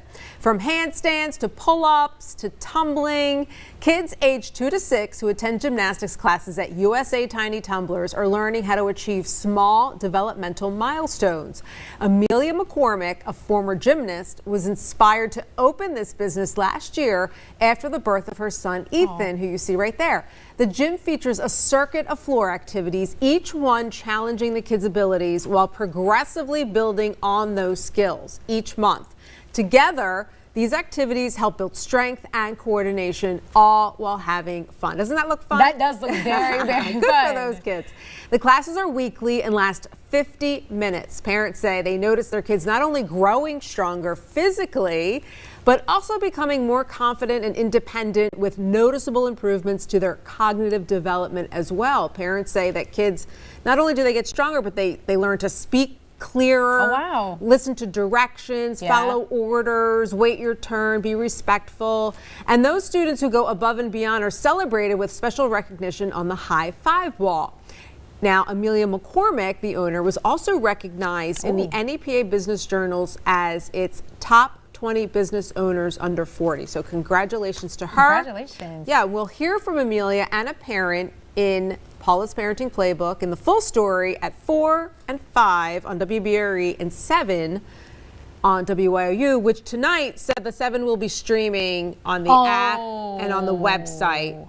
Not on TV. I think that's so cool. My nephew, he just turned 1 a couple weeks ago, and you don't realize that little things around the house help them develop. Like one thing that he's obsessed with doing is flicking on the light. And so I'm like, that's not annoying. Even gymnastics is like, I didn't realize that those things help them grow and with their developmental skills. Yes, cognitively it helps them grow. So yeah, it's just an all-around really good benefit for young kids. Wow, so get your kids in gymnastics. Get them into Don't have them sit gymnastics. at home And then all if they day. want to continue gymnastics, they already have that foundation. So like Paula said, you can catch Paula's Parenting Playbook today or later tonight, 4 and 5 on WBRE and then WYU, 7 o'clock right on the app. Paula, thank you for sharing this with us today. Yeah, absolutely. We'll be right back with more PA Live after this.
Here's to the magic.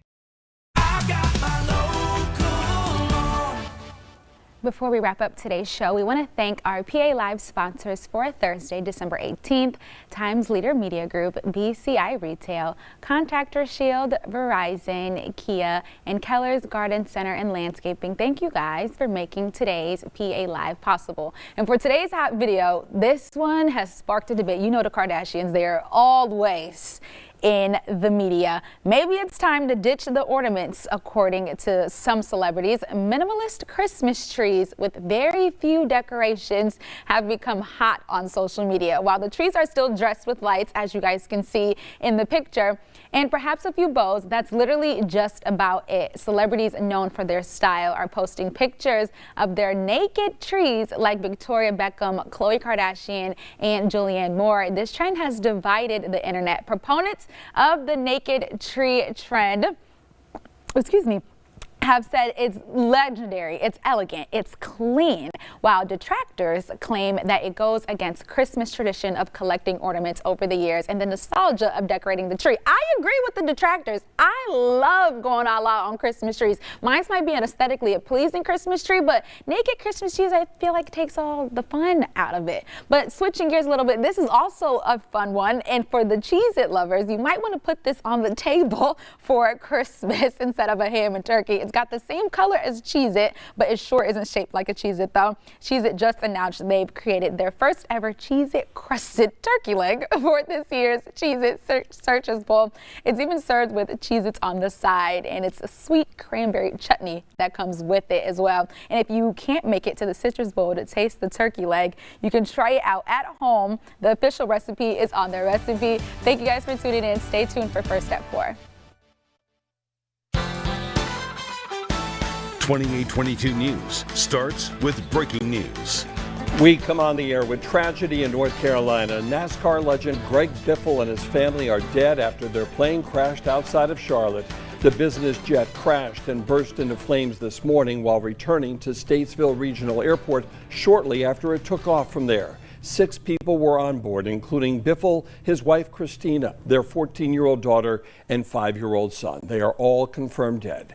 Now, Biffle, shown here, is remembered by local NASCAR fans for his 2010 Sprint Cup Series Pennsylvania 500 victory at Pocono Raceway. The win snapped a 64-race winless streak for Roush Fenway Racing. Greg Biffle would have been 56 years old next week. A Sunbury man faces more than 4 decades in prison for a deadly bar shooting. A judge sentenced 45-year-old Randy Easton on Wednesday. Easton was convicted of shooting and killing 33-year-old Joseph Rice. The shooting happened in 2023 outside Laffer's Bar in Sunbury, where Easton was just leaving after spending part of the night there. Easton was convicted of felony voluntary manslaughter and not more serious charges of first or third degree murder, but he did plead guilty to other felony counts, which increased his prison sentence to 42 years. More than a dozen people are out of their homes just 1 week before Christmas after fire in Scranton. Crews were called this morning to the burning home on Music Street between Prospect and South Webster Avenues. Nobody was hurt. Crews got the flames under control in a matter of minutes. The 13 people displaced are now getting help from the Red Cross. A city fire inspector is looking for the cause of this fire on Scranton's south side.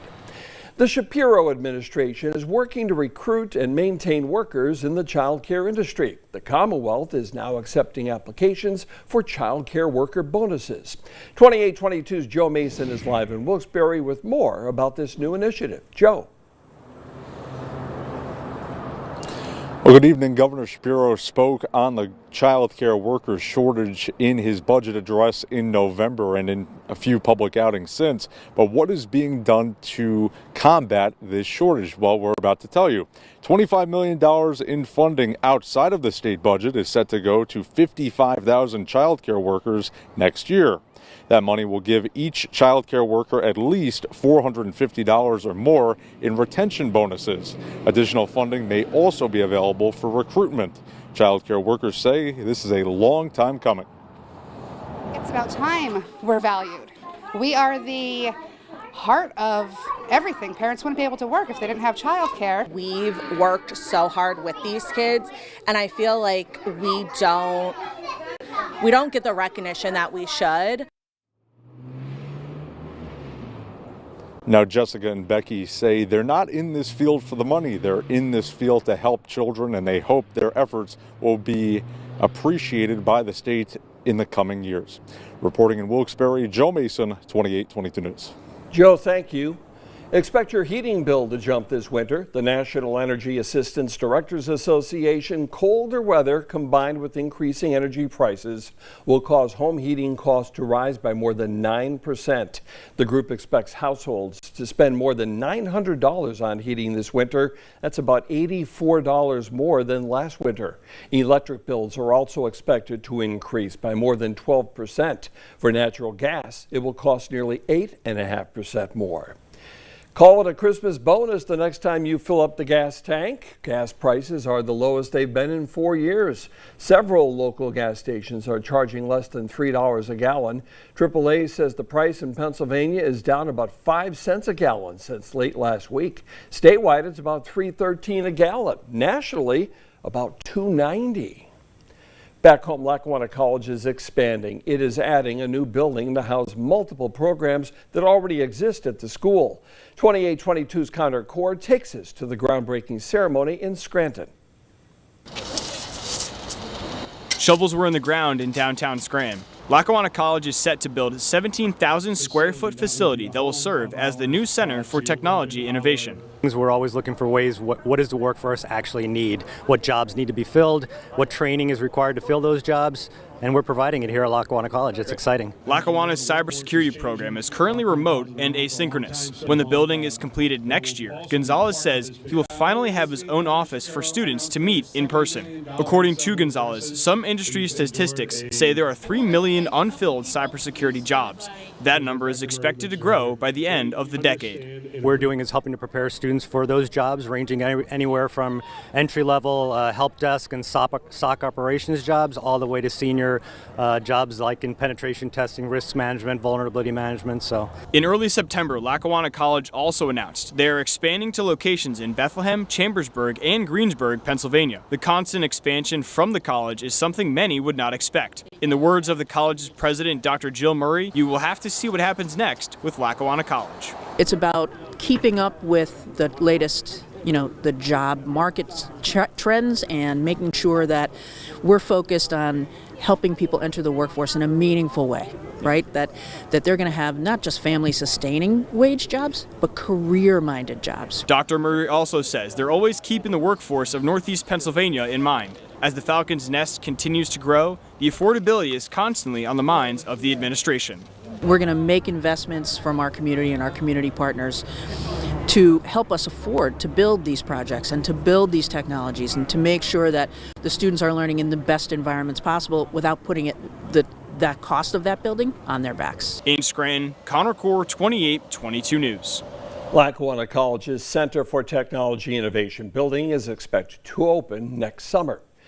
Now to a real blessing for families in need in the Poconos. A blessing box now stands outside Pocono Mountains Association of Realtors building in Stroudsburg. Dozens came out today for the blessing box dedication ceremony. The box's mission is to provide essential resources for the community during difficult times, not only during the holidays, but also year-round. We wanted to make a situation here so that if you're in need, you don't have to give someone your social security number. You don't have to talk about your financial challenges. All you have to do is walk up, grab something, and you have a belly full for that evening. Donations can include anything from canned goods to hygiene products at this blessing box in Stroudsburg. Sunshine giving way to clouds today, but it is still mild. And Future Alert Chief Meteorologist Josh Shadell is here with an update. Kind of a lot going on here. Yes. A lot to break down for you. This is why. Big storm racing towards the northeast. It gets here tonight and Friday. Mark will talk rain, wind, big temperature swings. Good thing is the weekend forecast, not so bad. See you in a few. All right, we'll catch you then, Josh. The manhunt for the Brown University shooter hits day 6.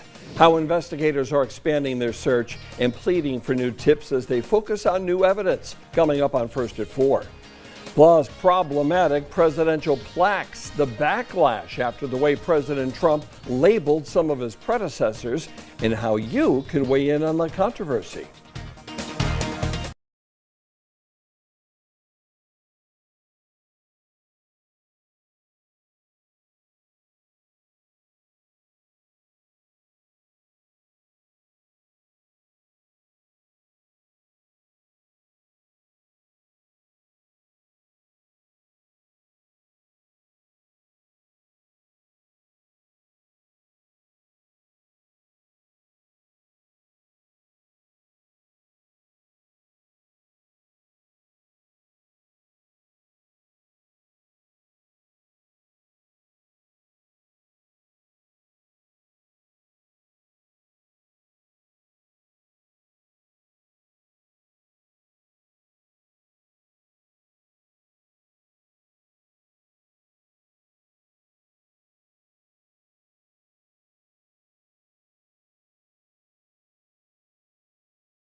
New details in the manhunt for the gunman behind the mass shooting at Brown University. Investigators have identified a person of interest and are trying to track down that person, is honing in on the person seen in this grainy surveillance footage, prompting a massive search effort. 2 students were killed and 9 others were injured in the weekend shooting. The FBI is offering a $50,000 reward for information leading to the identification, arrest, and conviction of the Brown University shooter. Pulitzer Prize-winning journalist Peter Arnett has died. His reporting on the Vietnam War for the Associated Press won him the Prize for International Reporting in 1966. He became something of a household name in 1991 after he broadcast live updates of the first Gulf War for CNN. As bombs fell, Arnett calmly reported on the conflict from his hotel window. His son said he died Wednesday while suffering from prostate cancer. Peter Arnett was 91 years old. The father of the accused Appalachia High School shooter in Georgia returned to court today for a final hearing before his trial in February. Colin Gray is accused of giving his son, 14-year-old Colt Gray, access to the rifle used to kill 4 people and injure 9 others. Colin Gray faces nearly 30 charges, including 2 counts of second-degree murder. It is life in prison for a Boston area man convicted of killing and dismembering his wife. A judge sentenced Brian Walsh today for the murder of Anna Walsh. A jury convicted him Monday of first-degree murder. Walsh pleaded guilty separately to misleading police and illegally disposing of a body. Investigators used Walsh's online searches about dismemberment and disposing of a body and surveillance video of Walsh throwing heavy trash bags into a dumpster to gain the conviction. Anna Walsh's body has never been found. Presidential plaque problems. President Trump unveiled portraits and plaques on his presidential Walk of Fame at the White House. However, the president has received plenty of backlash when describing his fellow presidents, calling former President Joe Biden sleepy, Barack Obama as divisive, and Ronald Reagan as a fan of a young Trump. And that takes us to our 2822 Instapoll question of the day. What should the next president do with these new plaques in the White House? Here's a look at the voting so far. 77% says remove them. We want to hear from you. Remember, you can vote on our Instapoll by scanning the QR code on your screen or on 2822news.com or the drop-down menu on our app. And then make sure you head to our Facebook page and tell us why you voted the way you did. You might even see your comments here on 2822 News. The U.S. government has admitted the FAA and Army played a role in causing the deadliest mid-air crash on American soil in decades. An airliner and a military chopper collided last January near Washington, D.C., killing all 67. The admission came in response to a lawsuit filed by one of the victims' families. Now the Department of Justice will pay compensation to the families. A successor has been named as Archbishop of New York. Pope Leo XIV named Bishop Ronald Hicks of Illinois to succeed retiring Cardinal Timothy Dolan. It was Pope Benedict who appointed Dolan in 2009 to lead the archdiocese. Dolan turned 75 this year, reaching the mandatory retirement age in the Catholic Church. There is less snow and ice around northeastern and central Pennsylvania this hour. The 40s and some sunshine took care of that today. Future Alert Chief Meteorologist Josh Hodell times out some colder weather and some. It's all next on First at 4.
Now app. Toddlers twirling and tumbling at a new gym in Lackawanna County is more than just for fun. It is also intended to help these youngsters develop fundamental motor skills. 2822's Paula Giacomo explains the benefits of toddler gymnastics in this week's Paula's Parenting Playbook. Hi, Paula. Hi, Mark. At 2 years old, toddlers are gaining more control over their movement. So what better way to help them develop confidence, coordination, and curiosity than with toddler gymnastics? Well, that's the idea behind a new children's gym in South Abington Township. The classes help children interact with their peers while building strength through small, achievable milestones. From handstands to pull-ups to tumbling, kids aged 2 to 6 who attend gymnastics classes at USA Tiny Tumblers in South Abington Township are learning how to achieve small developmental milestones. Belly up, go, go. Keep going. Amelia McCormick, a former gymnast, was inspired to open this business after the birth of her son, Ethan. We did music classes, which were fun, but I wanted something to help him move, build on his strength. And when I realized that there wasn't anything available, I decided to open USA Tiny Tumblers here in South Abington and offer it to all of the kids in our community. The gym features a circuit of floor activities, each one challenging the kids' abilities, while progressively building on those skills each month. We teach them how to do handstands and cartwheels, but again, we do it in such a fun way and engaging way that it doesn't seem like it, but they're getting so much stronger, and it's amazing watching them from the beginning of one month to the end of the same month. Just how far they've come is incredible. In addition to traditional gymnastics equipment, USA Tiny Tumblers also incorporates tumbling and balance activities. Together, these help build strength and coordination, all while having fun. Eugenia DePetro of South Abington Township brings her 4-year-old son Anthony weekly for a 50-minute class. She says Anthony has not only grown stronger physically, but has also become more confident and independent with noticeable improvements in his cognitive development as well. I could tell he's speaking clearly, he's taking direction very well, and also taking direction from like people other than me or my husband. So I think that all of it together really is like a bundle of benefits. Also the social aspect, being with peers, learning to play, interact, wait your turn, paying attention to what the teachers say. And those students who go above and beyond are celebrated with special recognition on the high five wall. If there's something they've been working on and they're really scared and all of a sudden they get really brave and they accomplish it, we want to give them extra recognition. So those are our students that have received high fives. Wisdom, courage, humanity, justice, and athleticism. So this is what we base our high fives from. Amelia McCormick, the owner of USA Tiny Tumblers, was recognized as one of NEPA's Business Journal's top 20 under 40. So congratulations to her. And to learn more about USA Tiny Tumblers, head to our website, 2822news.com, and click on the Paula's Parenting Playbook tab. Mark? Tiny Tumblers. I see the good it does in my old grandson, who's going to be 3 next month. Yeah, I can see how gymnastics helps him. That's probably a lot of movement. It's probably a lot of fun. Yes, it is so much fun. Forget about tiny. How about adults doing that? Well, with that strong, gusty wind you got, it might help push along the tumble. How about this? We got a lot of stuff going on here. A lot, like rain and a big storm and wind and up and down in temperatures and just everything here. So let's kind of walk you through. Here's our big storm. All right, getting closer and closer. Rain will develop this evening. Right now, it's not quite into Pennsylvania, but that's going to change by later on. Okay, so next couple of hours, we're fine. I would say by midnight, we're dealing with rain. Beautiful sky. Here in downtown Wilkes-Barre, it's 46. We're starting to see some of that snow melt, but that snow melt is going to ramp up even more tonight and Friday morning. Pottsville, we have some clouds around. It's 41. That's at the Schuylkill County Airport. The wind has been off and on, kind of gusty at times today. Right now, 47. Williamsport, 41, Hazleton, 43, Montrose, 43, Stroudsburg, and Mount Pocono is at 39. Rain will move in later this evening. Tomorrow morning, we're going to be working with off and on rain showers, but notice this band right here. This is going to be an intense band of rain and wind getting into central Pennsylvania around 6 in the morning, racing through the eastern part of the state by 10. Steady and heavy rain is done by lunchtime. On average, we're thinking 1/2 to 1 inch of rain, but there will be some isolated higher amounts, especially when that band of rain comes in. And by the way, when that happens, There could also be some rumbles of thunder, so don't be surprised if that happens. Rain heavy at times, especially between 6 and 10 o'clock in the morning. That does have the potential to make for a slower drive to work and school. With the warmer temperatures, the rain, there will be snow melt, and that could cause some flooding on the roads. Poor drainage areas, ponding of water on the roads type of situation. Wind alerts in effect for all of central and northeast PA. That wind will be gusty first thing in the morning. We get a little bit of a break, and then it ramps up again by afternoon. Now, sustained winds between about 10 and 25, that's manageable. The problem is right here, gusting 35 to 50. Isolated power outages, some minor damage, and it looks like some of those outdoor holiday decorations could end up getting tossed around. The nice thing is we will quiet the weather down a bit for the weekend. Highs in the 30s with a passing snow shower possible on Sunday. Your future alert weather forecast: periods of rain, heavy at times. It's going to be windy tonight. Temperatures slowly rising into the mid upper 40s, if not in the low 50s by morning. Tunkhannock, Carbondale, 52 Friday morning. 52 Stroudsburg in the morning. Same for Moscow, Hazleton, Jim Thorpe, 51.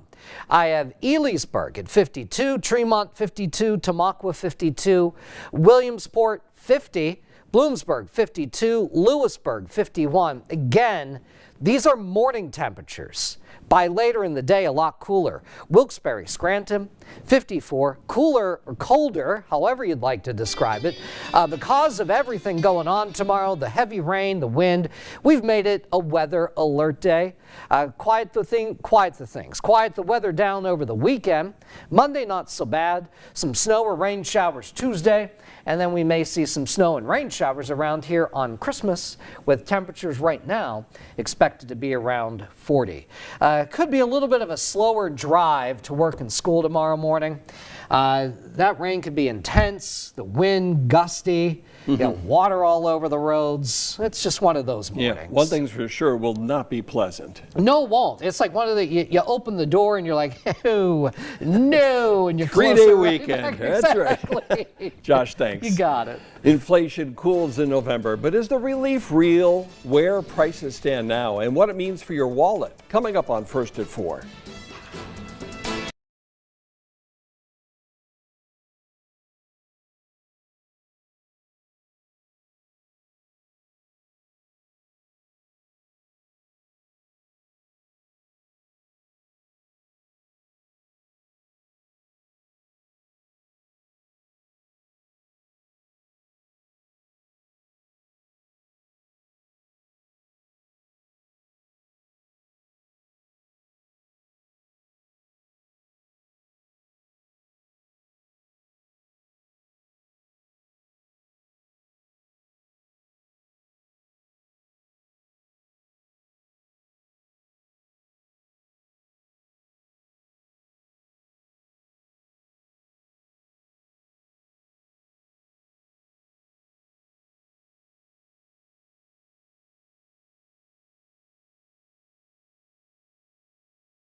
Affordability is one of the top concerns for Americans right now. In today's Political Minute, NewsNation's Blake Berman breaks down a new report showing where things stand on that front.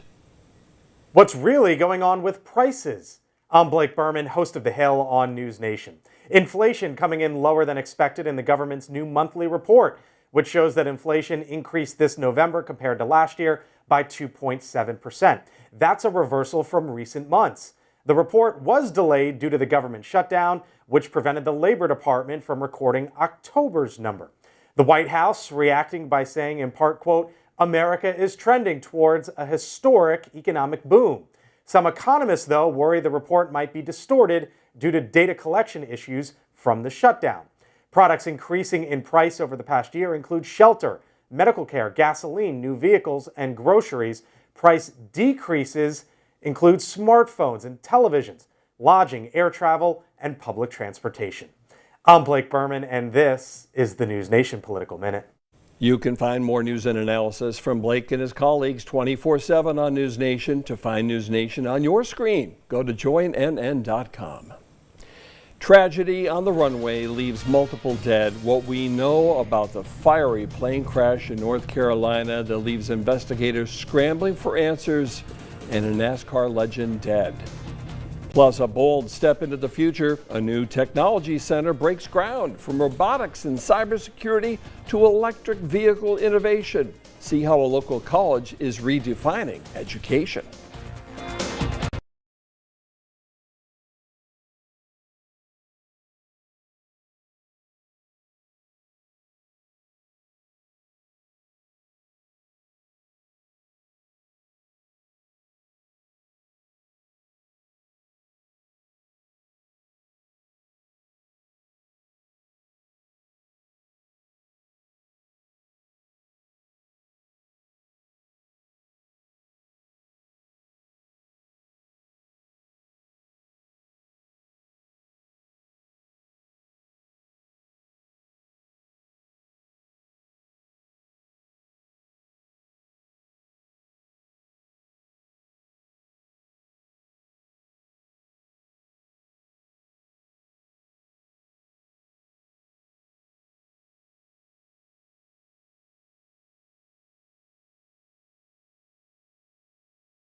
We begin this half hour with the breaking news from North Carolina. NASCAR legend Greg Biffle and his family are dead after their private plane crashed outside of Charlotte.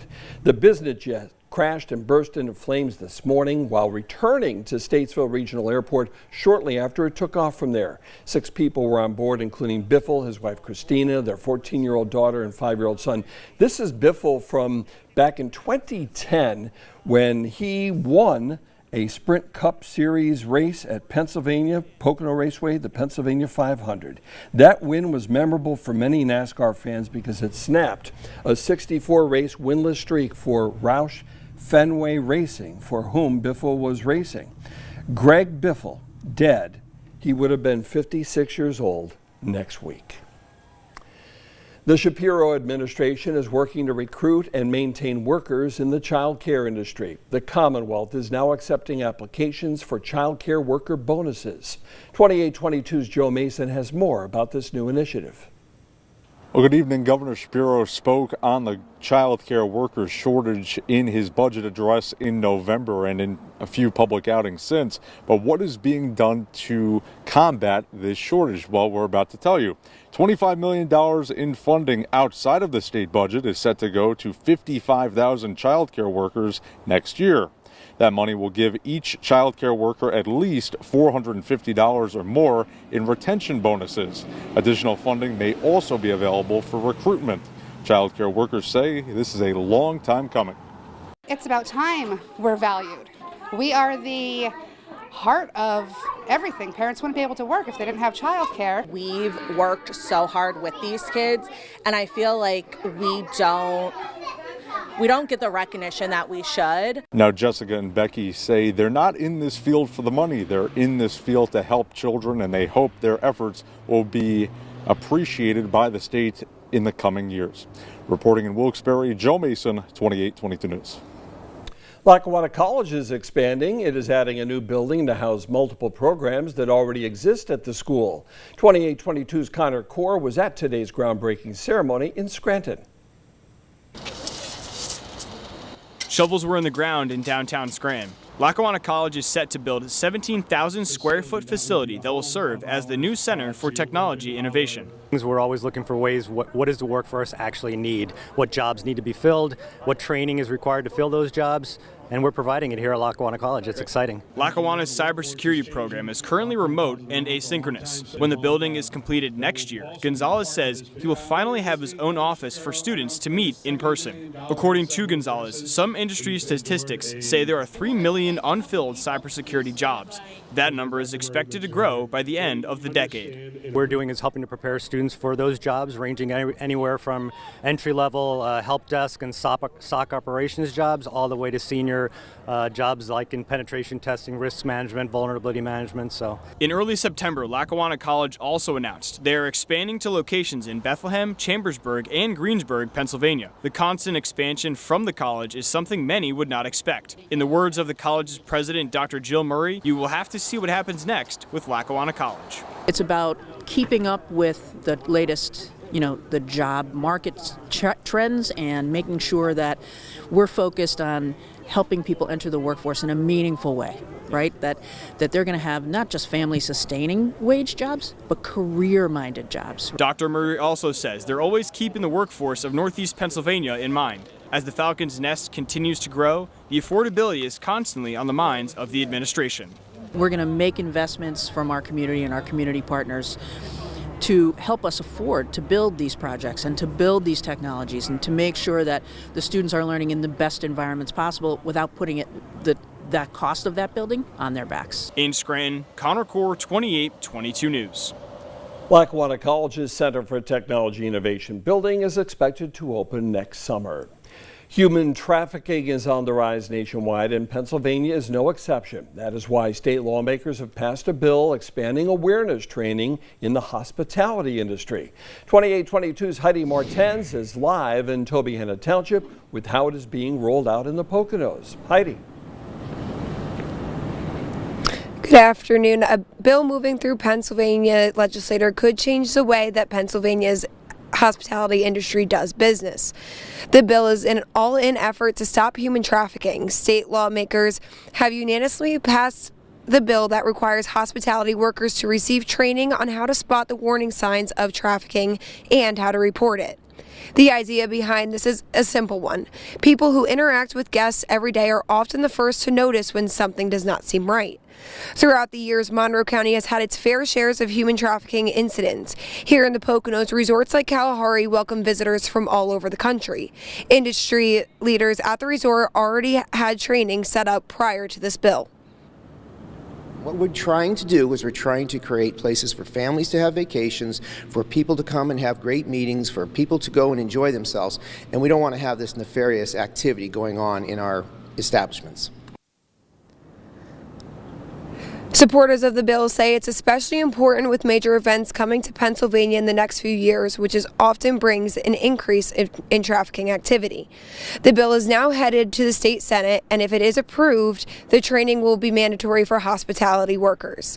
Reporting in the Poconos, Heidi Martens, 2822 News. Heidi, thanks for that report. Weather-wise, sunshine giving way to clouds today. Is it ever mild, though? Future Alert meteorologist Matthew Howard is here.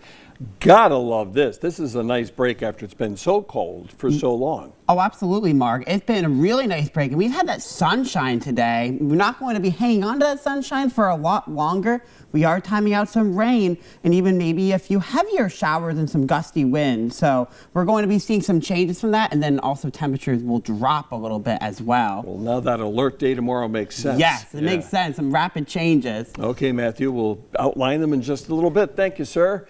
The manhunt for the Brown University shooter hits day 6. Investigators expanding their search and making a public plea for new tips as they focus on some new evidence. Coming up on First at 4.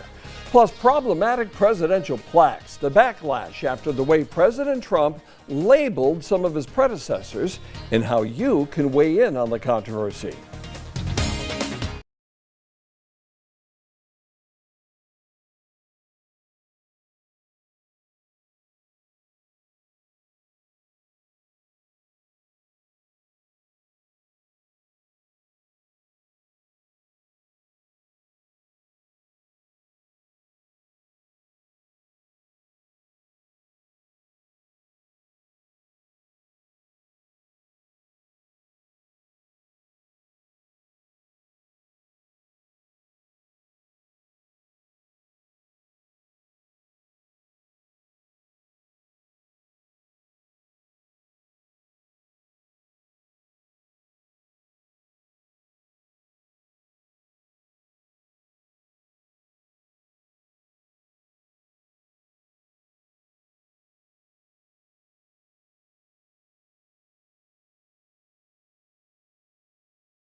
New details in the intense search for the gunman behind the mass shooting at Brown University. Investigators have identified a person of interest and are now trying to track down that person. Law enforcement is honing in on the person seen in this grainy surveillance footage, prompting a massive search effort. 2 students were killed, 9 others were injured in the shooting. The FBI is offering a $50,000 reward for information leading to the identification, arrest, and conviction of the Brown University shooter.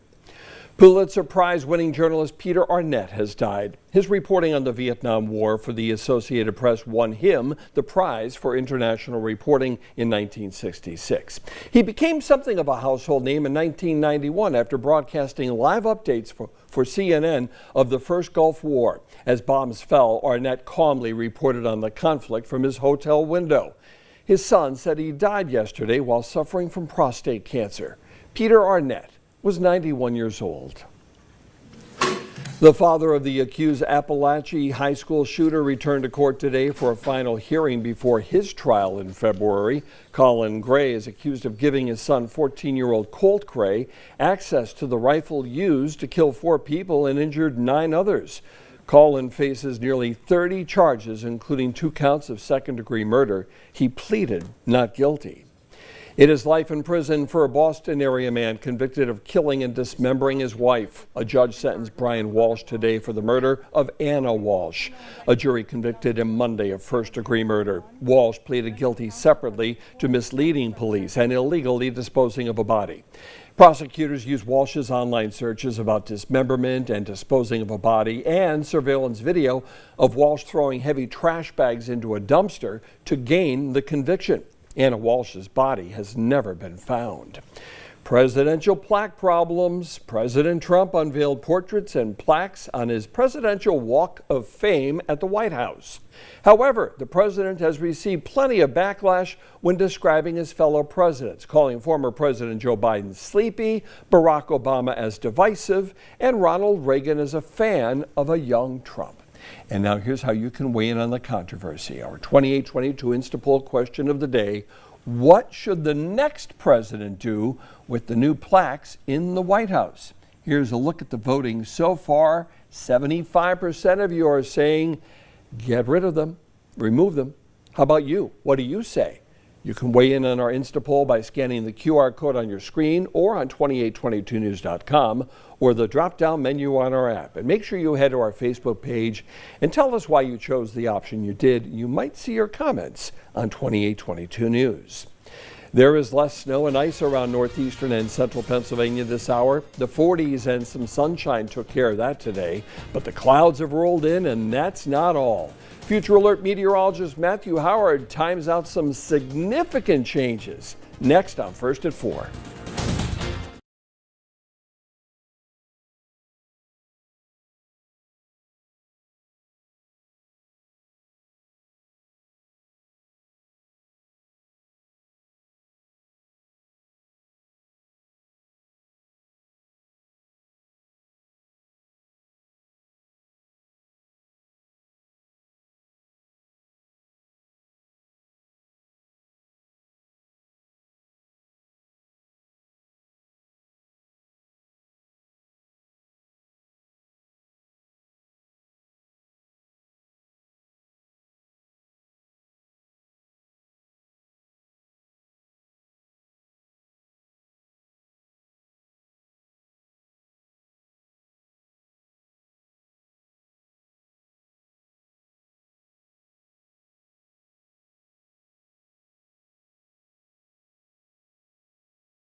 Now. Good afternoon. We had a lot of sunshine today. We've had some warmer temperatures. We are starting to see those clouds moving, and we have some changes to talk about. Right behind me here in Wilkes-Barre, we can see those clouds starting to increase coming out of the south and west. And right now we're into the middle 40s, and we're really not feeling too bad out here compared to what we felt over the past couple weeks. Our temperatures across the region right now, I have 46 for Wilkes-Barre, Scranton, 42 for Stroudsburg, and 47 for Bloomsburg.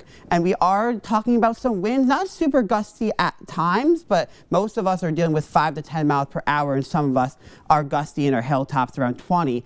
But the big story are those wind gusts. So we're seeing 20 to 30 mile per hour wind gusts, especially across our northern tier. And I expect those to be on the increase as we go through tonight into Friday. And that's why we have that wind advisory. Those wind gusts can get from 40 to 50 miles per hour. So that's just keeping in mind tonight, tomorrow, and even into tomorrow night a little bit as well. We are tracking some rain moving in from our south and west, and that's out ahead of our next weather maker. That's going to bring in some heavy rain at times, maybe even a rumble of thunder. But that wind on Friday is going to be a big story once after the rain comes through. We can even see a squall line possible that could bring in some locally higher gusts. Just keep that in mind as you're going out tomorrow morning. So we'll see that rain heavy at times, best time, especially around our morning commute, maybe even a little bit after that.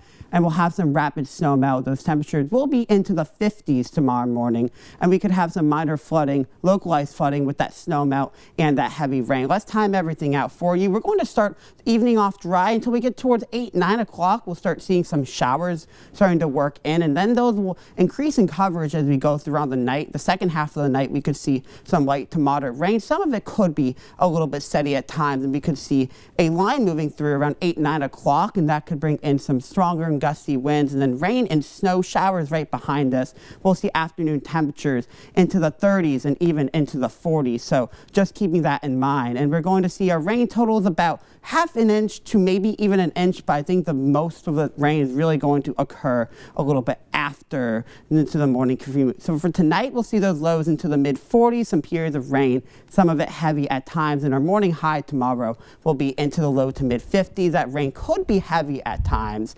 And then we'll see that alert day for tomorrow due to the heavier rain possible, and also those changing temperatures as we go throughout the afternoon, as well as that wind. Will be seasonally cool for the weekend, mostly cloudy for Saturday, and then Monday we'll be back to near 30. We see some chances for some rain and snow showers as we go towards the middle of the week, but our big story is those mild temperatures we have, at least briefly, and then also that rain we're seeing instead of snow. Good luck if you wanted a white Christmas with this rain coming and the warmer temperatures tomorrow. Absolutely, and that wind, that warmer temperature is going to melt that snow. Yep.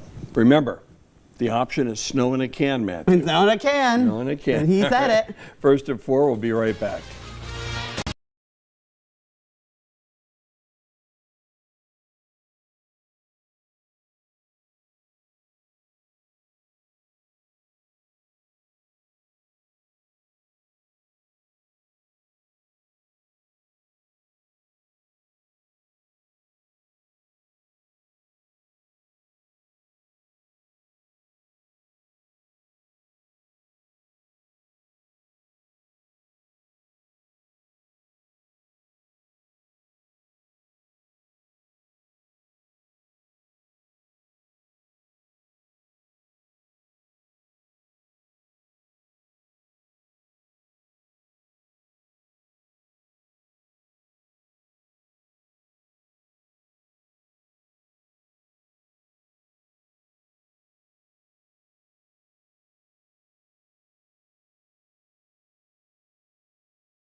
We have some Christmas gift ideas that anyone in the family will love, plus auto insurance rates you need to see to believe. Ashley Howard and Alyssa Bergamini are serving up the best products and services in this week's Epic Discounts. Welcome to Epic Discounts by BestReviews.com. I'm Alyssa Bergamini. And I'm Ashley Howard. Grab your phone and scan that QR code on your screen. First up, the Rove R2 4K dual dash cam gives you crystal clear video from the front and rear of your car, so you're always protected. It even watches your car while you're parked. And with the free 128 gig memory card, you can start recording right out of the box. Plus, you can instantly view and save videos right on your phone with super fast Wi-Fi.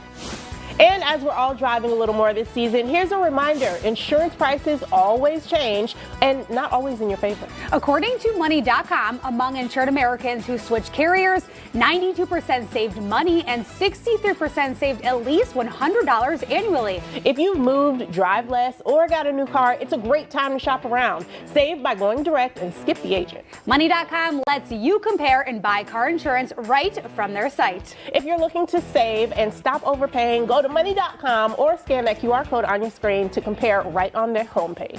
And since the holidays are all about family, including our four-legged friends, you'll want to check out their pet insurance. Our pets are family, but those rising vet costs can make emergencies really stressful. And that is why more owners are turning to pet insurance. It helps cover unexpected bills, offering peace of mind so families can focus on care and not cost. Money.com reviewed top providers and found plans starting as low as $10 a month.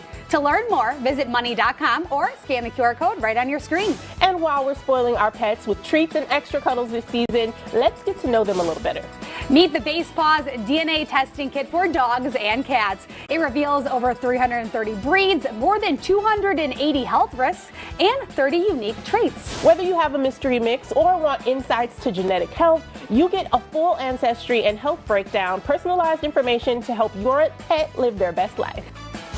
Let's take one last look at today's products and services. Head to epicdiscounts.com or scan the QR code on your screen. And get ready to scan, shop, and save all season long with Epic Discounts by Best Reviews.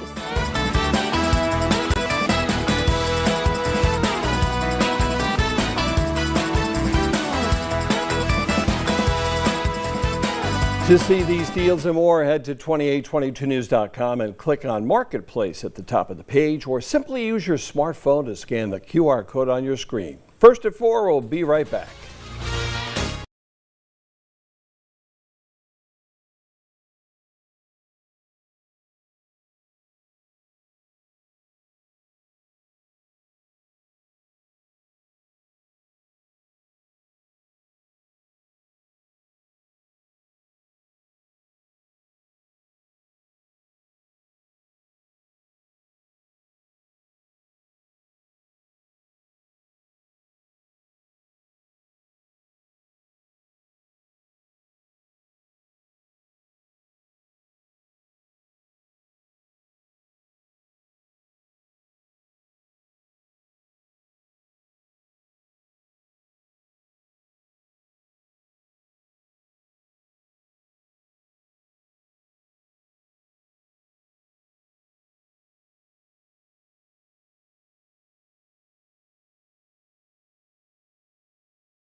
President Trump is expected to reclassify marijuana from a Schedule 1 to a Schedule 3 drug in an executive order. This would not legalize the drug, but it would put marijuana in the same classification as prescription pain medications, allowing for more research.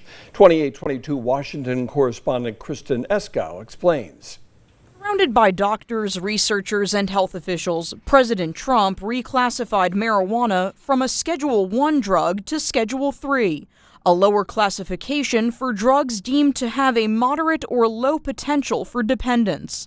Though the drug would remain illegal at the federal level, President Trump says the goal is to make it less difficult to study the substance for medicinal use. For decades, this action has been requested by American patients suffering from extreme pain. Democratic Senator Jeff Merkley of Oregon considers it a step in the right direction. It makes it much easier to do medical research on the effects of marijuana. Merkley points out the change is also expected to provide federal tax relief to cannabis businesses.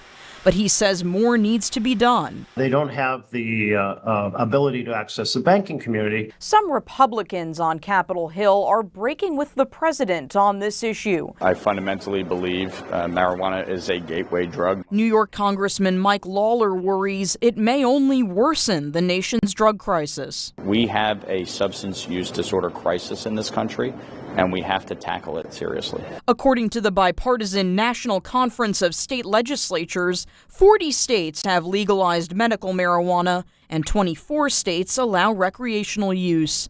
In Washington, I'm Kristen Eskow.